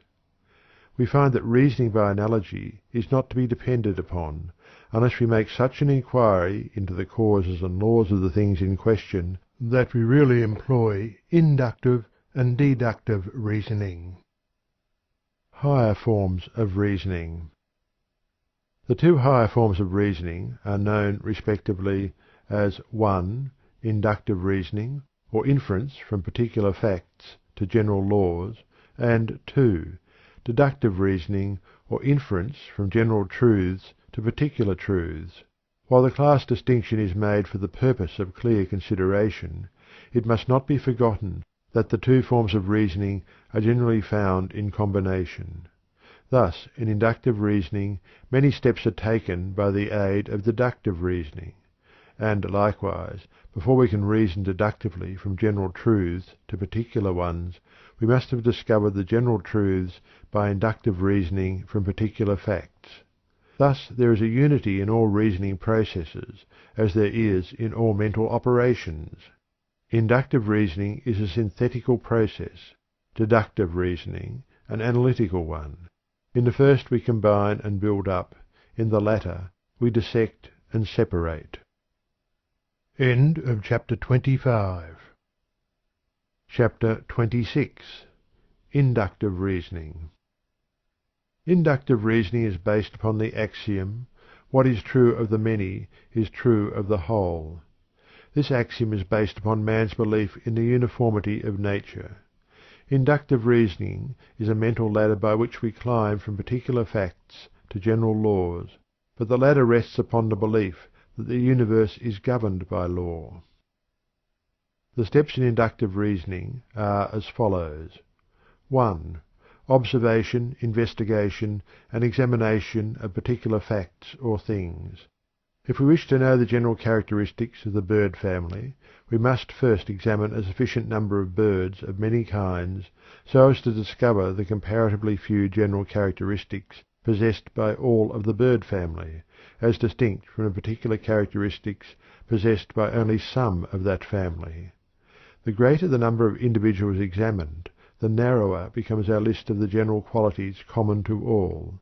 In the same way we must examine many kinds of flowers before we come to the few general qualities common to all flowers, which we combine in the general concept of flower. The same, of course, is true regarding the discovery of general laws from particular facts. We examine the facts and then work toward a general law which will explain them. For instance, the law of gravitation was discovered by the observation and investigation of the fact that all objects are attracted to the earth. Further investigation revealed the fact that all material objects are attracted to each other. Then the general law was discovered, or rather, the hypothesis was advanced, was found to explain the facts, and was verified by further experiments and observation. 2. The second step in inductive reasoning is the making of an hypothesis. An hypothesis is a proposition or principle assumed as a possible explanation for a set or class of facts. It is regarded as a working theory, which must be examined and tested in connection with the facts before it is finally accepted. For instance, after the observation that a number of magnets attracted steel, it was found reasonable to advance the hypothesis that all magnets attract steel. In the same way was advanced the hypothesis that all birds are warm-blooded, winged, feathered, oviparous vertebrates. Subsequent observation and experiment established the hypothesis regarding the magnet and regarding the general qualities of the bird family. If a single magnet had been found which did not attract steel, then the hypothesis would have fallen. If a single bird had been discovered which was not warm-blooded, then that quality would have been stricken from the list of the necessary characteristics of all birds.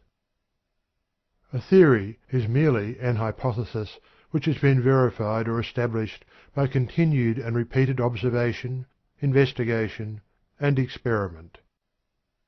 Hypotheses and theories arise very generally from the subconscious assimilation of a number of particular facts and the conscious flashing of a great guess or a sacred suspicion of the truth into the conscious field of attention. The scientific imagination plays an important part in this process. There is, of course, a world of difference between a blind guess based upon insufficient data and a scientific guess resulting from the accumulation of a vast store of careful and accurate information. As Brooks says, the forming of an hypothesis requires a suggestive mind, a lively fancy, a philosophic imagination that catches a glimpse of the idea through the form or sees the law standing behind the fact. But accepted theories, in the majority of cases, arise only by testing out and rejecting many promising hypotheses and finally settling upon the one which best answers all the requirements and best explains the facts. As an authority says, "To try wrong guesses is with most persons the only way to hit upon right ones." 3. Testing the hypothesis by deductive reasoning is the third step in inductive reasoning.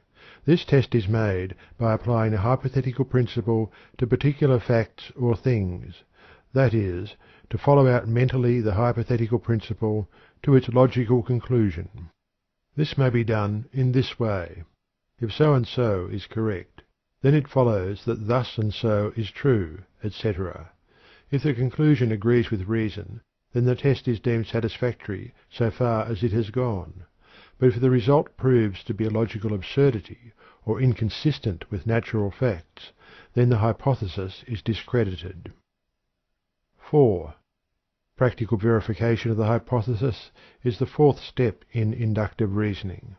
This step consists of the actual comparison of observed facts with the logical conclusions arising from applying deductive reasoning to the general principle assumed as a premise. The greater number of facts agreeing with the conclusions arising from the premise of the hypothesis, the greater is deemed the probability of the latter. The authorities generally assume an hypothesis to be verified when it accounts for all the facts which properly are related to it. Some extremists contend, however, that before an hypothesis may be considered as absolutely verified, it must not only account for all the associated facts, but that also there must be no other possible hypothesis to account for the same facts. The facts referred to in this connection may be either 1. Observed phenomena, or 2. The conclusions of deductive reasoning arising from the assumption of the hypothesis, or 3. The agreement between the observed facts and the logical conclusions. The last combination is generally regarded as the most logical. The verification of an hypothesis must be an all-around one, and there must be an agreement between the observed facts and the logical conclusions in the case. The hypothesis must fit the facts, and the facts must fit the hypothesis. The facts are the glass slipper of the Cinderella legend. The several sisters of Cinderella were discarded hypotheses, the slipper and the sisters not fitting. When Cinderella's foot was found to be the one foot upon which the glass slipper fitted, then the Cinderella hypothesis was considered to have been proved. The glass slipper was hers, and the prince claimed his bride. End of chapter 26. Chapter 27. Deductive Reasoning. We have seen in the preceding chapter that from particular facts we reason inductively to general principles or truths. We have also seen that one of the steps of inductive reasoning is the testing of the hypothesis by deductive reasoning. We shall now also see that the results of inductive reasoning are used as premises or bases for deductive reasoning. These two forms of reasoning are opposites, and yet complementary to each other. They are, in a sense, independent, and yet are interdependent. Brooks says, "The two methods of reasoning are the reverse of each other. One goes from particulars to generals, the other from generals to particulars. One is a process of analysis, the other is a process of synthesis. One rises from facts to laws, the other descends from laws to facts. Each is independent of the other, and each is a valid and essential method of inference." Halleck well expresses the spirit of deductive reasoning as follows. After induction has classified certain phenomena and thus given us a major premise, we may proceed deductively to apply the inference to any new specimen that can be shown to belong to that class. Induction hands over to deduction a ready-made premise. Deduction takes that as a fact, making no inquiry regarding its truth. Only after general laws have been laid down, after objects have been classified, after major premises have been formed, can deduction be employed. Deductive reasoning proceeds from general principles to particular facts. It is a descending process, analytical in its nature. It rests upon the fundamental axiomatic basis that whatever is true of the whole is true of its parts, or whatever is true of the universal is true of the particulars. The process of deductive reasoning may be stated briefly as follows. 1. A general principle of a class is stated as a major premise. 2. A particular thing is stated as belonging to that general class, this statement being the minor premise. Therefore, 3. The general class principle is held to apply to the particular thing, this last statement being the conclusion. A premise is a proposition assumed to be true. The following gives us an illustration of the above process. 1. Major premise. A bird is a warm-blooded, feathered, winged, oviparous vertebrate. 2. Minor premise. The sparrow is a bird. Therefore, 3. Conclusion. The sparrow is a warm-blooded, feathered, winged, oviparous vertebrate. Or, again, 1. Major premise. Rattlesnakes frequently bite when enraged, and their bite is poisonous. 2. Minor premise. This snake before me is a rattlesnake. Therefore, 3. Conclusion. This snake before me may bite when enraged, and its bite will be poisonous. The average person may be inclined to object that he is not conscious of going through this complicated process when he reasons about sparrows or rattlesnakes, but he does, nevertheless. He is not conscious of the steps because mental habit has accustomed him to the process, and it is performed more or less automatically. But these 3 steps manifest in all processes of deductive reasoning, even the simplest. The average person is like the character in a French play, who was surprised to learn that he had been talking prose for 40 years without knowing it. Jevons says that the majority of persons are equally surprised when they find out that they have been using logical forms, more or less correctly, without having realized it. He says, "A large number, even of educated persons, have no clear idea of what logic is. Yet, in a certain way, everyone must have been a logician since he began to speak." There are many technical rules and principles of logic which we cannot attempt to consider here. There are, however, a few elementary principles of correct reasoning which should have a place here. What is known as a syllogism is the expression in words of the various parts of the complete process of reasoning or argument. Whately defines it as follows. A syllogism is an argument expressed in strict logical form so that its conclusiveness is manifest from the structure of the expression alone, without any regard to the meaning of the term. In short, if the 2 premises are accepted as correct, it follows that there can be only one true logical conclusion resulting therefrom. In abstract or theoretical reasoning, the word "if" is assumed to precede each of the 2 premises, the therefore before the conclusion resulting from the if, of course. The following are the general rules governing the syllogism. 1. Every syllogism must consist of 3, and no more than 3, propositions, namely 1. The major premise, 2. The minor premise, and 3. The conclusion. 2. The conclusion must naturally follow from the premises, otherwise the syllogism is invalid and constitutes a fallacy or sophism. 3. One premise, at least, must be affirmative. 4. If one premise is negative, the conclusion must be negative. 5. One premise, at least, must be universal or general. 6. If one premise is particular, the conclusion also must be particular. The last 2 rules, 5 and 6, contain the essential principles of all the rules regarding syllogisms, and any syllogism which breaks them will be found also to break other rules, some of which are not stated here for the reason that they are too technical. These two rules may be tested by constructing syllogisms in violation of their principles. The reason for them is as follows. Rule 5.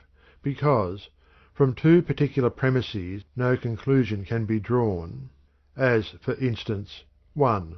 Some men are mortal, 2. John is a man, we cannot reason from this either that John is or is not mortal. The major premise should read all men.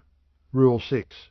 Because a universal conclusion can be drawn only from two universal premises, an example being needless here, as a conclusion is so obvious.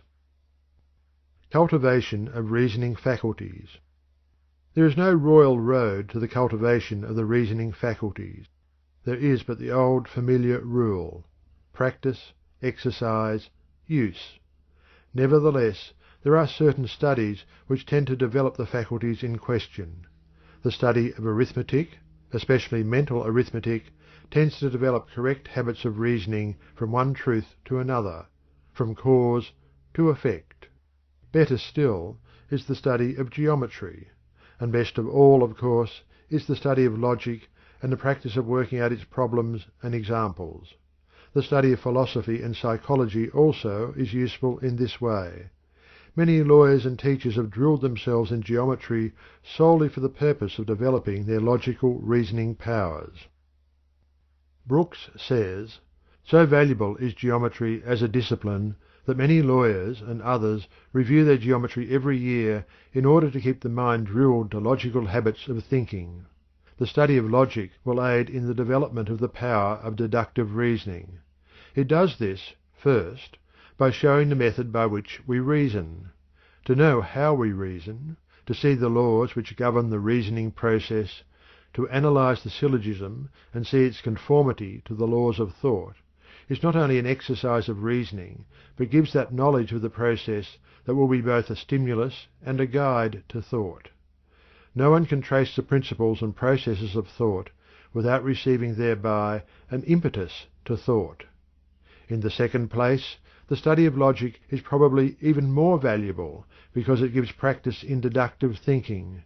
This, perhaps, is its principal value, since the mind reasons instinctively without knowing how it reasons. One can think without the knowledge of the science of thinking, just as one can use language correctly without a knowledge of grammar. Yet as the study of grammar improves one's speech, so the study of logic can but improve one's thought.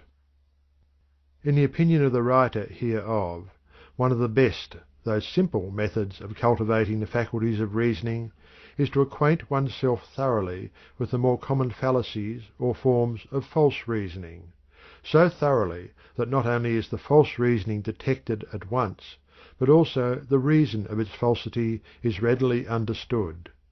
To understand the wrong ways of reasoning is to be on guard against them. By guarding against them, we tend to eliminate them from our thought processes. If we eliminate the false, we have the true left in its place.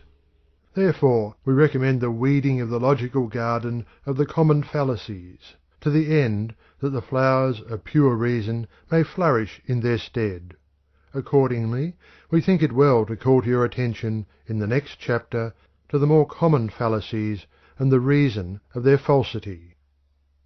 End of chapter 27. Chapter 28. Fallacious Reasoning. A fallacy is defined as an unsound argument or mode of arguing which, while appearing to be decisive of a question, is in reality not so, or a fallacious statement or proposition in which the error is not readily apparent. When a fallacy is used to deceive others, it is called sophistry. It is important that the student should understand the nature of the fallacy and understand its most common forms. As Jevons says, "In learning how to do right, it is always desirable to be informed as to the ways in which we are likely to go wrong.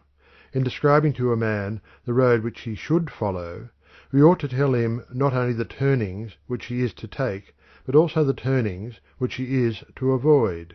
Similarly, it is a useful part of logic which teaches us the ways and turnings by which people most commonly go astray in reasoning. In presenting the following brief statement regarding the more common forms of fallacy, we omit, so far as possible, the technical details which belong to text books on logic. Fallacies. 1. True collective but false particular. An example of this fallacy is found in the argument that because the French race collectively are excitable, therefore a particular Frenchman must be excitable, or that because the Jewish race collectively are good business people, therefore the particular Jew must be a good business man. This is as fallacious as arguing that because a man may drown in the ocean, he should avoid the bath, basin, or cup of water. There is a vast difference between the whole of a thing and its separate parts. Nitric acid and glycerin, separately, are not explosive, but combined they form nitroglycerin, a most dangerous and powerful explosive. Reversing this form of illustration, we remind you of the old saying, "Salt is a good thing, but one doesn't want to be put in pickle." 2. Irrelevant conclusion. This fallacy consists in introducing in the conclusion matter not contained in the premises, or in the confusing of the issue. For instance, 1. All men are sinful. 2. John Smith is a man. Therefore, 3. John Smith is a horse thief. This may sound absurd, but many arguments are as fallacious as this, and for the same reason. Or another, and more subtle form: 1. All thieves are liars. 2. John Smith is a liar. Therefore, 3. John Smith is a thief. The first example arises from the introduction of new matter, and the last from the confusion of the issue. 3. False cause. This fallacy consists in attributing cause to a thing which is merely coincident with or precedent to the effect. For instance, 1. The cock crows just before or at the moment of sunrise. Therefore, 2. The cock crowing is the cause of the sunrise. Or, again, 1. Bad crops followed the election of a Whig president. Therefore, 2. The Whig party is the cause of the bad crops. Or, again, 1. Where civilization is the highest, there we find the greatest number of high hats. Therefore, 2. High hats are the cause of civilization. 4. Circular reasoning. In this form of fallacy, the person reasoning or arguing endeavours to explain or prove a thing by itself or its own terms. For instance, 1. The Whig party is honest because it advocates honest principles. 2. The Whig principles are honest because they are advocated by an honest party. A common form of this fallacy, in its phase of sophistry, is the use of synonyms in such a manner that they seem to express more than the original conception, whereas they are really but other terms for the same thing. An historical example of circular reasoning is the following. 1. The Church of England is the true Church because it was established by God. 2. It must have been established by God because it is the true Church. This form of sophistry is most effective when employed in long arguments in which it is difficult to detect it. 5. Begging the question. This fallacy arises from the use of a false premise, or at least of a premise the truth of which is not admitted by the opponent. It may be stated, simply, as the unwarranted assumption of a premise, generally the major premise. Many persons in public life argue in this way. They boldly assert an unwarranted premise, and then proceed to argue logically from it. The result is confusing to the average person, for, the steps of reasoning being logical, it seems as if the argument is sound, the fact of the unwarranted premise being overlooked. The person using this form of sophistry proceeds on Aaron Burr's theory of truth being that which is boldly asserted and plausibly maintained. Bulwer makes one of his characters mention a particularly atrocious form of this fallacy, although an amusing one, in the following words: "Whenever you are about to utter something astonishingly false, always begin with 'It is an acknowledged fact,' etc. Sir Robert Filmer was a master of this manner of writing. Thus, with what a solemn face that great man attempted to cheat! He would say, "It is a truth undeniable that there cannot be any multitude of men whatsoever, either great or small, etc. But in that same multitude there is one man among them that in nature hath a right to be king of all the rest, as being the next heir of Adam." Look carefully for the major premise of propositions advanced in argument, spoken or written. Be sure that the person making the proposition is not begging the question by the unwarranted assumption of the premise. General rule of inference. Hislop says, concerning valid inferences and fallacious ones, "We cannot infer anything we please from any premises we please. We must conform to certain definite rules or principles. Any violation of them will be a fallacy. There are two simple rules which should not be violated. 1. The subject matter in the conclusion should be of the same general kind as in the premises. 2. The facts constituting the premises must be accepted and must not be fictitious.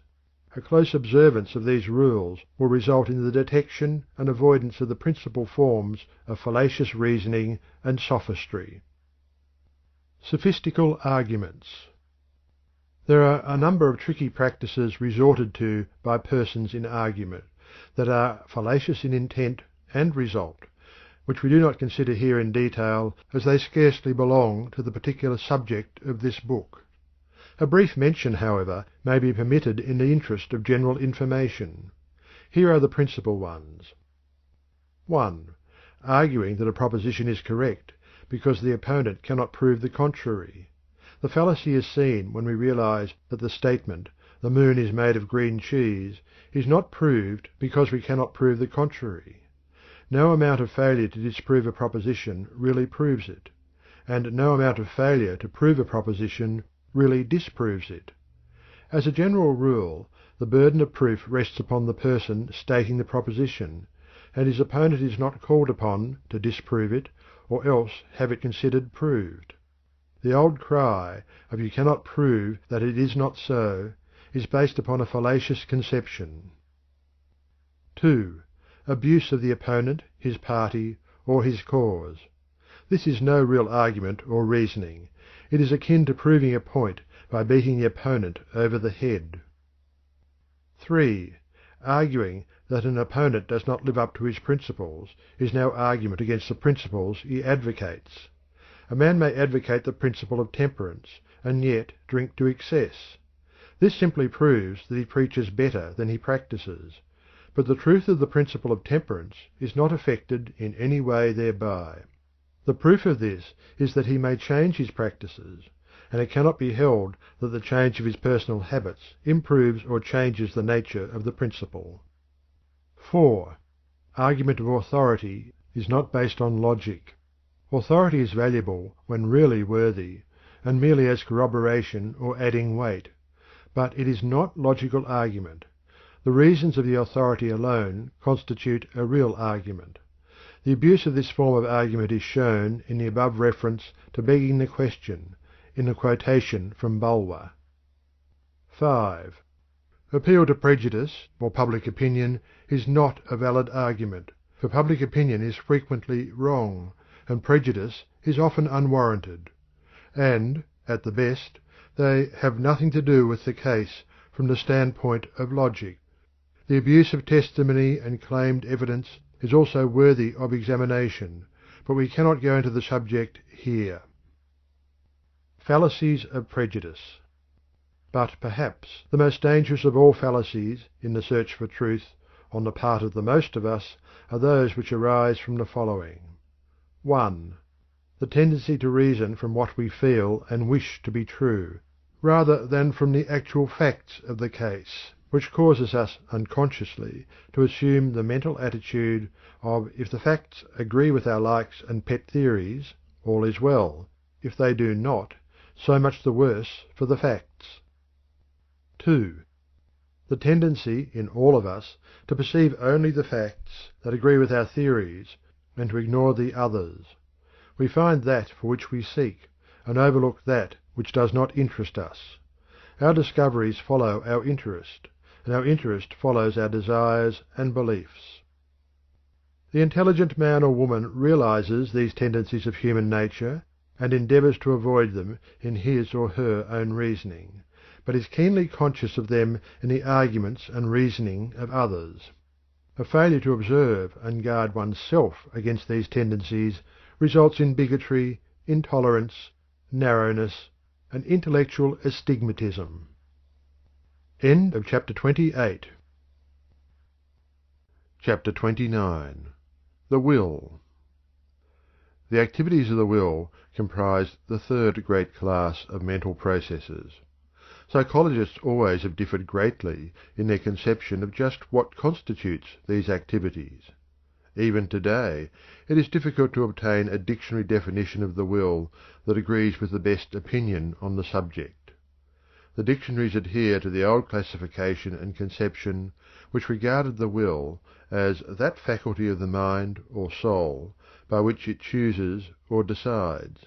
But with the growth of the idea that the will acts according to the strongest motive, and that the motive is supplied by the average struck between the desires of the moment under the supervision of the intellect, the conception of will as the choosing and deciding faculty is passing from favour. In place of the older conception has come the newer one, which holds that the will is primarily concerned with action.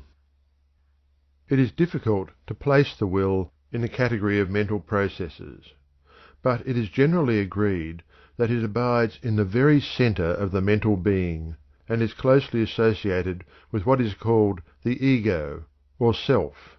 The will seems to have at least three general phases. Those are: 1. The phase of action; 2. The phase of deliberation or choice; and 3. The phase of expression in action.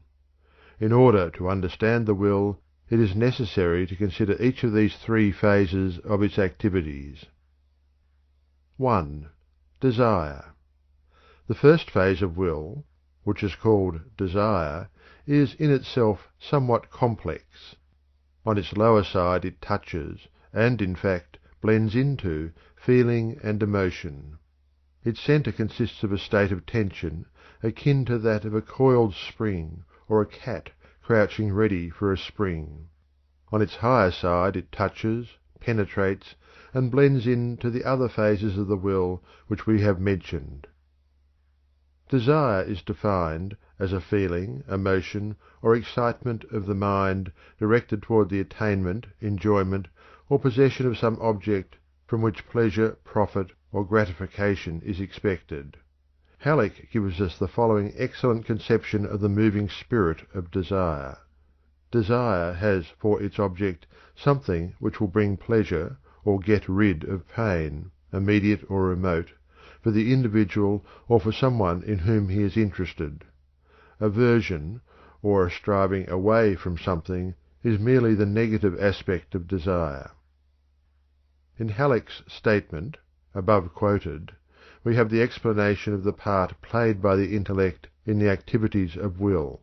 The intellect is able to perceive the relations between present action and future results, and is able to point the way toward the suppression of some desires in order that other and better ones may be manifested. It also serves its purposes in regulating the striking of the average between conflicting desires. Without the intervention of the intellect, the temporary desire of the moment would be invariably acted upon without regard to future results or consequences to oneself and others. It also serves to point out the course of action calculated to give the most satisfactory expression of the desire. While it is a fact that the action of will depends almost entirely upon the motive force of desire, it is likewise true that desire may be created, regulated, suppressed, or even killed by the action of the will. The will, by giving or refusing attention to a certain class of desires, may either cause them to grow and wax strong, or else die and fade away. It must be remembered, however, that this use of the will itself springs from another set of desires or feelings. Desire is aroused by feelings or emotions rising from the subconscious planes of the mind and seeking expression and manifestation. We have considered the nature of the feelings and emotions in previous chapters, which should be read in connection with the present one. It should be remembered that the feeling or emotional side of desire arises from either inherited race memories existing as instincts, or from the memory of the past experiences of the individual. In some cases, the feeling first manifests in a vague unrest caused by subconscious promptings and excitement. Then the imagination pictures the object of the feeling, or certain memory images connected with it, and the desire thus manifests on the plane of consciousness. The entrance of the desire feeling into consciousness is accompanied by that peculiar tension which marks the second phase of desire. This tension, when sufficiently strong, passes into the third phase of desire, or that in which desire blends into will action. Desire, in this stage, makes a demand upon will for expression and action. From mere feeling and tension of feeling, it becomes a call to action. But before expression and action are given to it, the second phase of will must manifest, at least for a moment. This second phase is that known as deliberation, or the weighing and balancing of desires. 2. Deliberation. The second phase of will, known as deliberation, is more than the purely intellectual process which the term would indicate. The intellect plays an important part, it is true, but there is also an almost instinctive and automatic weighing and balancing of desires. There is seldom only one desire presenting its claims upon the will at any particular moment. It is true that occasionally there arises an emotional desire of such dominant power and strength that it crowds out every other claimant at the bar of deliberation. But such instances are rare, and as a rule there are a host of rival claimants, each insisting upon its rights in the matter at issue. In the man of weak or undeveloped and untrained intellect, the struggle is usually little more than a brief combat between several desires, in which the strongest at the moment wins. But with the development of intellect, new factors arise, and new forces are felt. Moreover, the more complex one's emotional nature, and the greater the development of the higher forms of feeling, the more intense is the struggle of deliberation or the fight of the desires. We see, in Halleck's definition, that desire has not only the object of bringing pleasure or getting rid of pain for the individual, but that the additional element of the welfare of someone in whom he is interested is added, which element is often the deciding factor. This element, of course, arises from the development and cultivation of one's emotional nature. In the same way, we also see that it is not merely the intermediate welfare of oneself, or those in whom one is interested, that speaks before the bar, but also the more remote welfare. This consideration of future welfare depends upon the intellect and cultivated imagination under its control. Moreover, the trained intellect is able to discover possible greater satisfaction in some course of action other than in the one prompted by the clamouring desire of the moment. This explains why the judgment and action of an intelligent man, as a rule, are far different from those of the unintelligent one, and also why a man of culture tends toward different action from that of the uncultured, and likewise why the man of broad sympathies and high ideals acts in a different way from one of the opposite type. But the principle is ever the same. The feelings manifest in desire. The greatest ultimate satisfaction apparent at the moment is sought, and the strongest set of desires wins the day. Halleck's comment on this point is interesting. He says, "Desire is not always proportional to the idea of one's own selfish pleasure. Many persons, after forming an idea of the vast amount of earthly distress, desire to relieve it, and the desire goes out in action, as the benevolent societies in every city testify. Here the individual pleasure is none the less, but it is secondary, coming from the pleasure of others. The desire of the near often raises a stronger desire than the remote. A child frequently prefers a thing immediately if it is only 1/10 as good as something he might have a year hence. A student often desires more the leisure of today than the success of future years. Though admonished to study, he wastes his time, and thus loses incomparably greater pleasure when he is tossed to the rear in the struggle for existence. The result of this weighing and balancing of the desire is, or should be, decision and choice, which then passes into action. But many persons seem unable to make up their own mind, and require a push or urge from without before they will act. Others decide, without proper use of the intellect, upon what they call impulse, but which is merely impatience. Some are like the fabled donkey, which starved to death when placed at an equal distance between two equally attractive haystacks, and was unable to decide towards which to move. Others follow the example of Jep in the comedy, who, when given a coin with which to buy a piece of soap for his wife, stood on the corner deliberating whether to obey orders or to buy a drink with the money. He wants the drink, but realizes that his wife will beat him if he returns without the soap. "My stomach says drink, my back says soap," says Jep. But finally he remarks, "Is not a man's stomach more to him than his back?" "Yes," says I. The final decision depends upon the striking a balance between the desires, the weighing of desire for and desire against, desire for this or desire for something else. The strength of the several desires depends upon nearness and present interest arising from attention, as applied to the feelings and emotions arising from heredity, environment, experience, and education, which constitute character, and also upon the degree of intellectual clearness and power in forming correct judgments between the desires.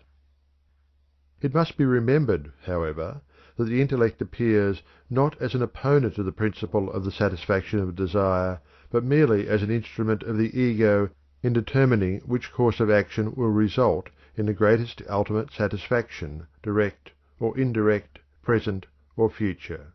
For, at the last, every individual acts so as to bring himself the greatest satisfaction, immediate or future, direct or indirect, either personal or through the welfare of others, as this may appear to him at the particular moment of deliberation.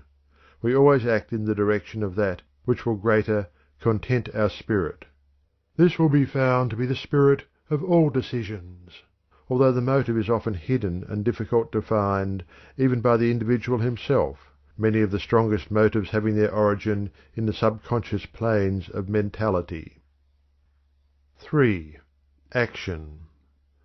The third and final phase of will is that known as action, the act of volition by which the desire idea is expressed in physical or mental activity. The old conception of the will held that the decisive phase of the will was its characteristic and final phase, ignoring the fact that the very essence or spirit of will is bound up with action. Even those familiar with the newer conception frequently assume that the act of decision is the final phase of will, ignoring the fact that we frequently decide to do a thing and yet may never carry out the intention and decision. The act of willing is not complete unless action is expressed. There must be the manifestation of the motor element or phase of will, else the will process is incomplete. A weakness of this last phase of will affects the entire will and renders its processes ineffective. The world is filled with persons who are able to decide what is best to do and what should be done, but who never actually act upon the decision. The few persons who promptly follow up the decision with vigorous action are those who accomplish the world's work. Without the full manifestation of this third phase of will, the other two phases are useless. Types of will. So far we have considered merely the highest type of will, that which is accompanied by conscious deliberation, in which the intellect takes an active part. In this process, not only do the conflicting feelings push themselves forward with opposing claims for recognition, but the intellect is active in examining the case and offering valuable testimony as to the comparative merits of the various claimants and the effect of certain courses of action upon the individual. There are, however, several lower forms of will manifestation which we should briefly consider in passing. Reflex action. The will is moved to action by the reflex activities of the nervous system which have been mentioned in the earlier chapters of this book. In this general type we find unconscious reflex action, such as that manifested when a sleeper is touched and moves away, or when a frog's leg twitches when the nerve end is excited. We also find conscious reflex action, such as that manifested by the winking of the eye, or the performance of habitual physical motion, such as the movement in walking, operating the sewing machine or typewriter, playing the piano, etc. Impulsive action. The will is often moved to action by a dim idea or vague perception of purpose or impulse. The action is almost instinctive, although there is a vague perception of purpose. For instance, we feel an impulse to turn toward the source of a strange sound or sight, or other source of interest or curiosity. Or we may feel an impulse arising from the subconscious plane of our mind, causing a dimly conscious idea of movement or action to relieve the tension. For instance, one may feel a desire to exercise, or to seek fresh air or green fields, although he had not been thinking of these things at the time.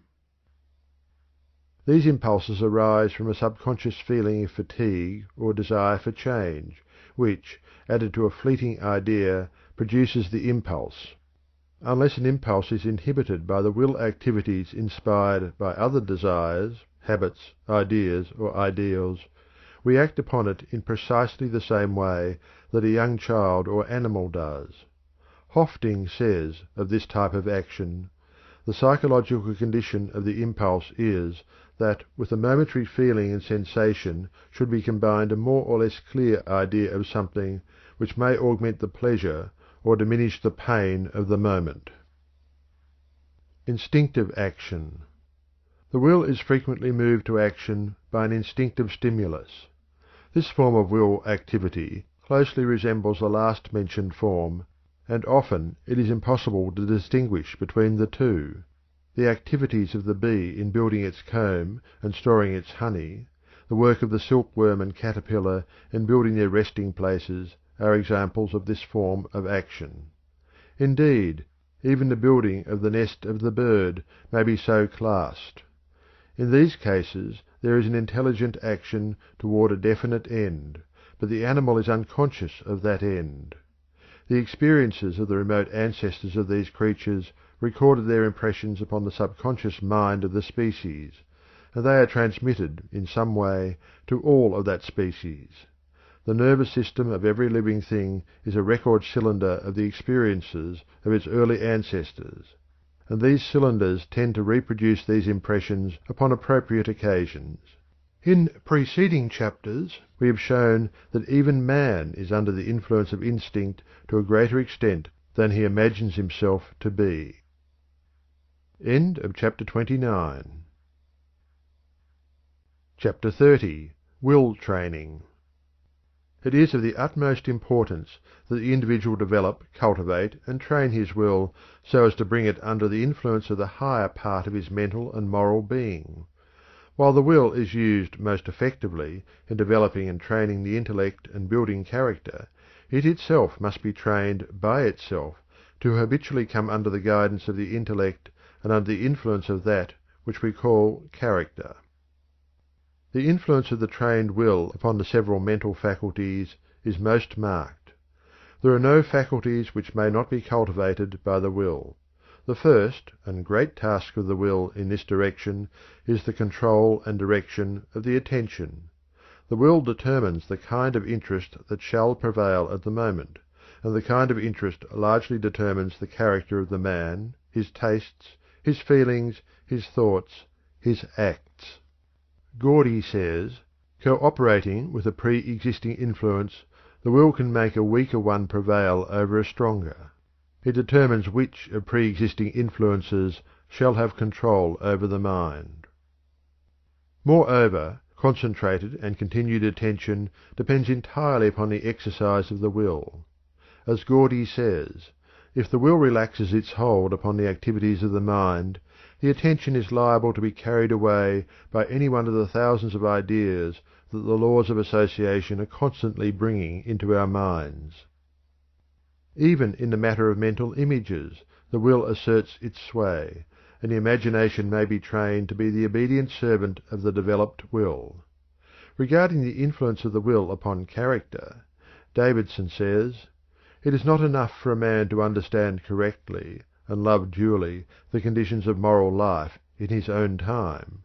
He must, still further, be willing and able to fulfil these conditions. And he certainly cannot do this unless his will is trained to perfect freedom, so that it responds, with the utmost readiness, to the suggestions of his discriminating intelligence and the movements of his chastened affections." Halleck says, "We gradually make our characters by separate acts of will, just as a blacksmith by repeated blows beats out a horseshoe or an anchor from a shapeless mass of iron.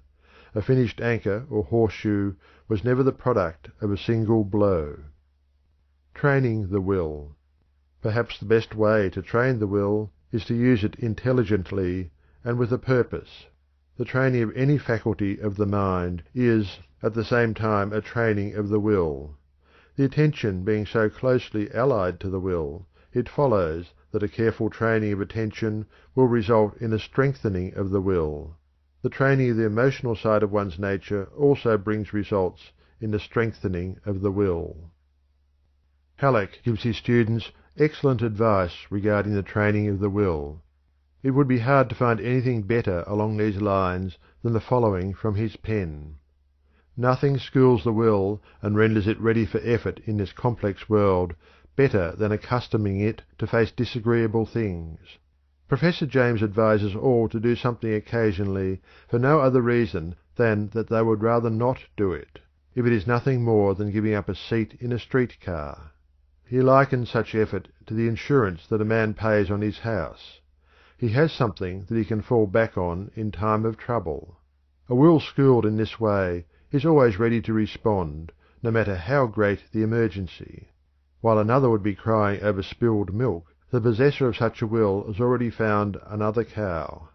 The only way to secure such a will is to practice doing disagreeable things.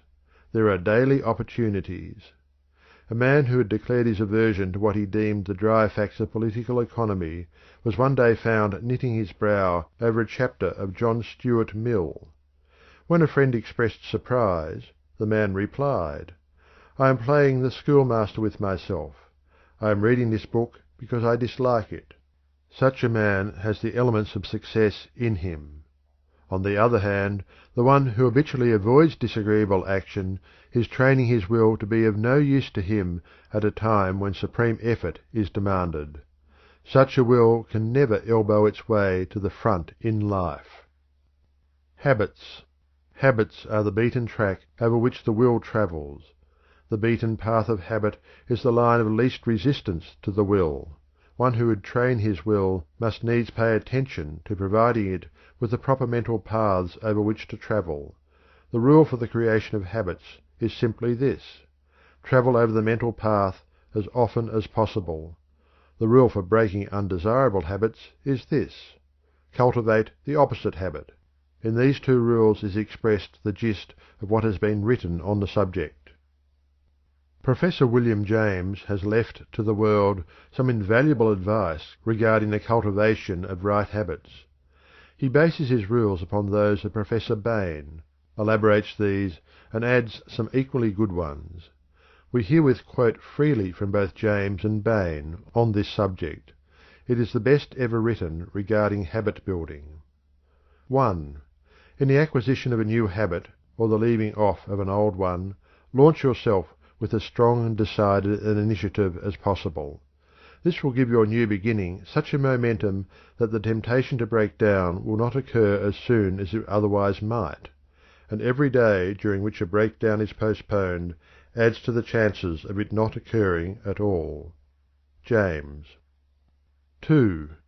Never suffer an exception to occur till the new habit is securely rooted in your life.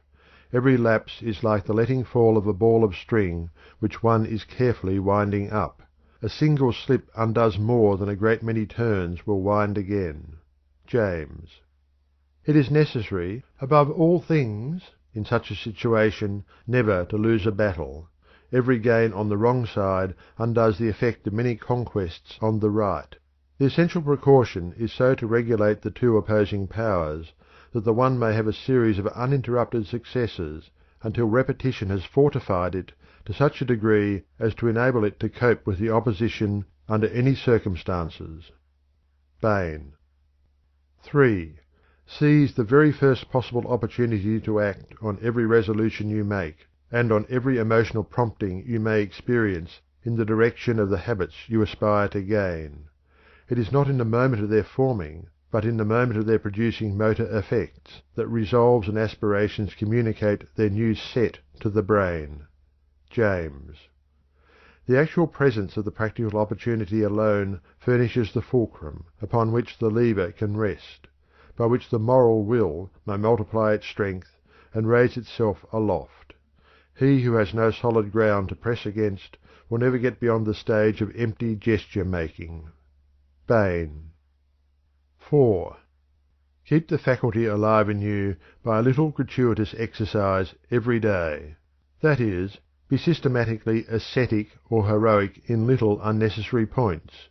Do every day something for no other reason than that you would rather not do it, so that when the hour of dire need draws nigh, it may find you not unnerved and untrained to stand the test. The man who has daily inured himself to habits of concentrated attention, energetic volition, and self-denial in unnecessary things, will stand like a tower when everything rocks around him, and when his softer fellow-mortals are winnowed like chaff in the blast. James. End of chapter 30. Chapter 31. Will Tonic. In addition to the general rules for developing and training the will given in the preceding chapter, we ask you to tone up and strengthen the will by the inspiration to be derived from the words of some of the world's great thinkers and doers. In these words there is such a vital statement of the recognition, realization, and manifestation of that something within, which we call will, that it is a dull soul, indeed, which is not inspired by the contagion of the idea.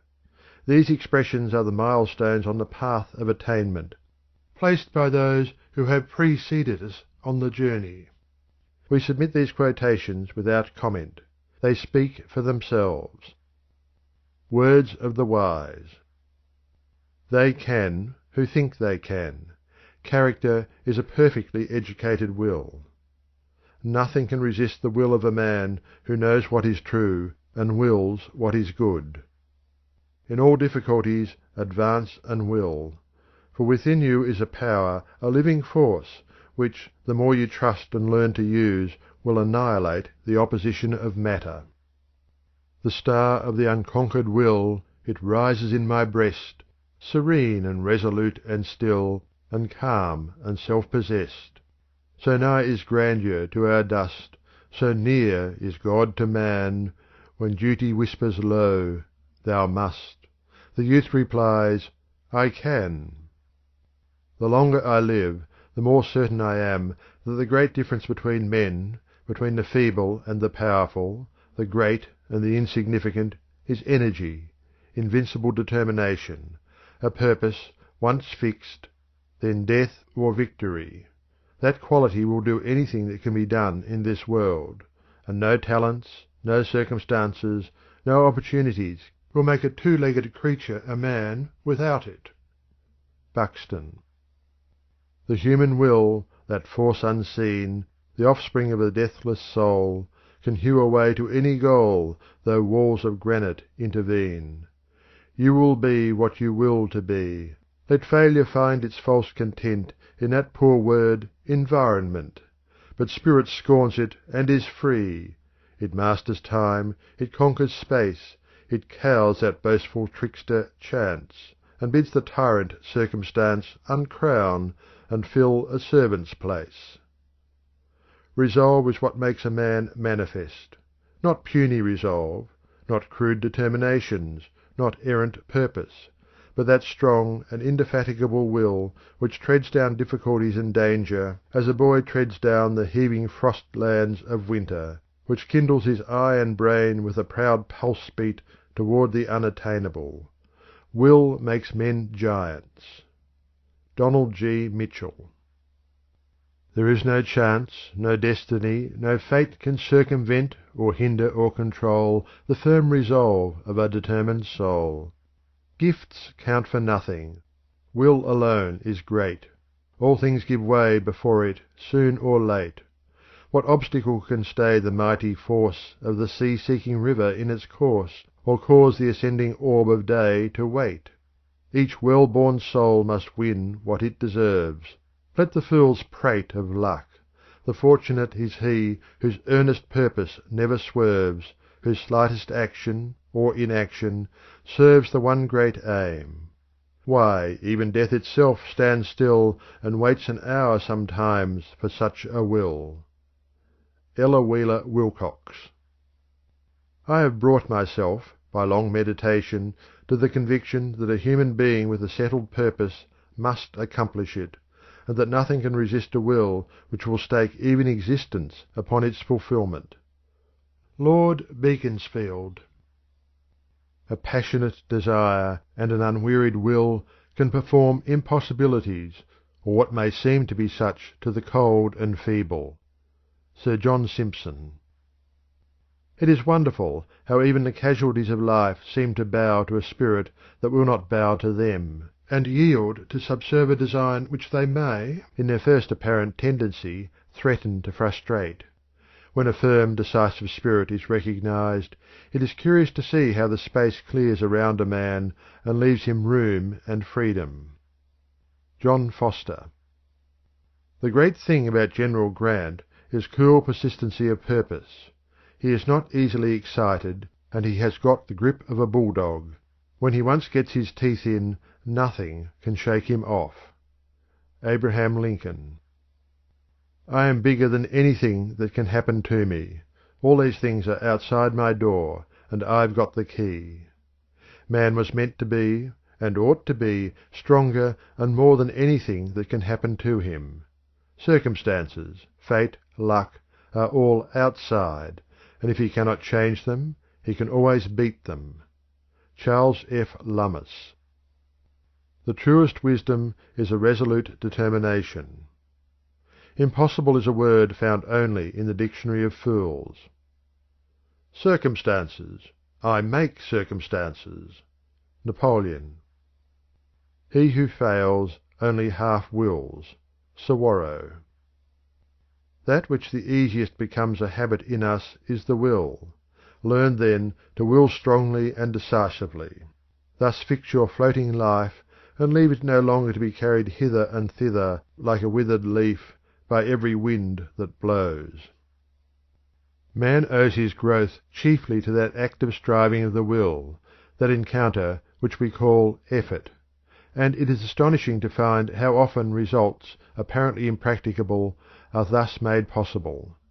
It is will, force of purpose, that enables a man to do or be whatever he sets his mind upon being or doing.